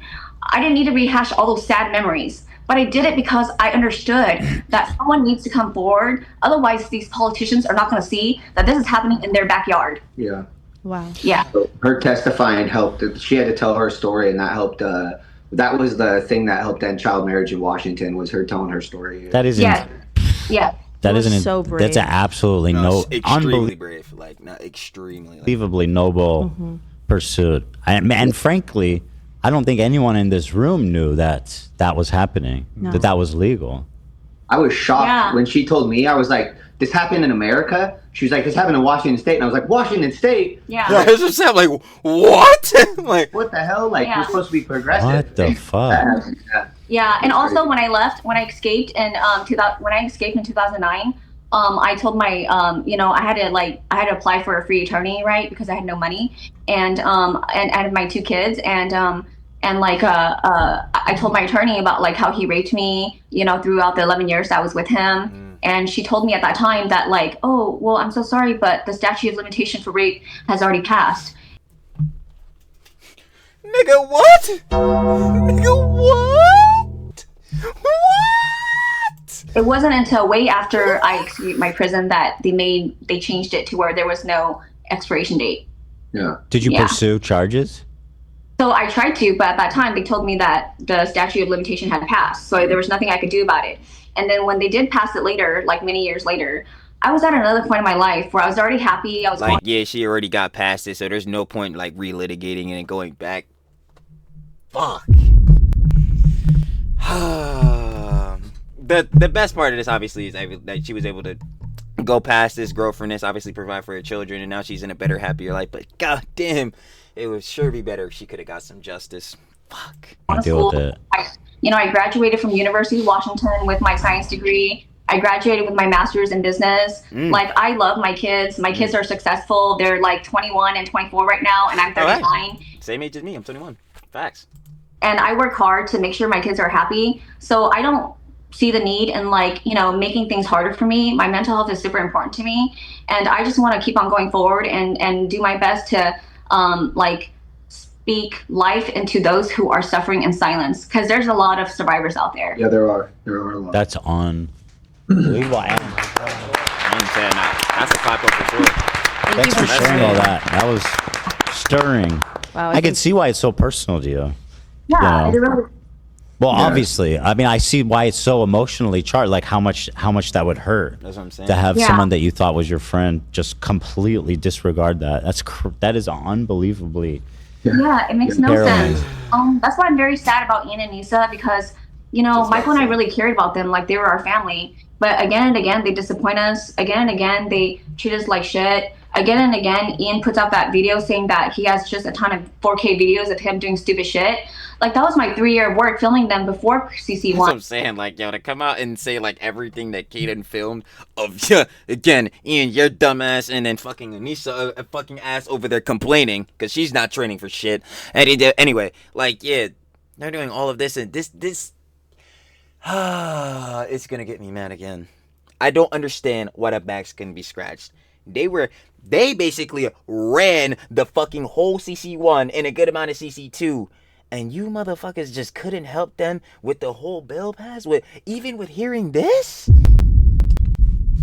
Yo, it just baffles me, Ian. And he said, right? It truly Because they does. came to us summer of 2021, and CC1 happened in 2022, okay? So, like, I had all this work that I've done, and I just stopped telling people about what I was doing for Creative Clash because I look stupid. I'm like, oh, yeah, I'm filming, and it's for the documentary. None of the film came out. Yeah. Wow. Yeah. I feel so dumb talking about it when, like, they don't put it out, and am I making it up? Right, yeah. So, it strikes me as just deeply ironic that she's severing all of these relationships because of men being disrespectful to women, and then, like, I can't imagine a more pertinent, pressing, urgent issue. Exactly, like yo, and this right here would be right down fucking Anisa'S alley, bro. Like, Anissa, aren't you like the victim complex woman? Like, you would think in a situation like this, you would be the first one to want to spring in and want to help. Like, what the fuck? Someone you know. Yes, someone I know you her. know and have a relationship with. Exactly. Right. Yeah. Just shocking. Yeah. Yeah. So it was just very, very sad, but it just shows their true colors and who they really are. And that's the reason why, after that incident, I told myself, I cut myself off emotionally for them because they're not good people. Yeah. Not in any regard. They cry about all these crises and women's rights all the time, but Cry bully shit. I reached out to them and they just put me on red. Like, we helped them with their business of building Creative Clash, and they had nobody on their team.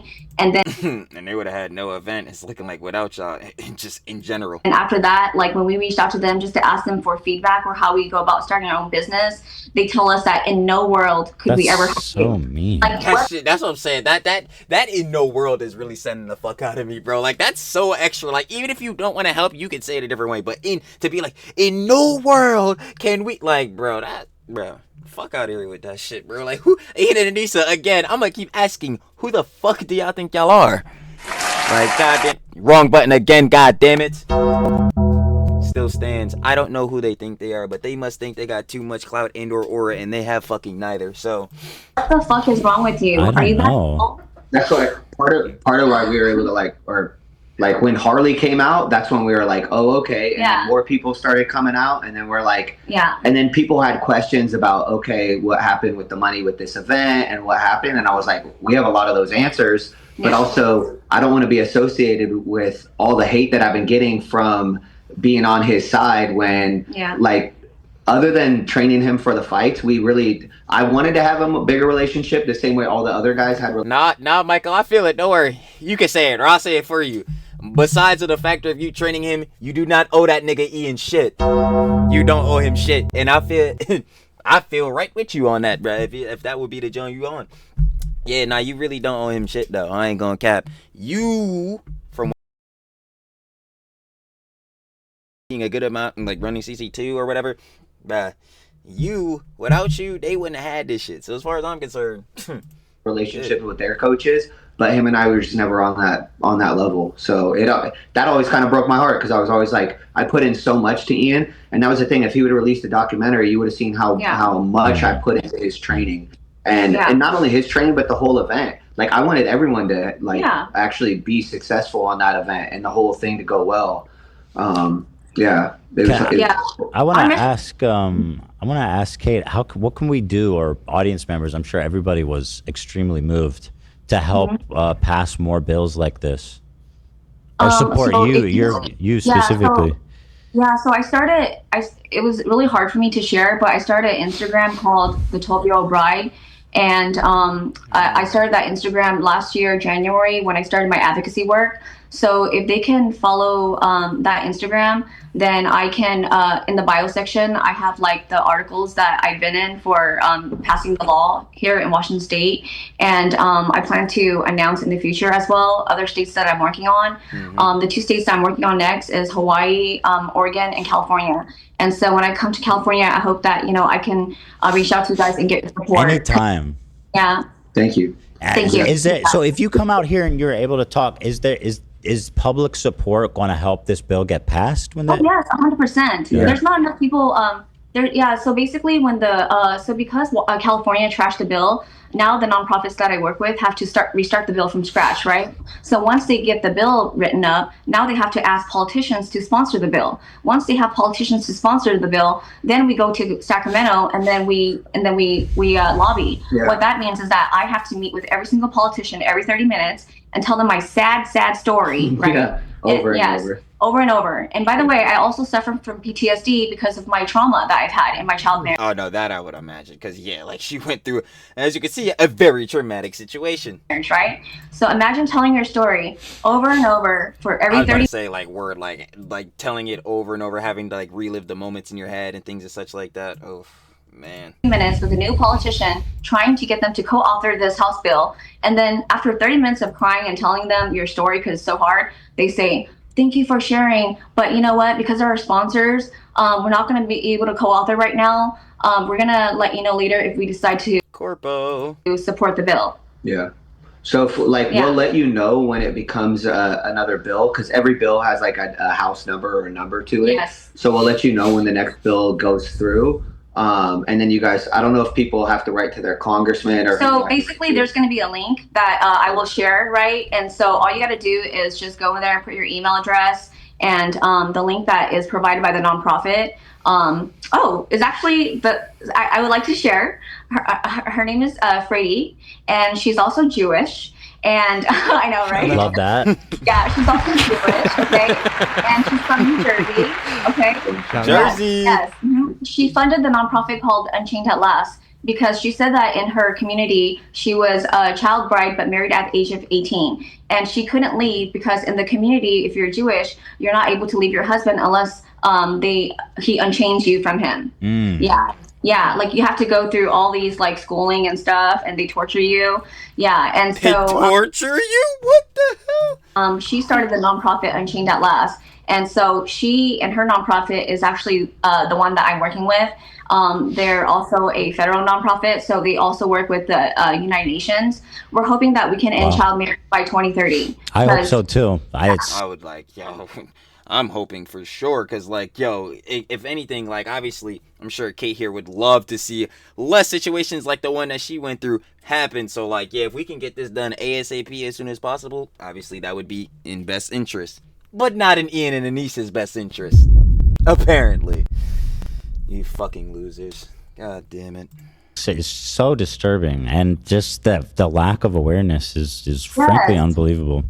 So, by the way, I want everyone to go. We're gonna link the 12-year-old bride. I see this page you have set up here. Let's put that in the description and spam it in chat. Make sure that we get people following this page, and then Unchained at Last. Yes. That's a great name for the org. Yes. Yes. This is the nonprofit that you work with. Yeah. Yes. Yeah. Yes. And I'm planning to start my own nonprofit in the future too. I'm planning to call it Heal Out Loud, because as I was doing my advocacy work, I realized that it was so challenging for me, because even though I escaped 15 years ago and I've been working on my healing journey to build myself up, I've never opened up and told my story and shared it out loud. So because of that, when I went to go do it, it was so traumatic for me. Like, I couldn't sleep, I couldn't eat. It was very, very difficult. And then also made me realize that there's so many layers to healing, and healing out loud is super important, because I see that as kind of like one of the final phases of healing. And so that's the reason why I told Michael that, once we get everything situated, I want to build a nonprofit. I want to call it Heal Out Loud. And my slogan is going to be, when we heal out loud, we speak life to those suffering in silence, because that's what I've experienced, and that's what I hope to bring to other survivors who are suffering. You said before you were getting a lot of hate online and stuff. I think your story is so powerful. That's what I'm saying. Like, it's most definitely moving without question. I think you're going to get just an outpouring of love and support. In general. Thank you. Thank you. I really appreciate that. Unbelievable. That's all you do. Yeah, it's hard. Think about, like, you have PTSD and you have all this trauma, right? And then you have to go and then put it into content so people can actually support you. Yeah. It would take me 3 to 4 hours to put up one Instagram post, because I would just be crying, Right. Wow. Like, I have to be vulnerable until like my most vulnerable moment and testify on public television. And I have no support. I have no platform. It's crazy because we go into these rooms and they have to tell their story, and literally you'll have the room full of people crying. And then we have to, 30 minutes later, go into another room and tell the story, and then we're crying all over again. Yeah. And then we're in another room and we're crying all over again. And so it happens it'll be like 10 times in a day. And then by the time the day's over, you're like exhausted. You're so It's exhausted. crazy. And not only this, I want people to know, the audience to know, that like the reason why I stepped into this role, because what I realized was that these survivors, right, that are going out to testify for these House bills, there's no funding for them. Even though the nonprofit's there, the nonprofit is to provide structure and direction, right? And they write up the bill. Yes, but no one pays for my flight, my hotel, my time. That's all got to be provided by you, which then only furthers you're gonna need a little bit of support on the extra back end. Way to go and testify, I have to do that out of my own pocket. So if I didn't have my own business, I wouldn't be able to do that.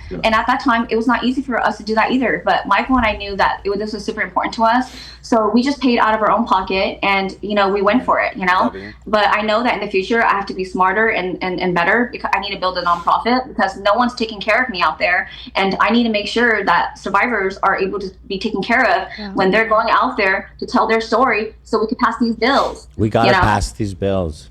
Yeah. Yes. Anytime 100%. there's something you guys need, reach out and we'll blast it. You guys can call in, we'll share it, whatever, which is important to all of us. Showing love on Thank you. I appreciate that so much. Yes. Yeah. You guys have always been our huge. Oops, sorry, Olivia. No. Go. I was just gonna say, you guys have always been our biggest supporters. So that's sad, because it's crazy. That's honestly tragic. Yeah, you and Sam.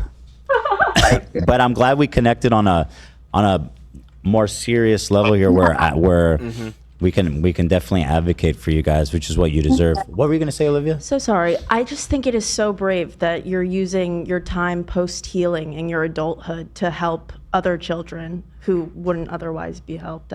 No, that's really stamped. Stronger than anyone. Because that is something that's generally going to make a change and an impact in many communities in which child brides and things as such will not be happening anymore. And I feel as though that's a good thing. Think I've ever listened to. Thank you. That's part of why I married her. That's why she's amazing. That's why it was funny to me, because I know how strong she is and what she's went through, how she had to raise 2 kids on her own, left the situation she was in, went to college, had to work, and did that on her own. And then so when Ian and Anissa are saying that I don't respect women, We're like so. That shit is so fucking dumb. But that's what I'm saying. These motherfuckers use misogynist. Like, that shit is a buzzword now. Like, I'm sorry. Like, if you say misogynist, I'm just instantly disregarding that. Because the first thing, actually, better yet to that, if you say misogynist, the second thing that's gonna come out of my mouth is, yo, what the fuck does that mean? And you better tell me the exact definition. Like, confused. We're like, what are you talking about? Like, like. My wife is one of the people I respect most in this world because of what she's went through. Exactly. Like, yo, this is the same thing I be saying off the base, like, with the boss. I'm like, yo, heads or whatever, yo, because I was saying, like, fucking Denims is a bitch, and, yo, she be sucking fucking Hassan's meat off, which she does, and the rest of the orbit does as well, so it's not like that's a difference. Yeah, the fucking Trilly misogynist situation is insane. Yo, camera doing me dirt as fuck, bro, I ain't gonna lie. But, yeah, that shit is just dumb, because again, if you don't know what misogynist means, it is the overall, you know what I'm saying, like, unjustified hatred of women, or like the general president's overall towards women, which Trilly doesn't have. Dumbass. Duh. Shout out to babes all the time. Like, currently. You feel me? And then also, that would mean part of overall women in this world would be my own mother. The boss, yeah, pretty guaranteed I don't hate her or prejudice against her. So, yeah, some of you niggas in the snarks and Hassan Glazer, stop calling niggas misogynist. You have no idea what that shit means. As a woman, you know? That seems to be one of her refrains. She just leans on that anytime she wants to isolate him, it seems like. By the way, we just got a comment from this user, T4UT7. I'm also Hmong. Is it Hmong? Hmong. H-M-O-N-G, yes. I'm also Hmong, and my grandparents escaped the Vietnam War, and my grandpa gained citizenship for helping transport U.S. soldiers. So awesome to see our people be recognized. Much love. There it is. Yes, thank you. I appreciate that. There's so many Hmong people out here, and, you know. They're good people. They work hard. Yes. Yeah. How did you guys meet? Through a friend. I was coaching out of that old gym that I was out of for 18 years, where I used to work with fighters like Demetrius Johnson, all these other people that were like world champions. That was kind of how Ian and Anisa were able to find me, was because of the work I had done out of a different gym. The front desk girl at the gym had introduced us and said she thought we'd hit it off, and she was right. I was about to say, word. She was spot on the money, baby. Like, oh my goodness, right on the money. They really nailed it. Yeah. You know, I want to tell you about Michael's brand, because when I first met him, right, he told me that he had this brand called Bonafide Boxing that he bought the trademark from since 2014. Great name. He told me that he's never had the opportunity to build it, right? And I met him in 2019. So then he told me that it was always his dream to build his brand, but the gym that he was at, his head coach wouldn't let him build his brand or do anything or film at the gym. He was kept to just be like, you know, the head striking coach and to run the gym. And so I had so much heart for him, and I just thought, I saw his work, you know, his like boxing and everything and training. And I told him, I said, Michael, you're very talented. You know, you need to leave this gym because they're holding you back. They've been using. See, like, yo, this is what you need in your life. The type of marriage they got, yo, where you're both like, you compliment each other. You're both putting each other up. God damn, the spark. The spark. Trilly's never finding this shit. Shout out them though. Their marriage looks fucking amazing. They're doing good here. It looks like it's genuinely loving, and they genuinely want to uplift each other and make sure each other do better overall, which is grand. You for 18 years. Like, leave this gym and I will help you build your business. You know, we can do it together. We'll start from scratch. So I built the website. I started the YouTube channel. I get all the content of him that we put out on all our media outlets. And we've been doing it ourselves for the past 5 years, you know? Yeah. So, and it was crazy to me when I did the website that bonafideboxing.com was still available. That is crazy. That's amazing. That's awesome. Yeah. That's great. And it's meant to be, it sounds like. Yeah, it really is. So currently, Michael, you're kind of like, how does it work?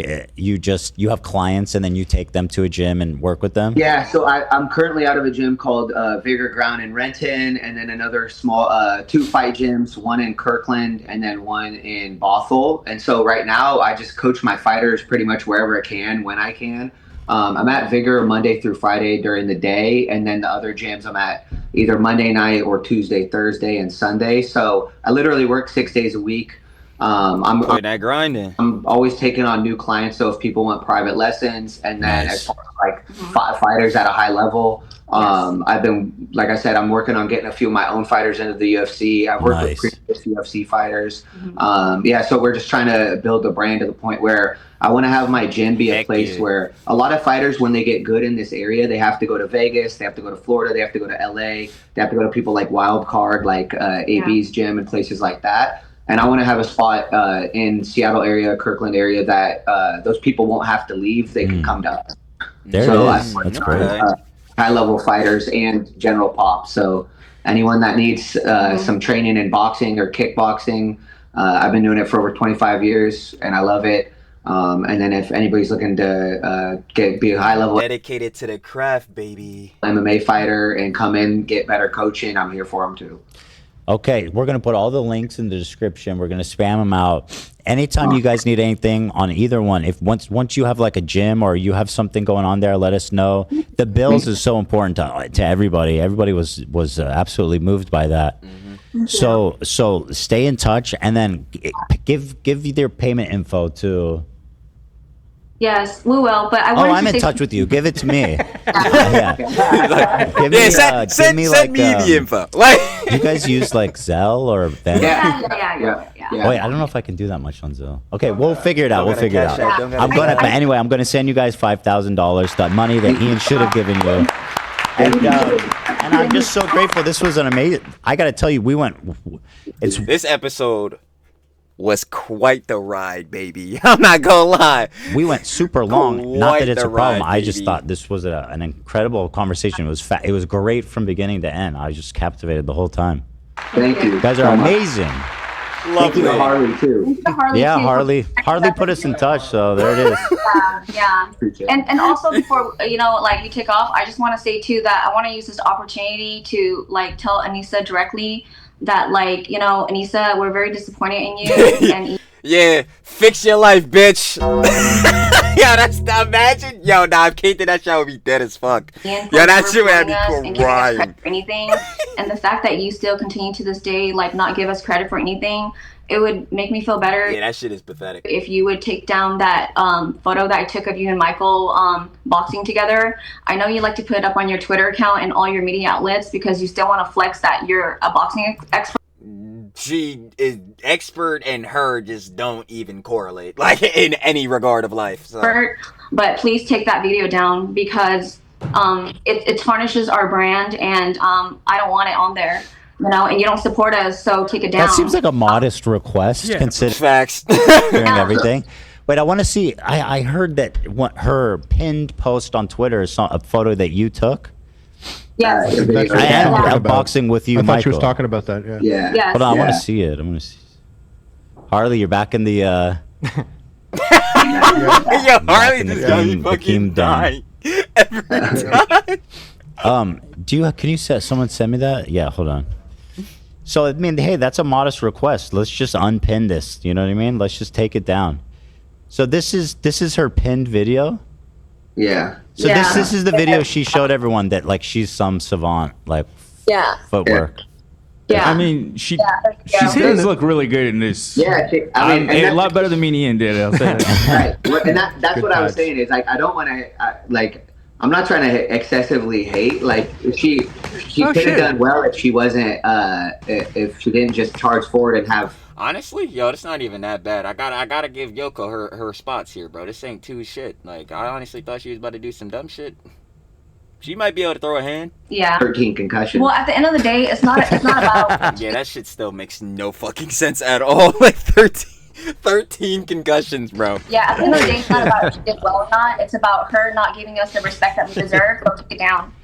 Well, yeah. The funnier context is that Ian's just sitting there about to get his ass beat because he's not training enough because his wife is sucking up all your time.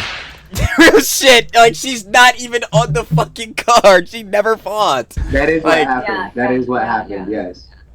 I will not fucking shut up. Yeah, take the. We know, Anisa. We know. Take the post down, Anisa. But it's weird that they won't give us. Well, and here's another thing too was Ian was talking about possibly fighting on Creator Clash 3. Right. He hasn't been in the gym. Like I have no idea what. Or nah, that was strictly just the last Hail Mary, try to save the event play. Like if he managed, like say for instance, if Ice Poseidon would have Ice Poseidon accepted, bro, he was probably just gonna get his ass beat just to like get through the event and somehow donate some shit to charity. But we know the back end. That shit wasn't happening regardless. Or maybe he trains with a different boxing coach now. I don't think so. He hasn't been with me for 2.5 years. So he was talking about like possibly going in, and I was like, "Who's gonna train?" Yeah, that was again. In my personal opinion, that was like a last save the event type job. I don't think it was real. If anything, like you were saying the whole time, Michael, at least in my opinion, he never wanted to fucking box. The only reason he ever done that shit was because Anisa bitched him into doing it directly. Him. Like he never even once told us this event was going on. Right. No, I don't think he. I don't think he was ever in touch with the coach. I mean, he made it pretty clear that he did not want to fight again. Exactly. Like he was like, "Yeah, I've been doing it for 4 years. I'm done with this, John, bro." Like I felt like, And I would tell him, I would privately tell him, "Hey, Ian, be proud of what you've done. You don't need to fight ever again." Because I could tell. Like I said, like after the fights, it's like all this trauma comes out from the whole training camp and everything he had to go through. And instead of just being proud of it, it would be like just more weight on his shoulders and make him feel worse and worse. I thought it was really fascinating as well that, and for those listening, they probably don't realize it at a glance when you look at boxing, but Ian boxed at pro-regulated rules. Yes. And that means his gloves were much smaller. The sport was far more dangerous for him than it was for someone like me. I would not have even boxed in any of these events if I wasn't using the size gloves that I was. And that's why when you look at the end of the events, Ethan is severely damaged compared to the other. No, I'm fine. Ian.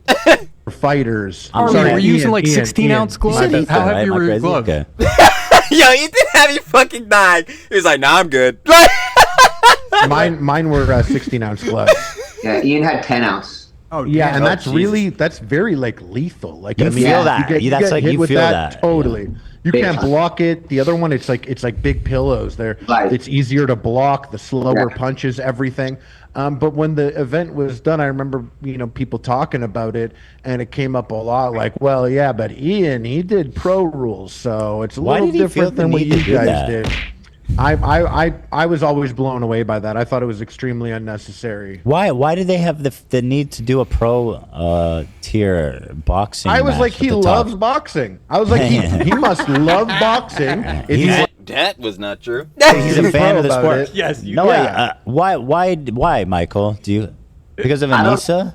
I don't know why he wanted to turn pro. Go be a man. Wear 10-ounce gloves. But I don't see the benefit. I don't see the benefit. Okay, she wants to be. In the first fight, I wanted him to have 4 3-minute rounds with Dr. Mike because I didn't think Dr. Mike would be able to handle the pace. But then Ian didn't do any of his freaking cardio, so Ian couldn't handle the pace. But then somehow, that's still so crazy that the one thing that Ian didn't really train for in a job was cardio, bro. Like when we were in the fight, it got switched to 5 2-minute rounds. But then his second fight was 4 3s. I felt like I could train him as a pro properly if as long as he put in the work. And for the second fight, had he not taken 6 months off of boxing, we would have won that fight. He was in better shape physically. Like he ended up gassing Alex, but he just doesn't have the boxing skills Alex has because Alex actually loves boxing.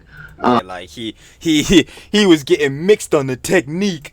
So I really felt like had Ian not taken those 6 months off, he probably would have won that fight. Yeah. But that's also that's 6 months. That was half the time that was double the time that he trained for the fight. So yeah, and I want to say like the common denominator between Creator Clash 1 and 2, right?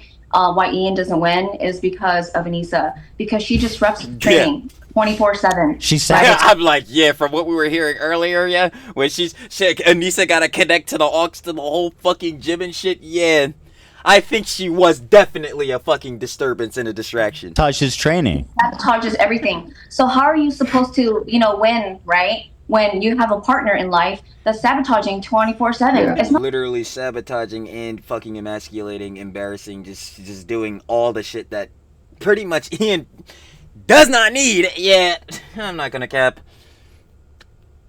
He did it to himself. I couldn't imagine Lucky Boy letting Lena come in and tell him all her problems and take up half of AB's session. What do you think about that, AB?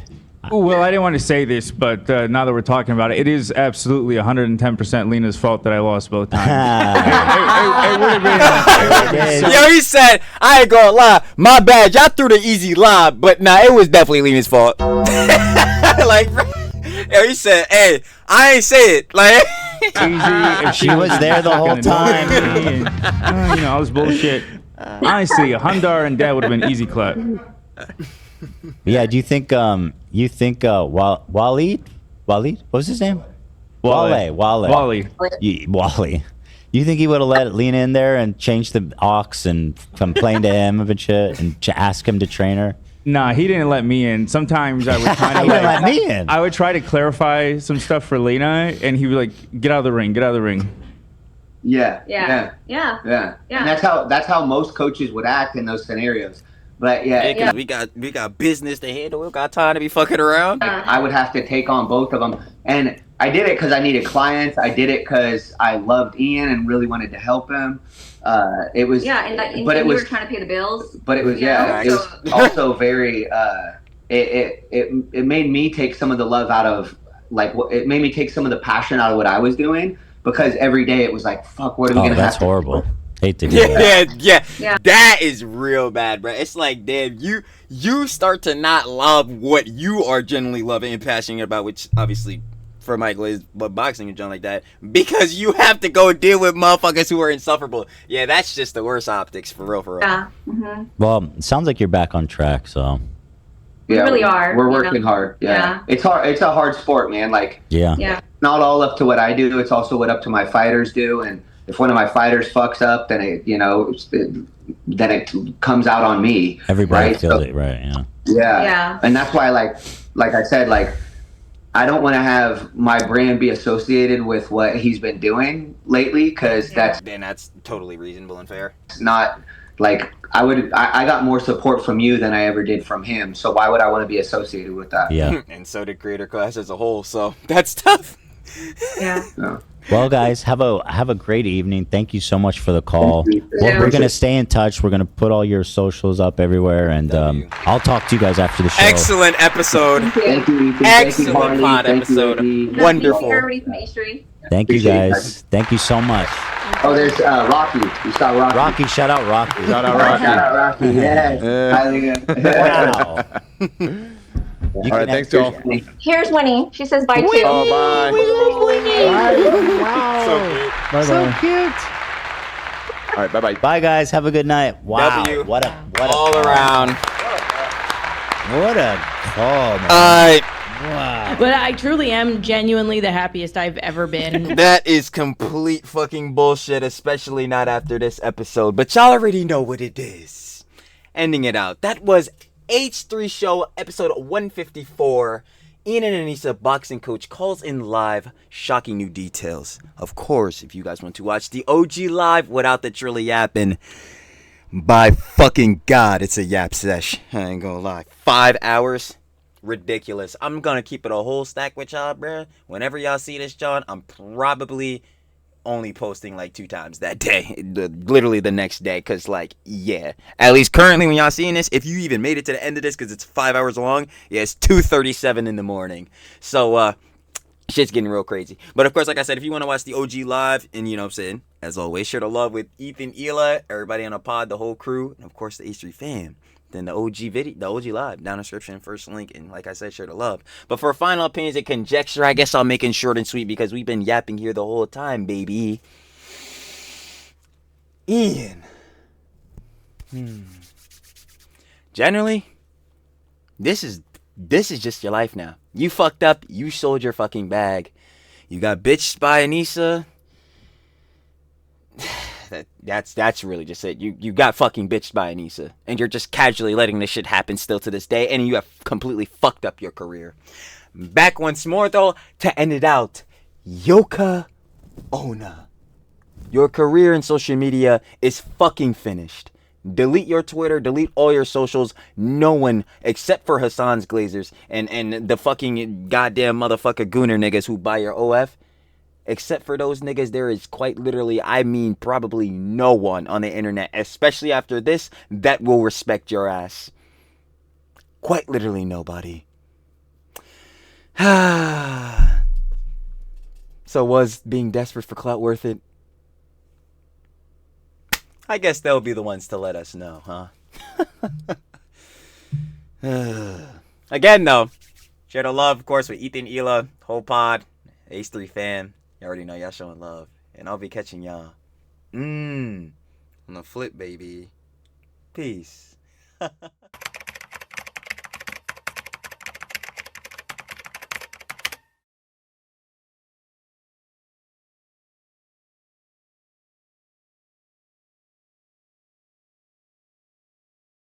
Thank you.